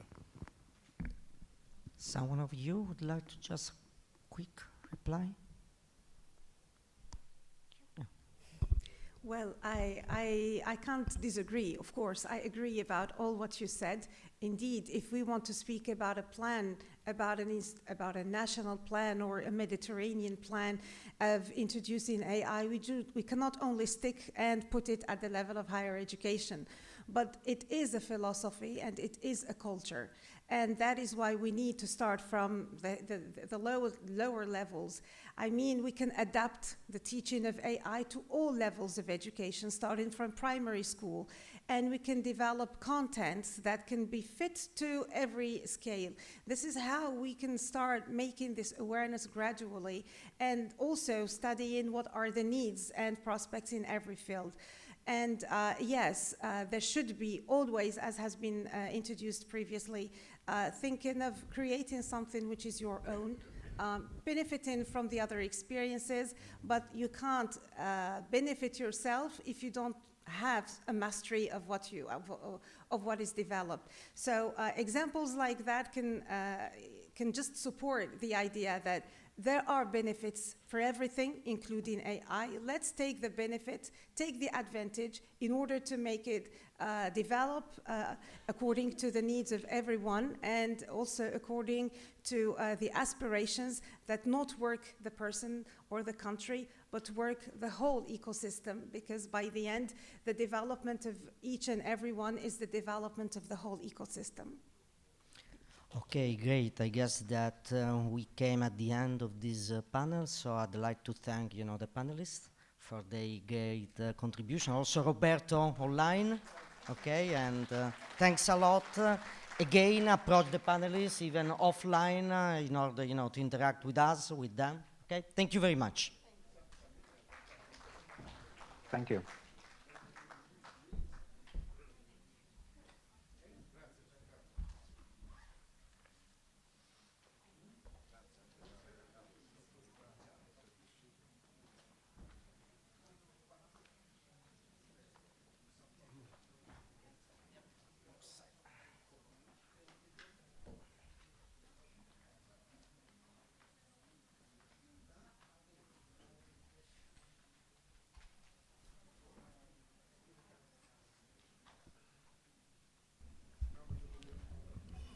It's me again. I'm really sorry. I'm really sorry, but I promise you that tomorrow I will disappear. Now we have a session with 3 important networks, university networks. I invite on the stage Amanda Crawford from the European University Association. I invite also as well Amr Salama from the Association of Arab Universities, and obviously our president, Karir Assas, president of UNIMED. Please join us here.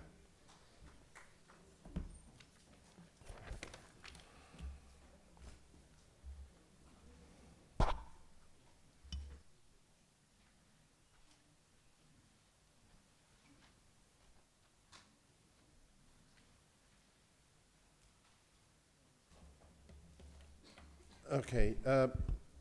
First of all, I would like to underline something. Consider that we are talking with university networks. Sometimes we are questioning the reason why universities should be in associated networks. Sometimes I receive from rectors or vice rectors the question why I should join your network, what are the benefits, what are the results, what are the improvement that I can achieve if I join the networks and so on. And every time that rector change come with the same question.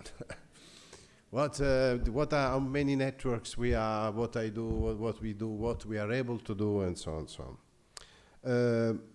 And in addition, obviously there is the issue of impact, benefit, sustainability, and so on. We are all aware, but there is also political issue related to the importance to be in a network, because universities obviously play the role of education and research institution, but from my perspective, at least, they also play a role, an important role in the society at large.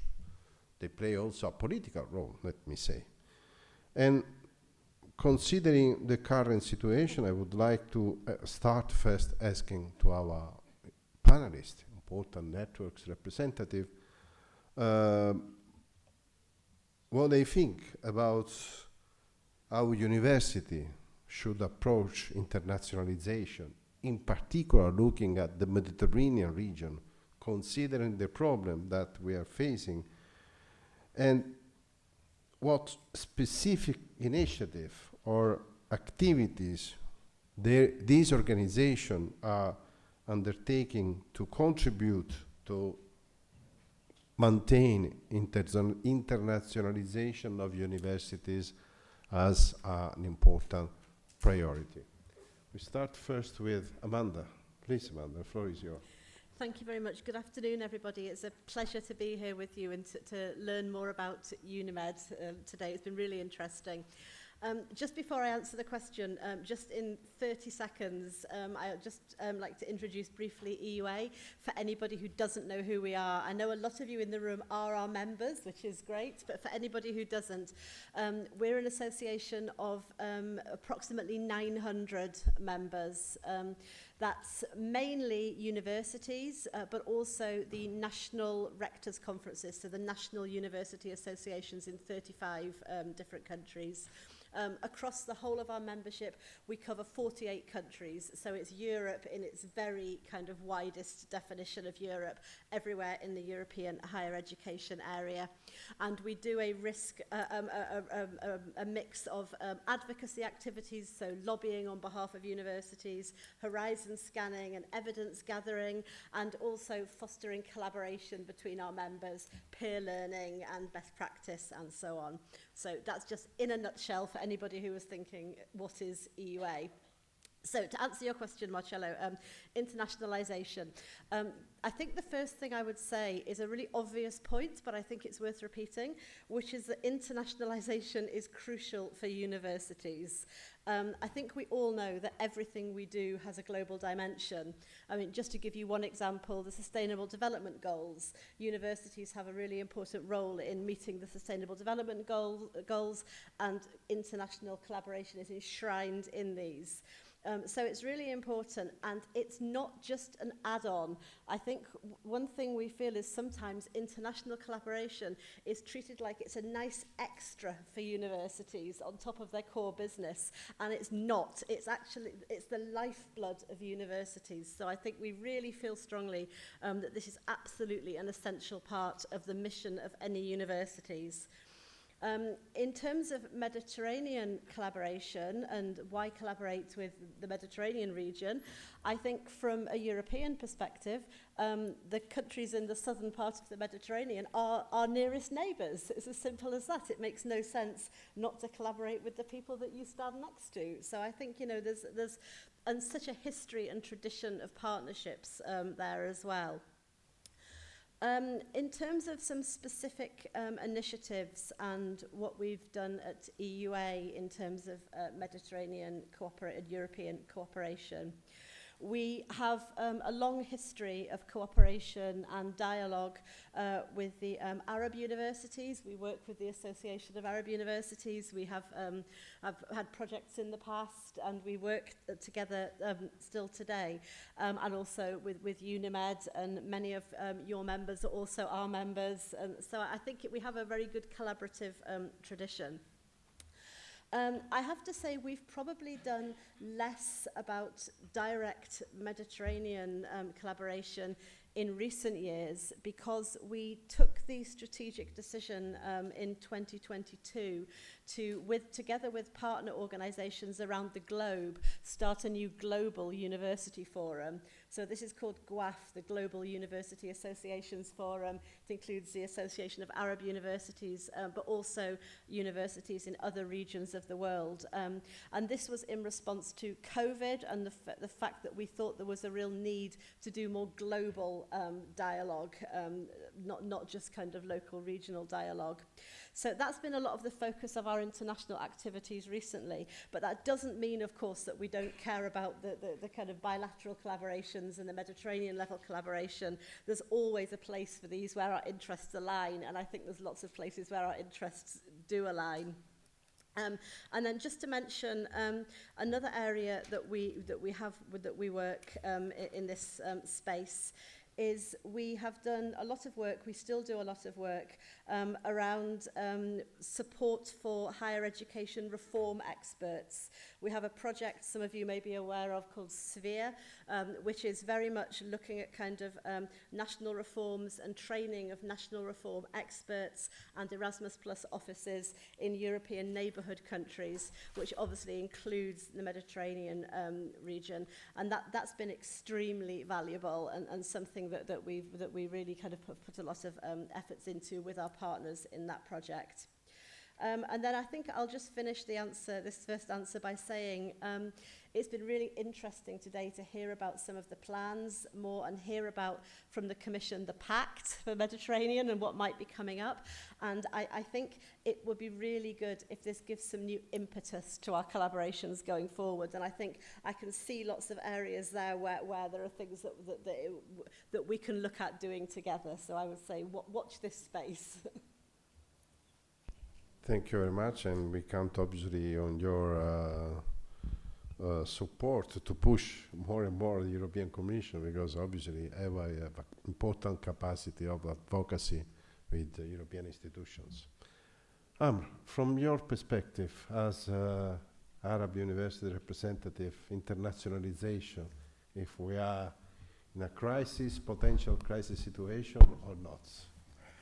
Well, thank you, Marcelo, very much. And let me say that it's a pleasure to be here, actually, with you today at the UNIMED General Assembly. Thank you very much. And I would like to sincerely thank UNIMED and all the organizers for their outstanding efforts. This gathering actually reflects our shared belief in the power of university networks to bridge regions, promote peace, and create meaningful opportunities, especially in the Euro-Mediterranean space. Before answering the question, actually, let me ask you a question. We have at least here 50% of the attendees are from the Arab countries. Why you don't have an Arab translation beside the English and the French and the Italian? Well, شوية شوية, okay. Well, let me say that here now today internationalization goes far beyond student and faculty mobility. It is a strategic pillar of modern university development. It involves global engagement in teaching, research, governance, and digital collaboration. For Arab and Mediterranean universities, this means embedding international elements in curricula, forming cross-border research partnerships, aligning with global academic standards. The Association of Arab Universities is fully committed to this vision through key initiatives. And let me, before continuing, let me say that the Association of Arab Universities is one of the oldest associations all over the world. We were established in 1964 by a decree from the Arab League Council. And since then, there was, at the Arab world this time, 23 universities. Our members now are approaching 500 universities distributed all over the Arab world, from Mauritania to the Gulf countries in the east. So as I said, we are very committed to this vision through key initiatives. The first one is hosting multi-regional leadership forums Association of Arab University organizes high impact forums that bring together university leaders from Arab countries, Europeans, and as Amanda mentioned, Turkish, Chinese, Indians, and Russian institutions. These gatherings act as incubators for shared ideas, strategic partnerships, and collaborative projects across the Mediterranean and beyond. Second, supporting the Global University Associations Forum, which Amanda mentioned. We call it GUF, a platform connecting Association of Arab Universities with partners like EUA, AAU, the Association of Asian Universities, and Universities of Canada, America, and the African Association of African Universities, and others. Third, advancing the 10+10 Arab-Chinese program, pairing 10 Arab and 10 Chinese universities, and each university of these 10 make a network from other universities to promote joint research, innovation, and student exchanges. The Mediterranean Academy for Professional Excellence launched in May 2025 during the Versus Sud Forum in Sorrento. This was just 2 or 3 months ago, Italy, to bridge the gap between traditional academic education and the rapidly evolving demands of the labor market, especially for youth, women, and early career professionals across the Mediterranean. Actually, this academy is established by the Versus Sud, the Union for the Mediterranean, the Association of Arab Universities, and 3 Italian universities, and one Moroccan university and 1 Egyptian university. Through these efforts, we aim to strengthen the role of Arab universities as active, connected players in the global academic community. Thank you. Thank you very much, Ham. And also, I'm very curious to learn more about this Versus Sud initiative. Sure. And, because it's not only for the participation of the Union for Mediterranean, I think there is something interesting to understand, and we will try to manage in the next assembly UNIMED events also to have Arabic translation, I suppose, depending by single situation. But this morning we learned in some way that the Mediterranean Universities Alliances will be sponsored, will be launched soon. We don't know in which way, we don't know many things. We are trying to contribute to this conversation with the Jimena. At the moment, there are some bilateral meetings with the colleague of the Jimena to try to pass some positive message of the importance of the alliances and so on, how the European alliances works and so on. And there are many, I don't want to say obstacles, but many things should be, that should be clarified. And I hope that this will be clarified by the end of the year. This should be the plan of the European Commission. And now I have this question for you, more or less is the same question for all of you. What do you think? Because I pushed a lot to ask for the Euro-Mediterranean Universal Alliances, starting from the perspective that the European alliances could be an obstacle for internationalization beyond Europe. Now, it's very interesting to know what the European University Association think, and as well the Association of Arab University, and then our president, what do you think about this potential new initiative of the European Commission? Please, Amanda. Thank you very much. It's an excellent question. At EUA, approximately 1/3 of our members are involved in European alliances, so it's something we've done a lot of work on in recent years. And I think we really welcome the idea that there will actually be support and funding for Mediterranean initiatives, whether it's an alliance or other partnerships. I think it's a really positive thing. But just from our experience of being involved in the alliances, I think there's a few things that are really important to take into account if there's going to be a Mediterranean alliance, to kind of make sure that it really has the impact that you want it to have.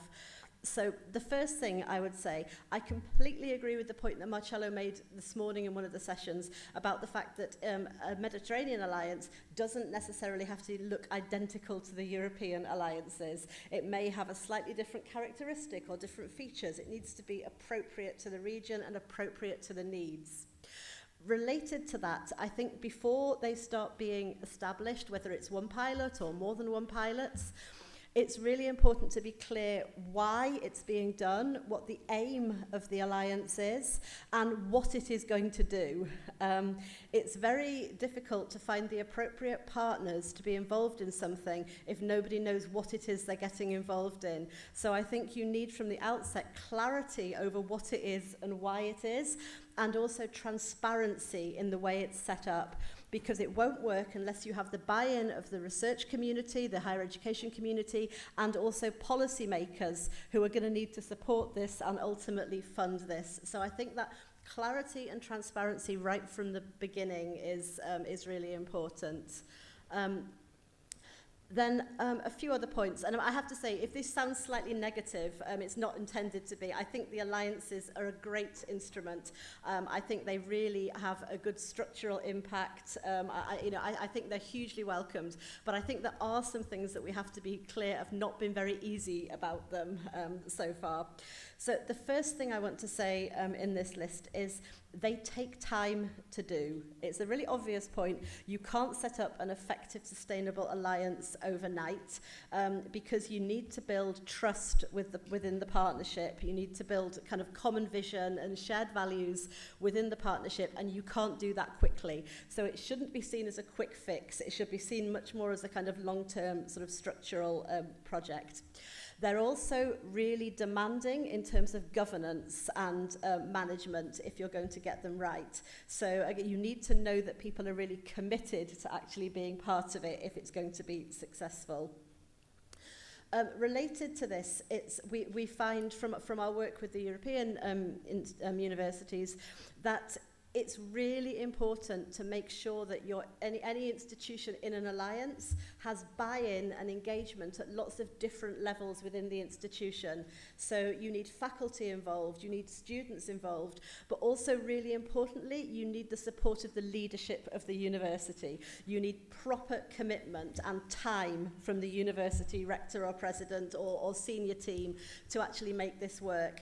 And one problem you can have is when the leadership of a university changes and the next leaders don't necessarily want to pick up on it. So you've got to do it so that it's embedded throughout the institution and it becomes part of your kind of core business, if you like. I think related to this as well, you need to think carefully about who are the right people to be in a partnership with. Some of the best alliances work when you get people who already know each other together because you already have some of the trust. Now, that isn't to say you can't start with a brand new partnership where you bring people together, but then just to bear in mind that takes more time to do. So then another point, you need to have a shared academic focus.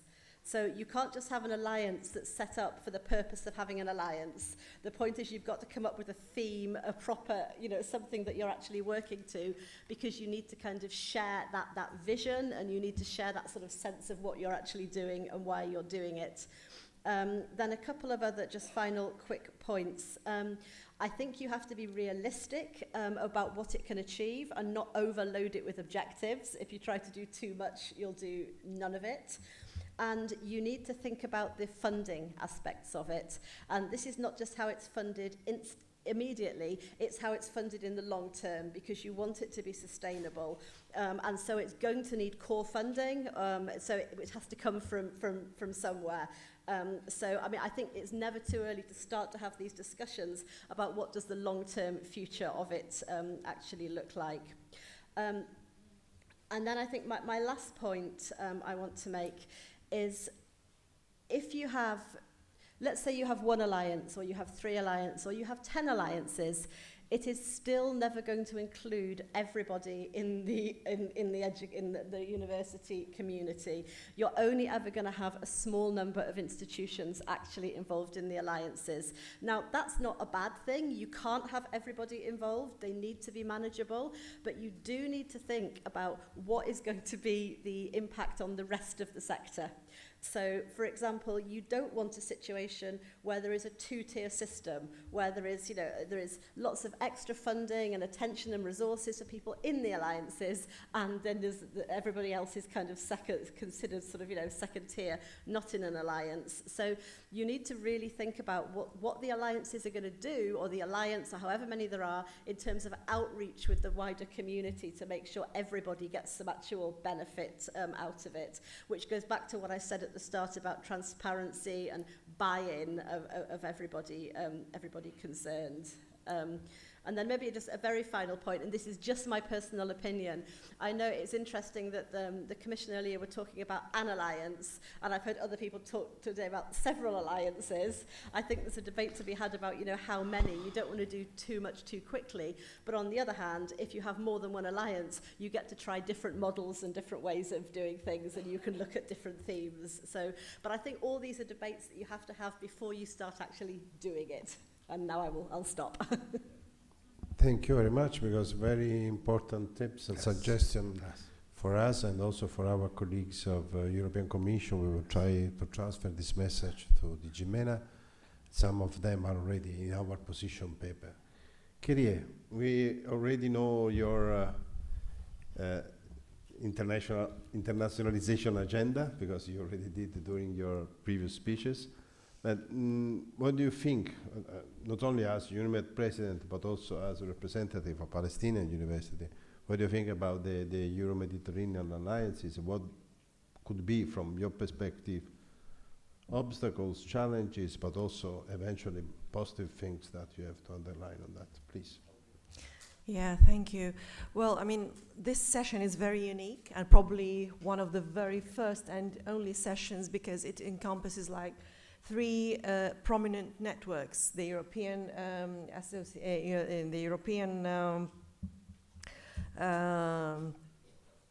European University Association, the Arab Association of Universities, and then we have UNIMED. And UNIMED is unique in that aspect because UNIMED is the only network that joins both shores of the Mediterranean. And here, where we can learn from you and where we can share experiences with you. Now, internationalization. I realize that internationalization probably has different concept or meaning depending on who we speak to. So sometimes people think that internationalization simply means mobility, exchange, academic exchange, or merely having joint degrees and then that's it.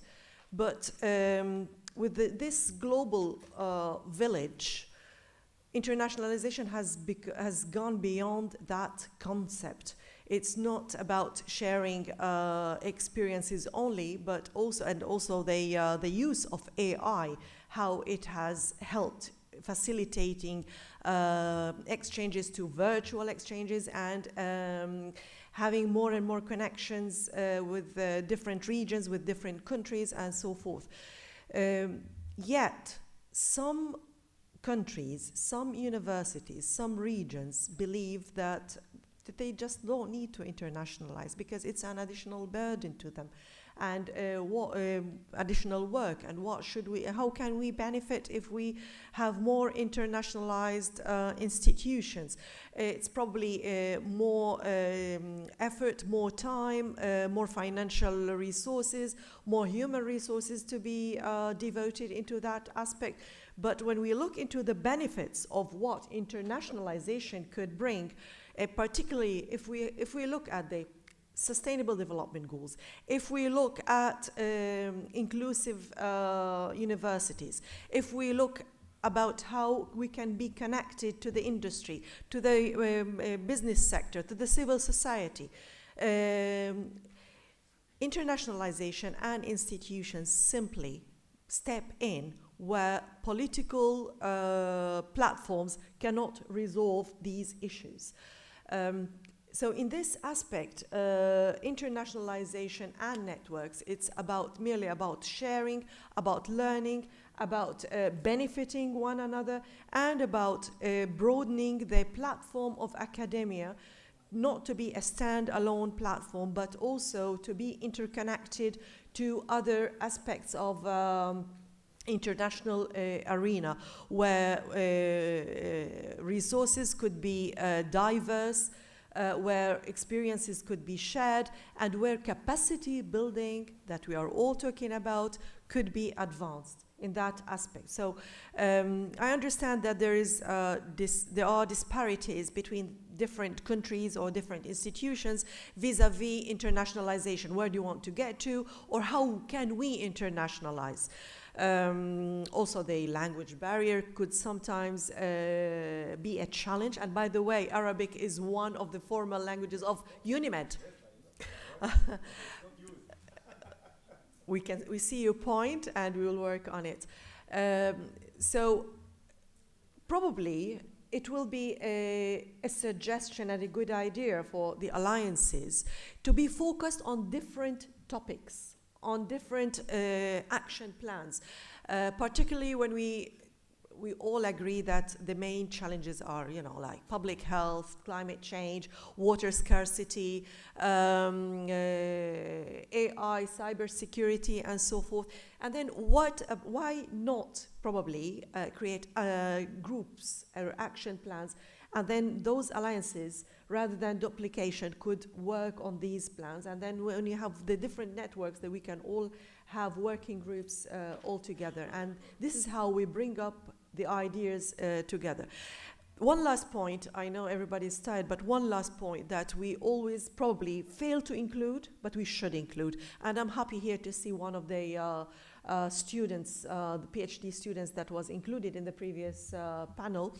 We should always include students in our discussions, whether we are talking about networks, alliances, or any sort of international platforms, because it's from students where we learn most. And I know that tomorrow's one of the sessions, it will be dedicated on the student recommendations, because usually the students come up with the bright ideas. They are the future pathway, whether for internationalization or whether for future alliances.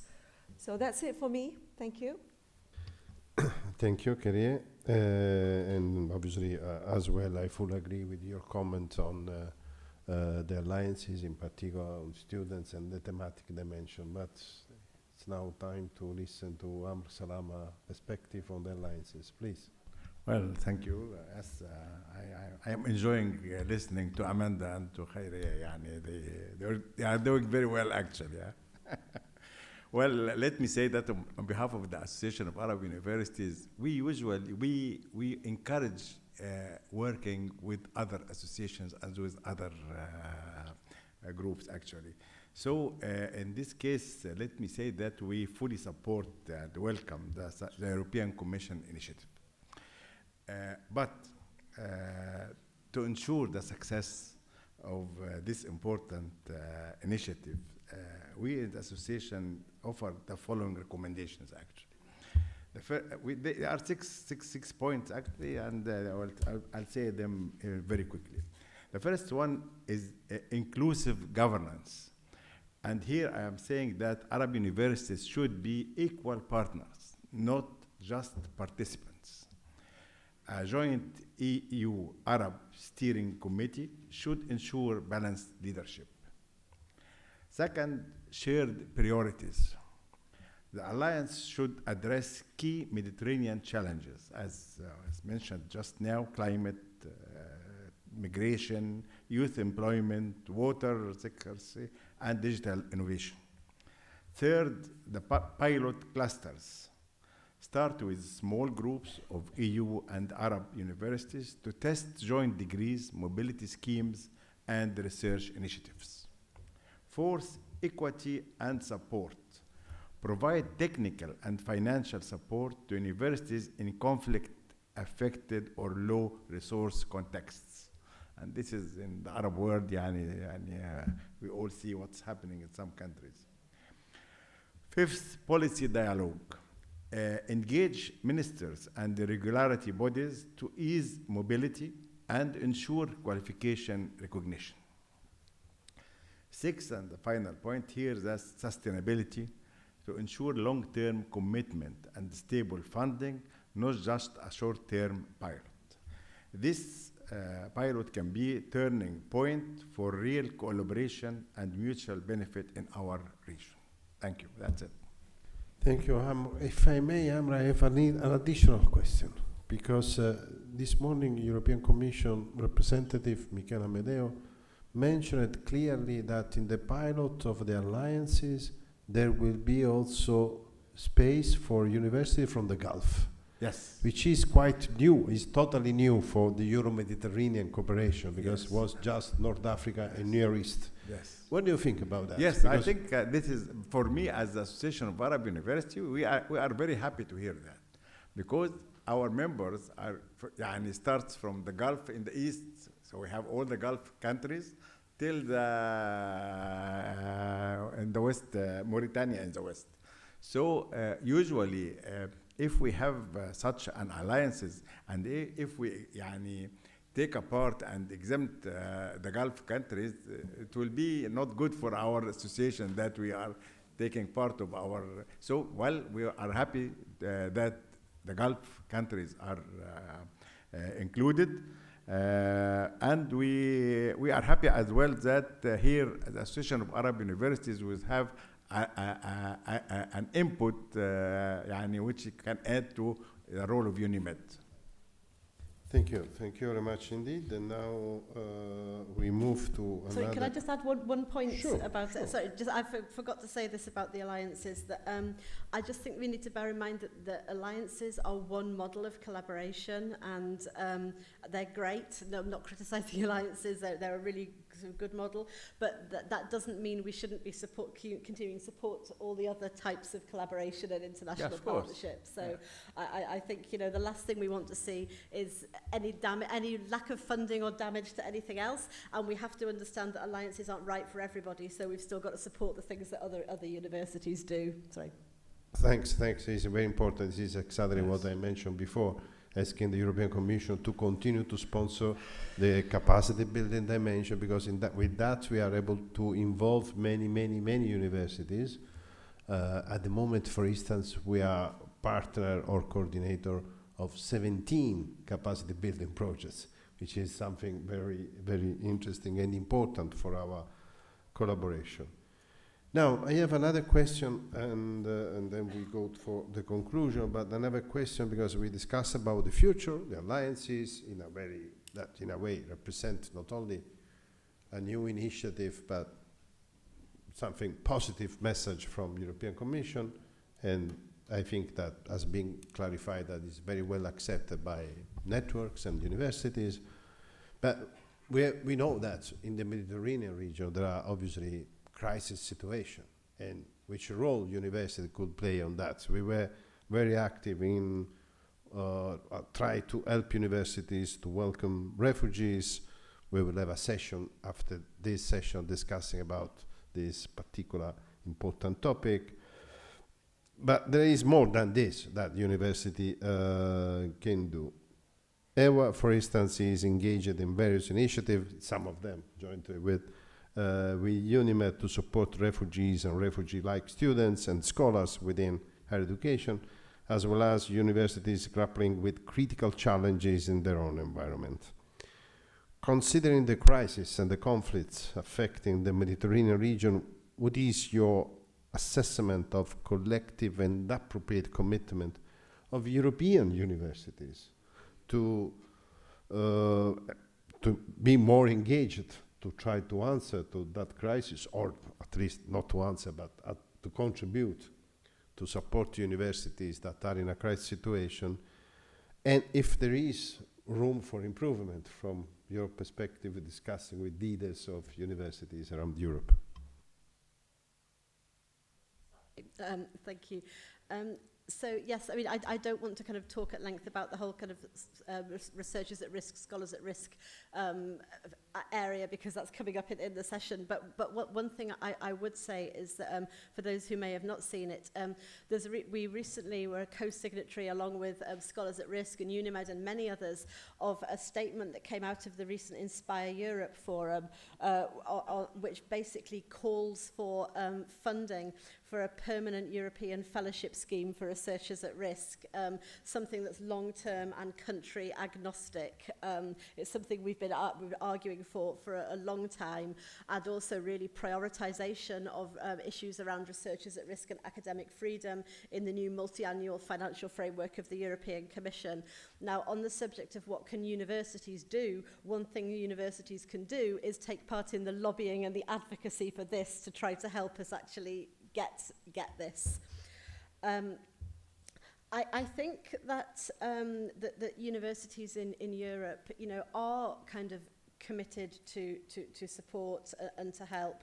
I think that, you know, generally, not just looking at the current situation in the Middle East, but looking at the last sort of 5-6 years generally, you know, we've been through COVID, we've had the situation with Ukraine, you know, universities are getting used to living in a crisis situation and finding ways to actually respond to that and support colleagues and so on.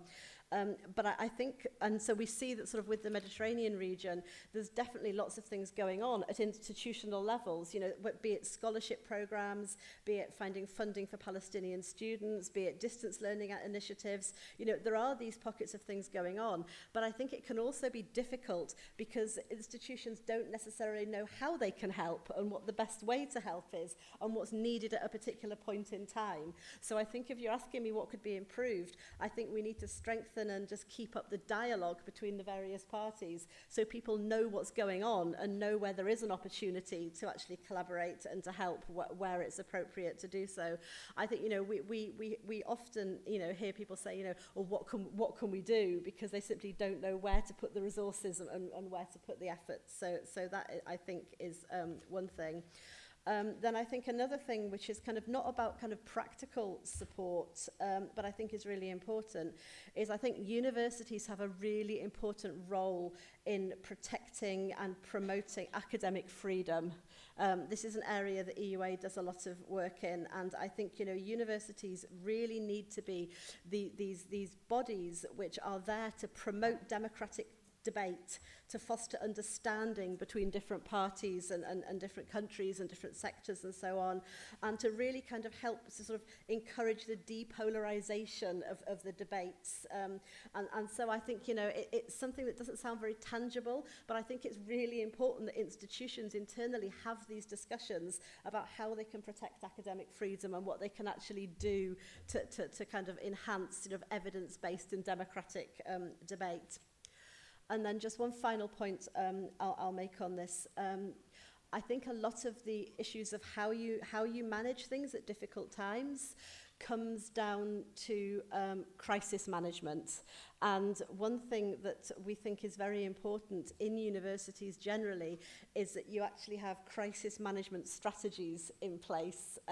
We saw this with COVID. Universities that already had they knew where to go internally and who to take it to if there was a crisis, managed better and quicker than ones that didn't.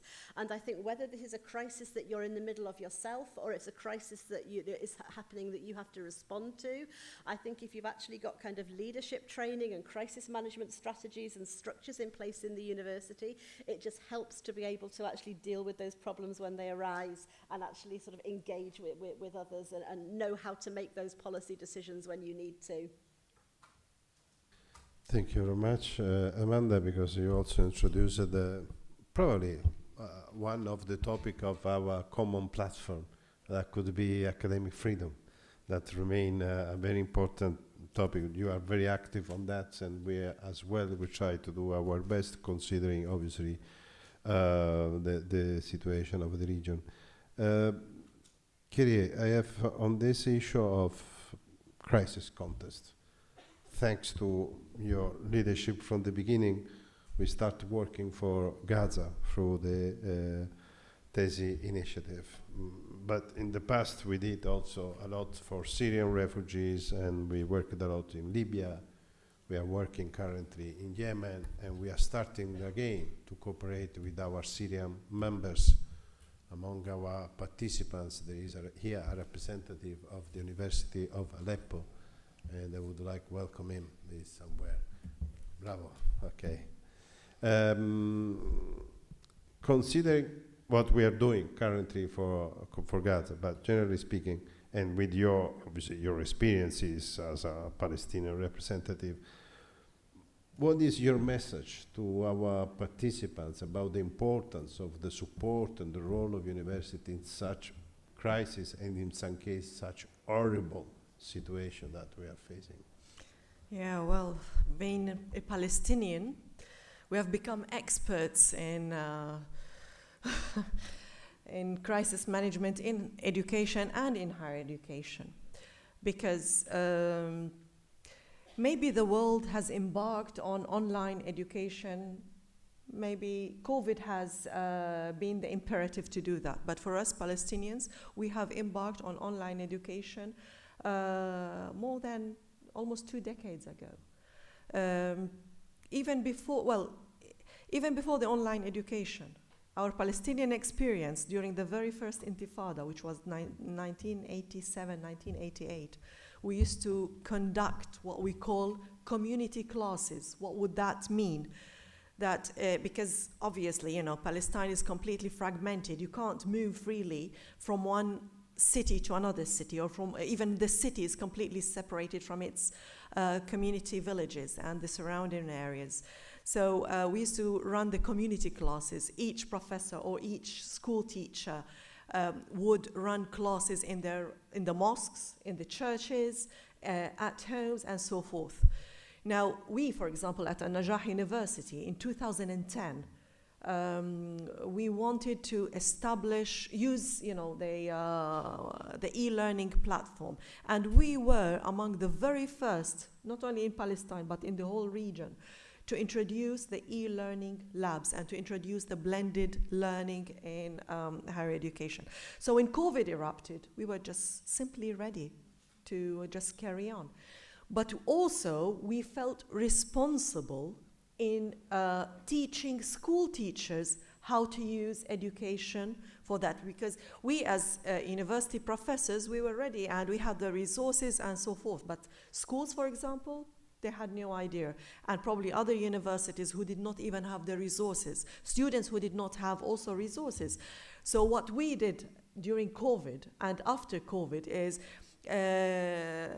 we used like the library concept of how students simply borrow books or journals. They would borrow laptops or computers to their home and then so we used that concept in teaching. Obviously, we have a digital library. Our libraries are digitalized, fully digitalized. So any student or any professor could access the library from anywhere, not only from home, but anywhere from the world. Now, obviously, we come from a war-torn country where we always have wars, always have conflict, always have crisis, always have disruption of higher education.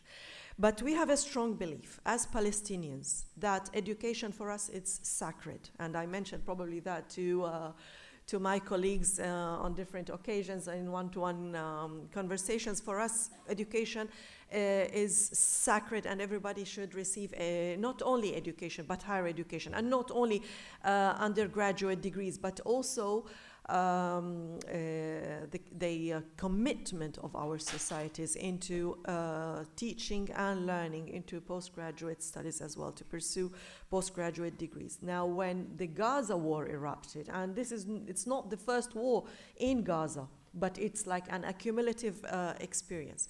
So when the Gaza war erupted, and then all higher education institutions were destructed. Now the level of destruction varies, because some of them were 100% destructed. They were just flattened to the ground, while others are, partially destructed. And then we had rectors who have been killed.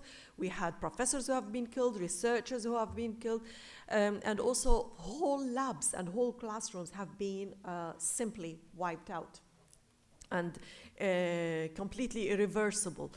Now, we thought at An-Najahi National University, along with UNIMED, that we have a responsibility to do something, and with the use of technology. So what we did, we have introduced an initiative, and it was blessed by the Arab Association of Universities. It was blessed by our European partners and friends. It was blessed by even the European Commission and Scholars at Risk and all other entities and networks around the world. So we came up with this initiative, which is the Technical Educational Support Initiative for Higher Education, which combats disruption of delivery of higher education. And we had this pool of requests from professors worldwide that they wanted to do something, and actually they were asking us, what can we do to help you?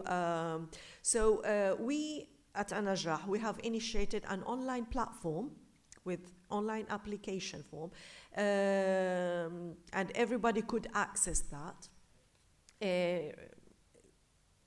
Professors or students, they would simply fill in this form stating what year, what discipline, and for professors what they can teach, and so forth. And in Gaza, for example, in Gaza alone, we have 90,000 higher education students, and the enrollment rate on the platform was almost 45,000. That was like the first shot. And we were surprised. Like, people were struggling for food and shelter, and at the same time, they wanted to enroll in higher education. So they were under the bombardment, under the missiles, under explosions, under the shelling.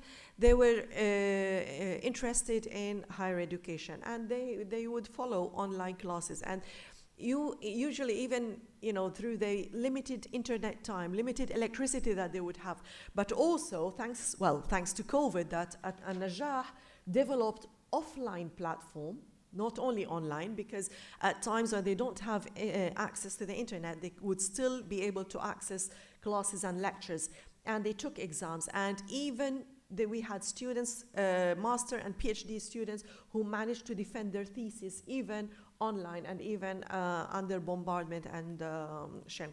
So this initiative, it started as a humble, simple Palestinian initiative, but we thought that, okay, we can easily apply that to the Ukraine. We can easily apply that to in Lebanon, for example, or in other conflict areas.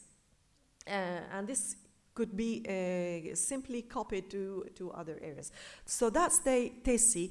It started as a Palestinian initiative, but it could apply anywhere. And obviously we have all our technicians and the use of technology, and obviously the inspiration that we had from professors from all over the world, from the United States till Japan, from Finland to South Africa, all over the globe, who were interested in supervising students, in teaching, in participating in exams. And even we had universities who opened up their resources, online resources, their libraries, and even some universities generously suggested that they could retrieve the archive of the Gaza universities that have been totally disrupted. So we're still working on that, and this is a model that could be expanded and could be implemented elsewhere. We usually learn from our own experiences, and we try to enhance that. And thanks for being part of different networks and being part of different projects and activities that we learn, we share, and we participate in different fora. And again, it's internationalization, it's international connection and communication that we work with our partners worldwide. So that's briefly the Palestinian experience that could be Well, it's an endless story, actually. So it's the Middle East, not only the Middle East, but even when you talk about the Ukraine crisis as well. So these models that can be implemented now, obviously, UNIMED also, along with the European Commission, we are embarking on another initiative for research. Also, this is something new, but we believe that no crisis and no disruption to higher education can be afforded. We should do all to combat that. Thank you, Keria.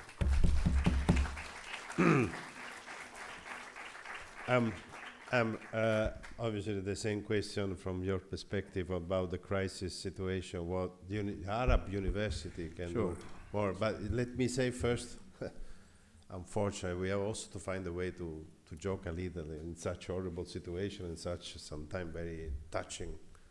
It seems that, I say this to my colleague, let me say, as a networker in such a region, it seems no crisis, no party. Oh, yeah. Okay, because the Mediterranean region, we started with the recent one, from Syria until now, is really, and it was in the past. We are living in a very difficult area. Yeah, but it's something that is not new, and we change situation. But it seems, again, that no crisis, no party. But what we should do more, and also the Arab University, what can do more to try to answer to that. Sure. Actually, before responding to your question concerning what Amanda mentioned about crisis management, actually, we in the association, after or during COVID even, we asked our members they should have that each university should have a crisis management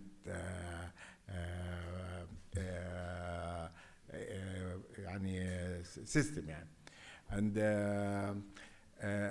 we felt that this is very important because it can be war, it can be an earthquake, it can be anything, but you should be ready and prepared.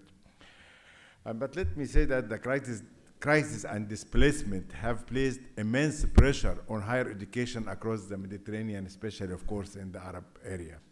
And the Arab universities have stepped up often under difficult circumstances. The association is working actively to support this effort. Besides the example, the initiative of Najah University, which Khaireya mentioned, we did a lot of things, actually. I will mention some of them. One of them is we established an Arab fund. We established it together with the Ministry of Education in Palestine. Because we believe that the ministry should be involved in this matter. So we established the Arab Fund for Palestinian Universities, which was launched in 2024, to help to rebuild the campuses. I think there in Gaza there are 7 campuses which completely demolished. Campuses support staff. Staff don't get their salaries, they don't have salaries, they are not paid salaries, and fund the tuition for students in Gaza and the West Bank. Second, we partnerships with the UNHCR, United Nations HCR, and Erasmus Plus Rescue. Over 6,700 Syrian refugee students have been supported in Jordan, Lebanon, and Iraq, Kurdistan. Student support units, for example, at Zarqa and Yarmouk universities in Jordan, refugee students receive academic help, counseling, language classes, and psychological services. Palestinian Student Initiative, which with the Kuwaiti associations, we have several Kuwaiti associations actually, has helped cover tuition fees for over 2,000 students, mainly studying in Egyptian universities. But we must go further. We recommend that, first, expanding regional solidarity, allocate scholarships or seats for displaced students and academics. Second, building digital learning platforms. The platforms which Najah University did. We established a platform with the Arab Union for digital economy, actually, and it's working now very well, to ensure access even when physical campuses are unreachable. Third, crisis preparedness training. Equip university leaders with tools for academic continuity. Fourth, stronger international partnerships by deepen collaboration with the United Nations, the European Union, and the global donors. Fifth, the Association of Arab University Crisis Task Force, a regional body to coordinate response, gather data, and advocate for higher education in emergencies. Despite challenges, Arab universities are committed to being part of the solution, and we believe education is a key path toward recovery and peace. Thank you very much. And because it's important also to underline what we are doing, what we are trying to do. It's not just the European answer to crisis, but it's a common answer. We received, as our president said, support letter from Chile to Japan to try to support Gaza students, but also, obviously, also our Arab members were not only fully aware, but also ready to work on it and to contribute. And we will continue to push ourselves, first of all, and our members and interlocutors to continue to work for Gaza. I think that we have to start the last session of the day, but if there are questions, 1-2 questions for our network representative, except questions on fees, okay? We like fees, we need fees, but not for discussing for fees now. But if you have any question please, there is a mic. Grazie, Sara. Here, one question here. There is another question, if in case someone will say something. Otherwise, we jump to the other session. Please introduce yourself. Thank you very much. This is Dr. Talib from Erbil Polytechnic University, Kurdistan region of Iraq. Thank you very much for this wonderful session. I very much like it because it's all about the internationalizations and the others. So basically, talking about the internationalizations, it's not simply just the name, because it is everything. Universities without internationalization is, I think, is nothing for in the 21st century. That's why it's very important. It connected people together, sharing cultures, communications, learn from each other. And ultimately, they help peace for humanity.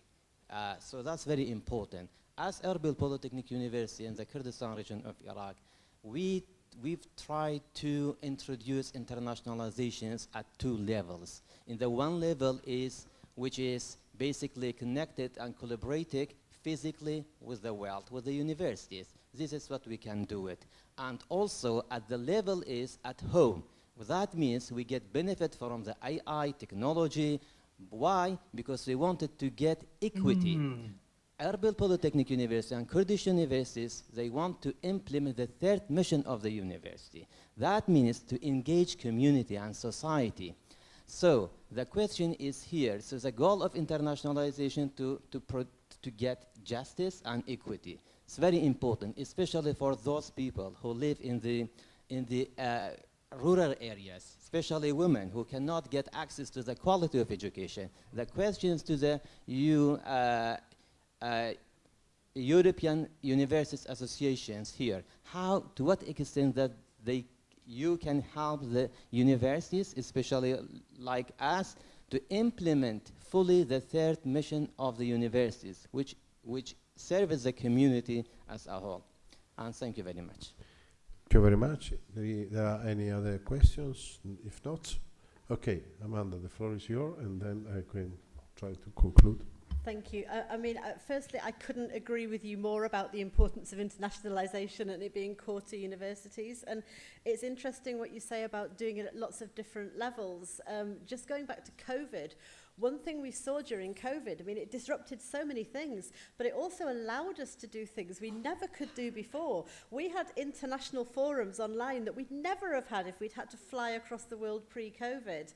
And we know international online mobility and so on. So I think there's lots of things you can do there.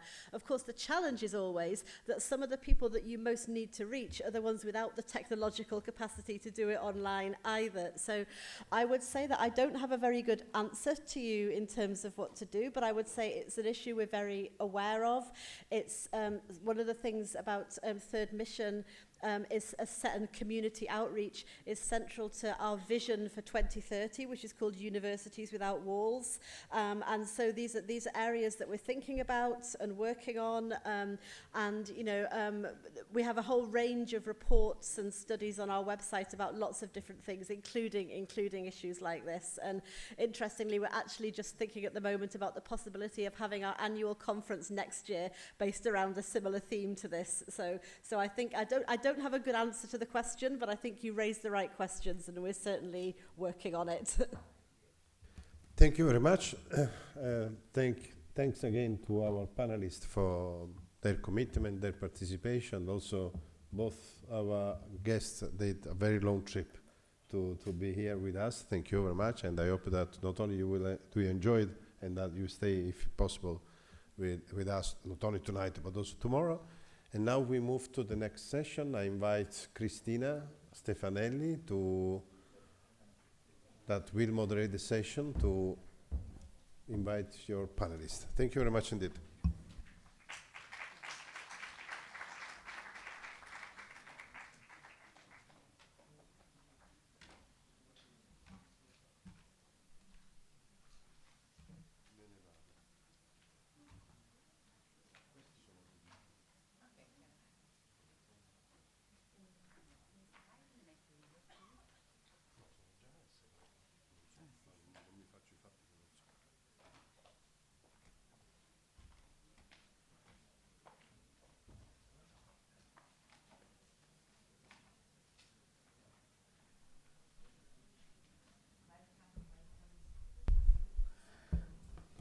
Alessandro, dove sei?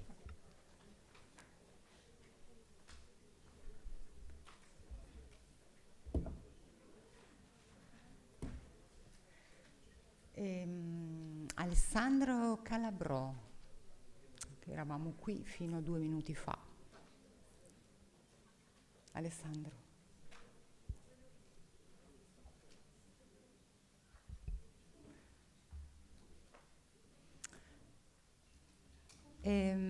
Marcello, se cortesemente vedi Alessandro Calabrò, lo inviti. Intanto noi cominciamo. Welcome to today's last session on academic freedom and support to scholars at risk and refugees, a topic that we have been discussing already in the previous session. But quoting Marcello, I think that this is the only topic where there's no competition at all. So we are happy that the conversation started already. This is a topic that resonates deeply with the mission of UNIMED and is an urgent priority for higher education institutions across the Mediterranean.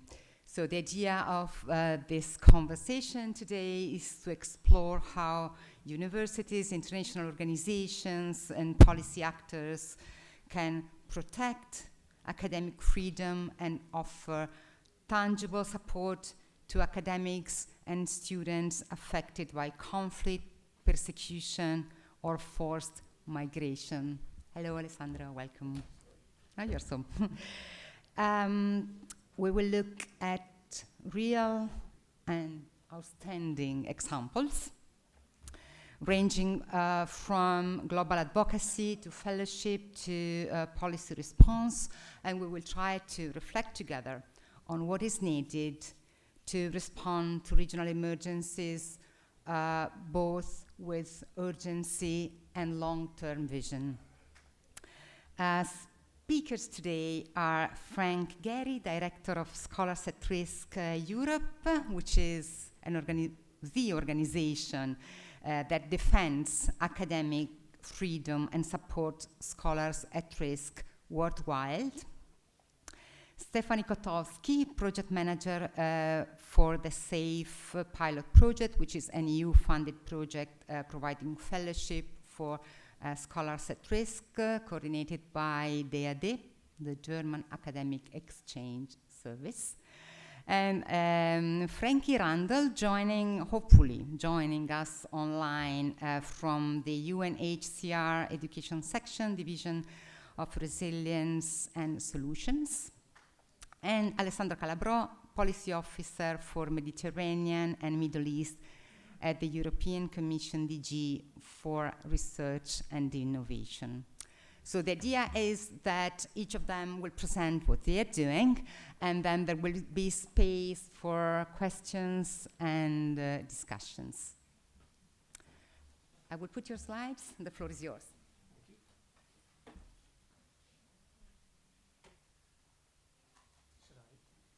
Where do you want me, Christina? As you wish. Go here. Is this the... Just this Here, one? or just this, or whatever. Thank you. Thank you very much, Christina, and thank you to UNIMED for inviting Scholars at Risk to be part of this really important assembly. The partnership that we have, and it's a growing and developing partnership with UNIMED over the last number of years, is really incredibly important to our work in Scholars at Risk. So it's wonderful to be here. So I'll speak a little bit about who we are. So Scholars at Risk is an international network of higher education institutions and associations, and our mission is to protect threatened scholars and promote academic freedom. We are represented by more than 650 institutions in over 40 countries, and there are Scholars at Risk sections in 17 countries and regions. And as you can see here, we have a Europe headquarters based in Maynooth University, which is where I am based, as well as our headquarters of the Scholars at Risk network in the US in New York. There are three main things that we do. We focus on protection, on advocacy, and on learning. And in particular here, I'll speak about our protection and advocacy work, as well as what universities can do. So when it comes to protection, Scholars at Risk protects scholars suffering from grave threats to their lives, liberty, and well-being by arranging temporary research and teaching positions, and by providing advisory and referral services. And every year, 300 plus, more than 300 threatened scholars worldwide are provided with sanctuary and assistance through our network. This works in multiple ways. The key areas are here on the slide beside, which focus on referrals and applications from scholars, arranging and supporting and enabling academic visiting appointments for at-risk scholars, providing support in transition, and we've heard about many of the reasons for this and the needs for this during the course of today, whether that's to do with different academic systems, whether it's to do with different social or administrative systems in different countries, and then fundamentally growing a network of support. There are various things that we recommend that universities do. You can see, again, some of these here. Some of the key things are to think clearly about how you can support when it comes to working with at-risk researchers, and also how this fits with what you do as an institution and what your focus is as an institution, so that, again, to reflect a point made earlier, it's really embedded into the working of the institution. When it comes to our advocacy work, the core activities that we do in Scholars at Risk here are monitoring attacks on academic freedom, advocating for imprisoned scholars, advising universities, both students and faculty, in advocacy efforts through seminars and legal clinics, and demanding accountability and action at both supranational, international, regional, interstate levels. So we work with the UN, the EU, the Council of Europe, multiple other different regional bodies, African Union, and many more. Every year we produce a report from our monitoring project, which is called Free to Think. And the most recent report, Free to Think 2024, reports 391 incidences of violent attacks on higher education communities, 91 incidents of wrongful imprisonment, 162 incidents involving attacks on student expression. And there are trends that we're seeing worldwide here: erosion of norms in democratic countries, threats to university autonomy, and seizure of power by democratically elected authoritarians. Why does this matter? I mean, I think in this room I almost don't need to say this, but we'll repeat it to underline the importance. Firstly, these attacks are deadly and damaging. They stifle intellectual inquiry and the free exchange of ideas, and they have a chilling effect on democracy. One of the core messages that we in Scholars at Risk always communicate is that universities are as essential to a free society as a free press or an independent judiciary. Fundamentally, Scholars at Risk is a linking project. We just had a conversation about networks, and that's absolutely at the core of what we do. It's about connecting. There are so many people, so many institutions out there working in this area, and it's our role to link and connect, just as UNIMED are doing and just as the other networks that we've heard from are doing. One really good example of this in recent years is the Inspire Europe Plus project, which Amanda referenced in her remarks when she talked about the statement that had just come from the Inspire Europe Forum recently. And again, to reference something that Amanda mentioned, fundamentally this is about dialogue. It's about us coming together. It's about sharing the learning that is out there, the learning from experience, and through that, improving the situation for at-risk researchers, improving the ability of institutions to host at-risk researchers, and informing policy and the wider context. Some key actions that higher education institutions can take. Before I go into this list on the slide, Inspire Europe produced a set of recommendations which are currently being updated. You'll see these very soon. And there's some really important points there. The first is it's about acknowledging and supporting researchers at risk in higher education and research as a matter of defending academic freedom, as a contribution to diversity, equity, and inclusion, and as strengthening international talent pools. We also call in that for a permanent fellowship scheme to be established for researchers at risk, to create national support programs for researchers at risk. And there's many other recommendations that address issues that have come up here today about access to funding programs, recognition of qualifications, visas, long-term prospects, and so on. So some of the things, and those recommendations all apply to universities as well as to national and European policymakers. Some other things that one can do as an institution is be part of the network. If you're not already an active part in the network, join, be active. Put fellowship programs in place if that's something that your university and institution is in a position to do. If not, there are many other ways one can add your voice to global advocacy work that's happening through Scholars at Risk, through networks like UNIMED, and through others.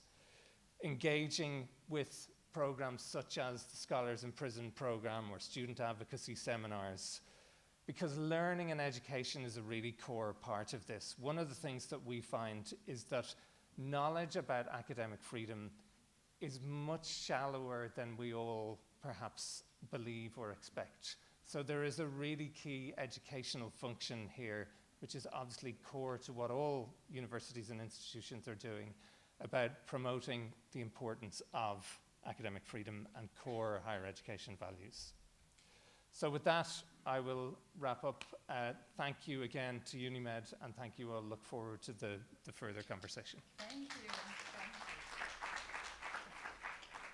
Thank you so much. And regarding Scholars at Risk call for a permanent fellowship scheme for researchers at risk, Stephanie, you have a long story to share. Is this, oh, sorry. Smooth transition. Thank you, Christina. Happy to be here and yeah, to be part of the UNIMED General Assembly. Thank you again for the invitation.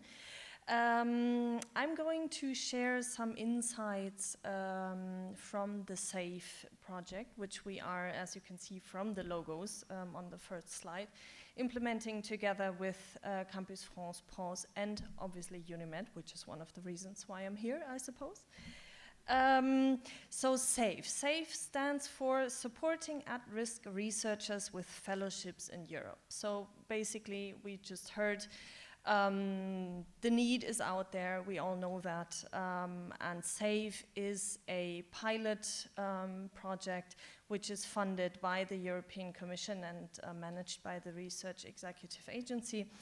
And the objective of the project is to develop and to test a mechanism to select researchers at risk and to place them at research institutions or higher education institutions in Europe.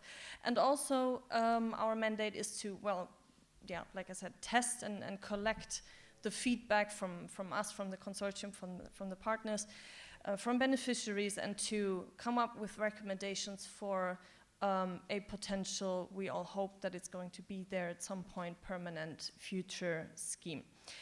So you can see we targeted two groups of people. One at-risk researchers still outside the EU, and then further slides you will see it's called track 1. I forgot to put it here. And track 2 is the people who, sorry, I'm not sure what I said. Track 1 is researchers outside the EU. Track 2 is researchers who were already inside the EU at the point of application. I just mentioned the consortium.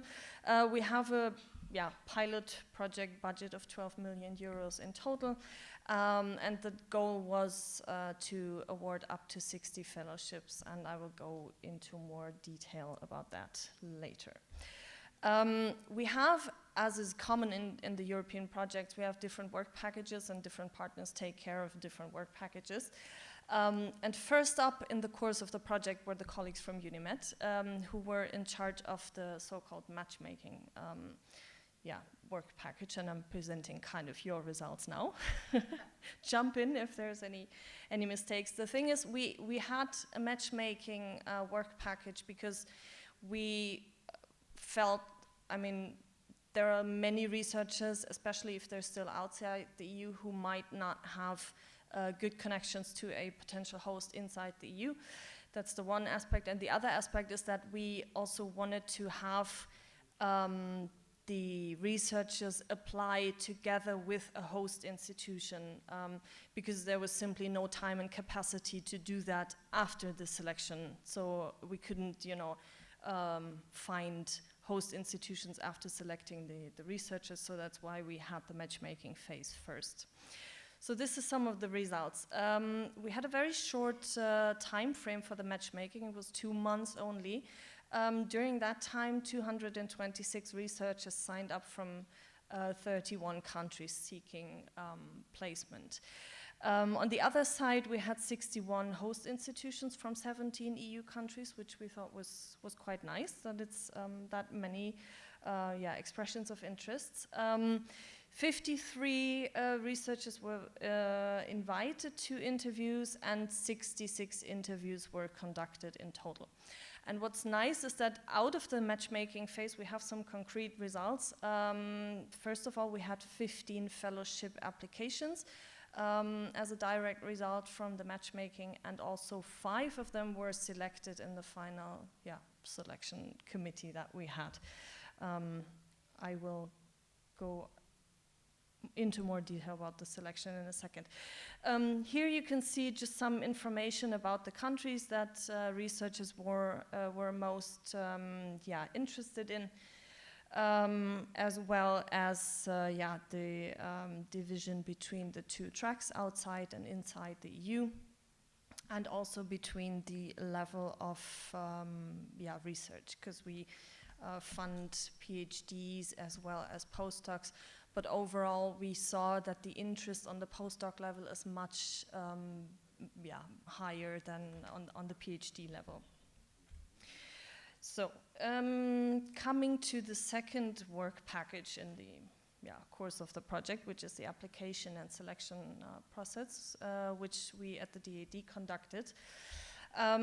All in all, we received 359 applications, and that despite the fact that we introduced a rule that each institution could submit only 1 application. Even then, we had 359, so if that rule hadn't been in place, I think we can all imagine the numbers would have been much, much higher. You can see we've received applications from almost all EU member states, and the researchers were of 37 different nationalities. I think the other figures speak for themselves.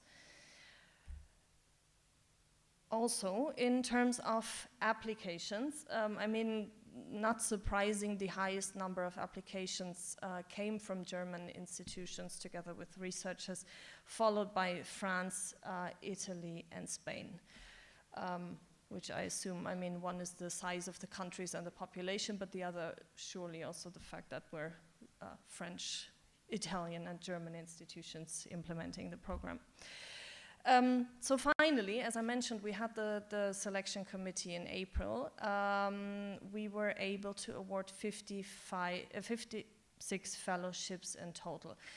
We aimed for a almost balanced distribution, so we have 27 from outside the EU, and we have 29 from people who are already inside the EU.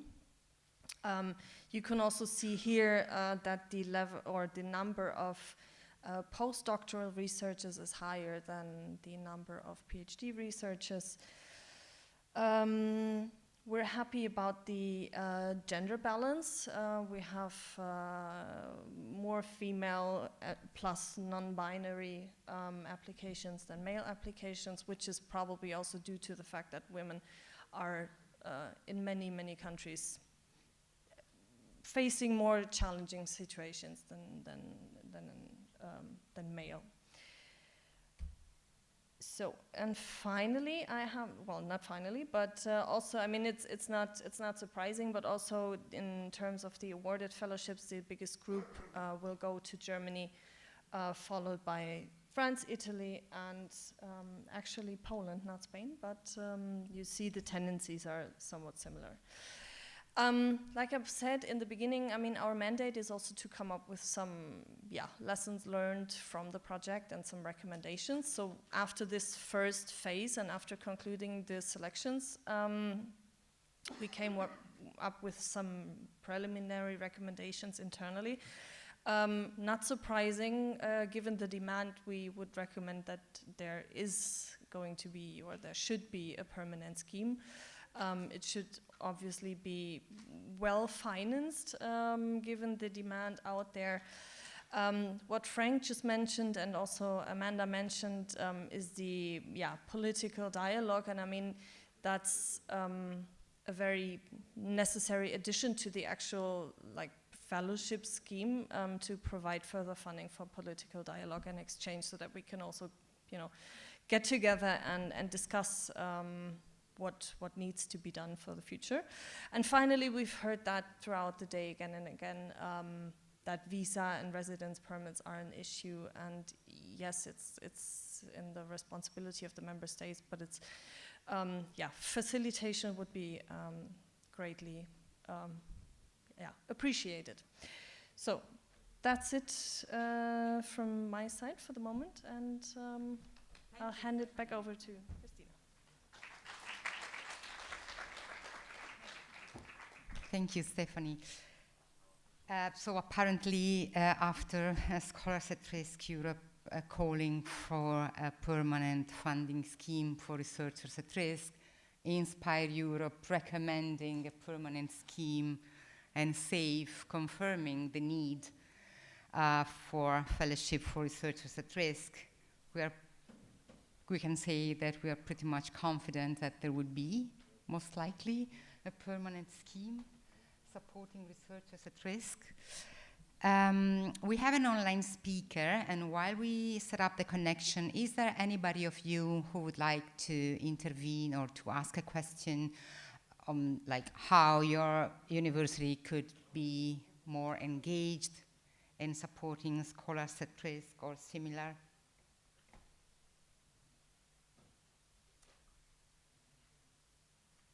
Please. Thank you.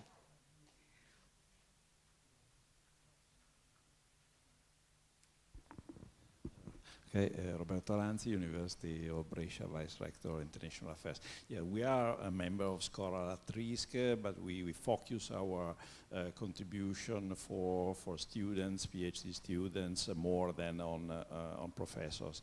We received recently, related to the Gaza crisis, a request for visiting professorship or something similar, which is the typical sites of the of a 1 year position, which is typical amount for a typical 1 year position for a scholar at risk from such a critical situation country, that we could invest as a university for next year at least.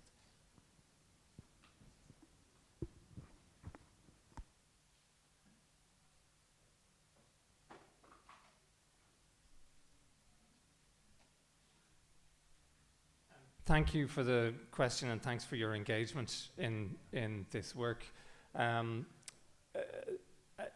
So am I right that the question is around the duration of the types of, or where programs might be available, that kind of, in terms of duration, I mean, really durations range from 6 months to 2 years typically, but can, and we would always encourage longer. We would certainly encourage a 2-year type of duration, but again, that depends on the resources and the opportunities that are available within the institution. I would be very happy to connect you with colleagues in our protection team who could advise further on this, and could also potentially point you towards others doing similar work. And that's a really key part of what we do, as I was saying, is just trying to connect. The expertise is out there. It's trying to connect that expertise and that experience. So I'd be very happy to do that.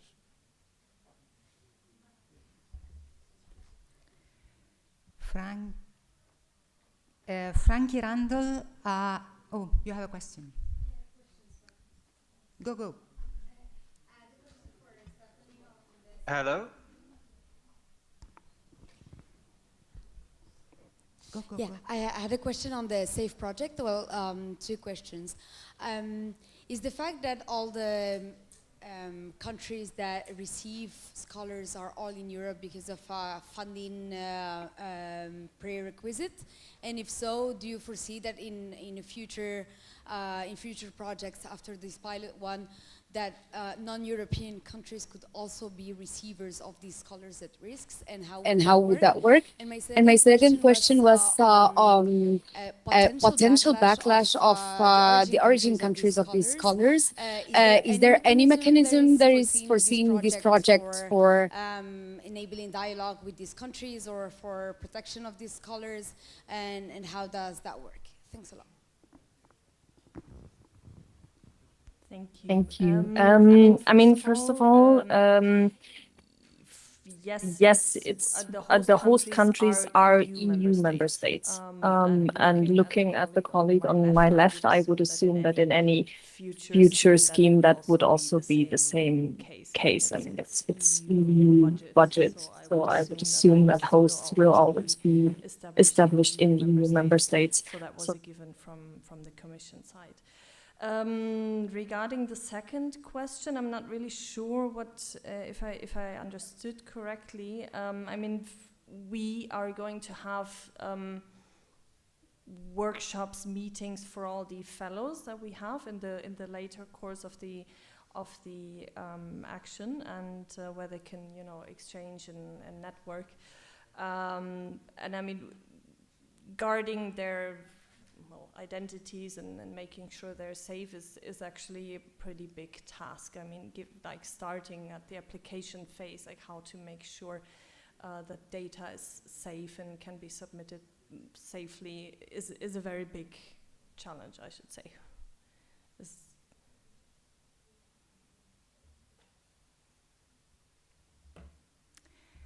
Frankie Randall is joining us online from the UNHCR Education Section Division of Resilience and Solution. Great to see you online. I saw you 30 seconds ago. Hi, good to see you. Floor is yours. Can you hear me okay? Yes, perfectly. Perfectly. Brilliant. Okay. Thank you so much, Christina. Thank you, colleagues. It's great to listen to this discussion, this fascinating discussion. I only regret I can't be there in person. Just so you know, I'm based in Copenhagen, Denmark, which is where UNHCR has its education headquarters, and you'll see behind me it's unusually sunny today, so we're enjoying a rare bit of sunshine up here in Copenhagen. I'll talk briefly about higher education from UNHCR's perspective, and for those of you who don't know, UNHCR is the refugee agency of the United Nations, so thinking about higher education, particularly from the perspective of the refugees around the world, but also thinking about higher education from the perspective of the 123 million forcibly displaced as well. And before I start, I should say that UNHCR for a long time has prioritized higher education as part of its refugee response. Actually, UNHCR has had a higher education scholarship for over 30 years, which is longer than we've had an education section or an education strategy. And the reason for that is because higher education for refugees is so fundamental to unlocking what we call durable solutions. And I'll come on to talk about that in a second when we talk about the global policy response currently with the global compact on refugees. But I think everybody in this room will know, and I should say as well and acknowledge the many universities that are part of UNIMED that are really long-standing and strong supporters of refugees and strong supporters and partners of UNHCR. That you will all know the numbers of refugees are growing, the numbers of the forcibly displaced are growing, the numbers have almost doubled since the signing of the Sustainable Development Goals. At the same time, we have shrinking resources, fewer resources going into education, question marks over higher education and calling into question the value of higher education for refugees, and I'll touch on that and why it's so important that we advocate for this work and we continue to hold a space and fight for it. At the same time, we're seeing the length of displacements are getting longer. Children are spending their whole cycle of education, outside of their home country, primary, secondary, and tertiary. At all levels of education, we see the rates of enrollments of refugees are lower than their national counterparts. At higher education level, that disparity gets particularly stark. I think rates of enrollment in higher education for refugees are around 7% as opposed to over 40% for their national counterparts. Sorry, this is in tertiary education. And we also see that the responsibility for hosting refugees overwhelmingly falls on low and middle income countries, which are neighboring those countries which the refugees have fled. So I start out with these statistics and just framing the discussion this way, because I think it helps us think about higher education and why it's important and what it means to prioritize higher education for refugees and the forcibly displaced. I mentioned, to start with, the Global Compact on Refugees. So the Global Compact signed in 2018, acknowledging this growth in and trends in displacement and where refugees are being hosted, sought to try to share the responsibility of hosting refugees through 4 objectives. One is enhancing refugee self-reliance. Secondly is securing the conditions for return in safety for refugees to their home countries. Thirdly is expanding the conditions for third country solutions for refugees. And fourthly is easing the pressure on hosting countries. For all of these 4 policy objectives of the Global Compact on Refugees, higher education can play a critical role. We know that higher education, or I should say higher levels of education, leads to more successful returns when refugees go back to their home countries. We know that higher education and tertiary education can build the self-reliance of refugees, enabling them to find jobs, start businesses, and by a similar token can ease the pressure on hosting countries. And we know that higher education can provide a gateway to third country solutions through what we at UNHCR, to use our jargon, call complementary education pathways. So this is why higher education remains so critical to long-lasting and sustainable solutions for refugees. And this is why in 2019, UNHCR, with our many partners, notably the German government, but also actors from across civil society, universities, governments, multilateral institutions, agreed to a target of enrolling 15% of refugees into higher education by 2030. And I should say at that time, the figure of refugees enrolled in higher education was a woeful 1%. So in the intervening period, 6 years, we've seen progress. And a lot of this progress is through the works of the likes of UNIMED, the universities involved in this coalition, the universities here today, in partnership with UNHCR and other humanitarian actors, really doing the work to ensure that refugees are enrolled safely and are enrolled successfully into higher education. A lot of this work has been around building evidence for higher education for refugees, developing new scholarships, making sure that refugee youth are the ones who are speaking and advocating for this work. And I fall back on the great work that many universities have done in this room on this, really spotlighting youth and giving them a voice and ensuring that they're the ones who are leading the charge. We've also seen a number of pledges by universities. So all of this has really contributed to this momentum being built to achieve this target of 15 by 30. But we still have obviously a really long way to go. And so how do we get there? And this is a question for the people in this room. And we approach this question as UNHCR with humility, acknowledging, we are a humanitarian actor. We collaborate very successfully, I should say, with universities, but we must understand our limitations. And so we need to have these really strong partnerships with universities, with the likes of UNIMED, to make sure that we can reach these populations and enroll them successfully.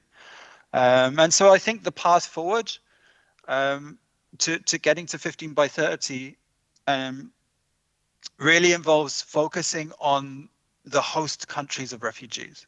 So we see a lot of, and this is where a coalition like UNIMED is really important, because there's this reach across geographical boundaries. There's partnerships across geographical boundaries. We want universities to consider their responsibilities, not just in their own communities, but is it possible to think of their responsibilities as global actors? We know many universities now have global partnerships, campuses overseas, etc. So is there opportunity to think about enrolling refugees in countries of first asylum, supporting refugees, or universities hosting refugees in countries of first asylum? We have seen great examples of this. We've seen great examples of coalitions being built to enroll refugees across geographic boundaries or within countries. a change of national policies to enable refugees to access universities on the same level as fees as host students, or to be able to access student loans. These kind of policy level changes have real impact. We've seen universities in Brazil, Jordan come together to form national coalitions to advocate for refugees. We're really excited by a new coalition led by European universities, notably the University of Oslo, to provide higher education for refugees in the locations where they're based, supporting the host country institutions to do that. So there's a lot of really interesting and exciting work out there. And I will finish by saying the one thing that we as UNHCR are trying to encourage universities to do when we have conversations with them is to really acknowledge forced displacement as one of the critical challenges that we face as a community in these times. The UNHCR is ready to work with universities, but we need universities from the leadership level down to really prioritize forced displacement and to form strategic responses to it. In order to support that, we're working with some of the universities in this room actually on a new, what we call global solidarity movement called Each One Take One, which is an effort to build networks between universities worldwide to support them to enroll refugees and to really lift up and acknowledge and give visibility to those universities in the country of first asylum that have so much expertise in this work, that have been doing it for so long, often with limited acknowledgement. So with that, Christina, maybe I can hand back to you, and obviously happy to take any questions and really interested to see how the discussion unfolds. Thank you, thank you. Any questions?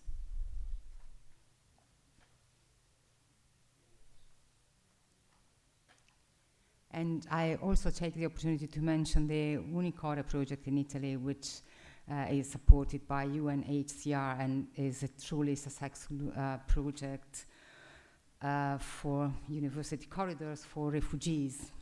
So yeah, I would encourage everybody to get in contact with UNHCR to get the support that all the university will need. Dulcis in fundo, as we mentioned before, Alessandra Calabrò, Policy Officer for Mediterranean and Middle East at the European Commission DG for Research and Innovation, as I've mentioned before. Floor is yours. Thank you, Christina, and I will surprise Marcello once again, being concise and also considering the timing. Indeed, I don't have any slide like the colleagues because this initiative that I will briefly presenting is indeed an initiative that is upcoming, that is under preparation, but I'm very grateful to have this time already to present a few lines and also the reasoning behind this initiative. So this is an initiative to support the Gazan researchers that is expected to come into life in autumn, indeed implemented by UNIMED. So hopefully in the next General Assembly we will be able to comment and discuss together the result of this initiative. I was saying I'm really indeed very grateful to have this possibility to showcase this idea that indeed concretized last year with a specific call in our work program 2025. Work program of Horizon Europe. I already mentioned before, but again, indeed, our biggest framework program for research and innovation. As the name suggests, Horizon Europe is indeed a program for Europe, but has on it a specific reference for international cooperation. And this demonstrates the principle behind this program. And the principle is the science is everywhere, so knows no border. So wherever is the science, there is a possibility to cooperate and to indeed realize research. But to sustain this approach of international cooperation, in 2021, the Commission also launched a specific communication called the Global Approach to Research and Innovation that is for us the guiding principle of this international cooperation. Let me mention a few of this principle, and the most relevant one for the topic we are discussing about. So the openness, I already mentioned the program is open because the idea is science is everywhere, so you can find the cooperation everywhere in the globe. The other is the global challenges, the need to be all on board to tackle challenges that are not geographically located but are really global. The last and most important for this specific case is the need to tackle barriers, and so to make this openness of science real. And this is the case where we are. So we indeed preach the openness of the program, but for some region and for some countries, this is not really the case. So we are called to work on really tackling these barriers. That's what was inspired us to conceive this call. That us two main focus, let's say, one larger initiative of mapping, an extensive mapping exercise to really identify what already exists and being able to assess all what it exists to be able to continue this work and this support for the Gazan researchers in the coming years. And so it's in our mind to have a continuation, and we are very much hope to have a continuation of this support in the coming year based on the result that we will obtain with this initiative. And second, but not less important, something immediate, something real, already a real support for a certain number of researchers. In this case, 50 researchers have been identified to be part of this small group, but that will receive already a specific support through a virtual platform, and so with a series of activities of mentorship, training, and so on and so forth. So to start with a specific and a real action already for a small group that could be, of course, expanded in the next phases of this initiative. I stop there, and of course I'm happy to reply to questions. Thank you. Grazie Alessandro. This sounds like a miracle. And yeah, in those times where it's like we are all like watching a horror movie in Gaza, broadcasted live, but knowing that it's real. I'm really impressed by how you have, and the DG, being powerful in investing in Gaza, and not, in my opinion, as an academic aid or just for solidarity, but also as an act of soft power. And we are very much excited to see. It will be difficult, and this is also an open call for all the members. All the members will have to help at some point, sharing resources, but there will be ways. We have seen also with the TASE initiative how the universities are open to share resources and support and mentors and whatever. So I think that with all the members and the capacity and the knowledge that they have, we will make it. We still have some like 5-10 minutes for a few questions. Is there any questions? Yeah, please. Over there and here and.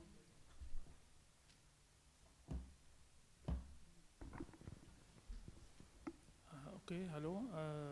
So I have a question and maybe a suggestion. So for the SAFE project, actually, So in the website, you said the application can only made by the potential host institution in the UE country or host. But for this, I mean, many students could lose the opportunity to make an application because, you know, one of the documents that you ask that you need the nomination from the president of the university. And this sometimes take long time, and the bureaucracy cannot be made in the deadline. The supervisor document, okay, the supervisor very close from the student and can finish all the procedure very active. But as I said, for the higher management, it could take a big process. So in this action here, I maybe could have a suggest that if you can make this step after the applicant can make the application. So when the president of the university say that, okay, this student is accepted in the program, but only now everything is stopped with his maybe signature or with his email, this can maybe force him to be active in this process. So only I have this suggestion, and maybe could you take it in consideration for the future maybe calls. Thank you.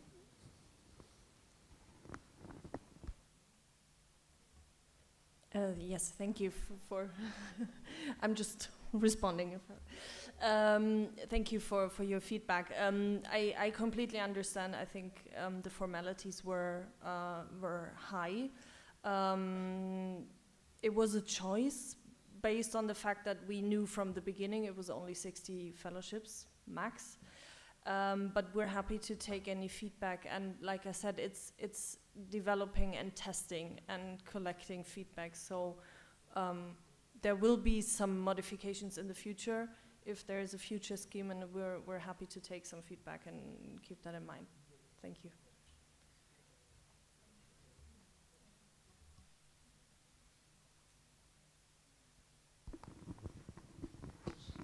Thank you.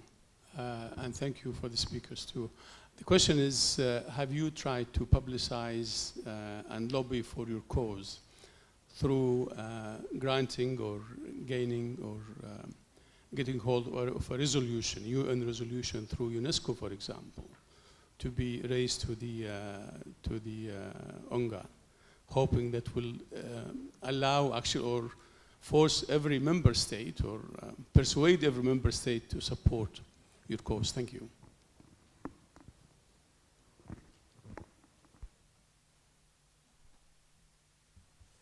Thanks for the question. So there's various things that we've done at the UN level, and I would say that's a question and a suggestion, and I take both equally. One of the key things that we have done at the United Nations level is the principles on the implementation for academic freedom. And this is a set of principles that was put together by an expert group working across higher education with a particular focus on academic freedom. It was a group that was convened and supported by Scholars at Risk. That set of principles has been and is being integrated into the UN system. For example, recently Farida Shahid, the UN Special Rapporteur on the Right to Education, incorporated it and recommended that the UN and member states take this on and implement it in her recent report on academic freedom. So that is, I think, one step. I think your specific point about resolution at the UN General Assembly is a very interesting point. It's something I will actually bring back to our internal discussions, because this is something that we're talking about at the moment, is how do we take the principles, how do we really integrate that in a deeper way across the UN system. But fundamentally, it's about how do member states and how do institutions implement this in their work. So that's really what we are looking to work towards. Thank you.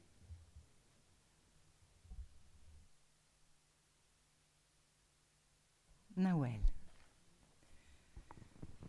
Thank you very much. Actually, it's not a question, but I would like to share a good practice as well. Regarding refugees, I would like to mention a project that has been coordinated also by the University of Sétif II under the Erasmus Plus program. It is called CIRES, and UNIMED was one of the main partners as well in this project. And in the project, we have worked on the creation of institutional capacities for the integration of refugees in higher education, and was a big sum of students that have been inside the project.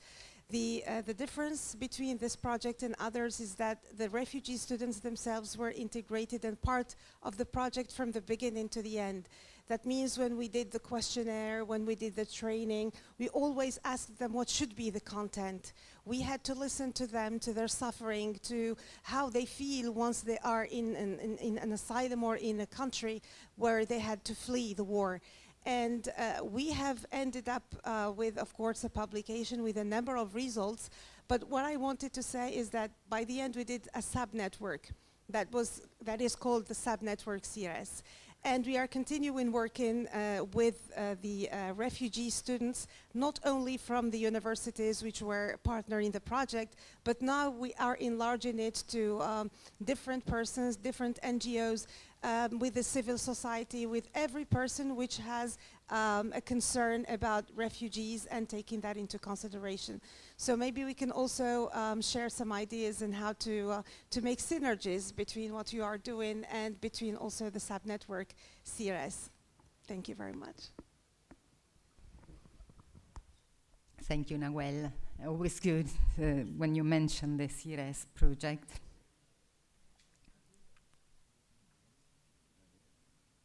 Any other questions or comments or things that you would like to say today? We have, I'm about to close. Marcello. Close the session and then I say Well, I just want to say one word to close the session. As we have seen in the session today, protecting academic freedom and supporting scholars at risk and refugee students is not just an emergency response, it's a long-term commitment, to the core values that define the higher education: freedom, inclusion, knowledge exchange, and human dignity. So let's continue work together at the intersection of emergency and long-term vision. And unfortunately, there's so much to do together. So thank you very much to our panelists for your insights and commitment, which is supposed to be a very long-term commitment, and for all your support to the UNIMED activities. And incredibly, we close the session today perfectly on time. So enjoy the rest of the day.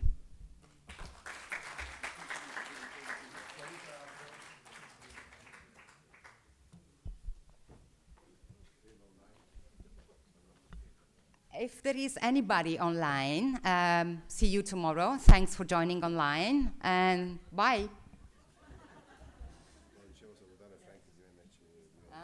Okay. Okay, technical. I use that one. There is another additional session. Oh, for today is done. We have now a nice garden walk inside university. Just because after one day closed in this room without any window, we need fresh air, and we are doing, the University of Calabria is preparing a nice walk inside university, visiting 2 gardens in particular, and then we will listen some music, and then finally we have some dinner around 7:30, okay? People are waiting us at the registrations desk. Okay, thanks, see you tomorrow.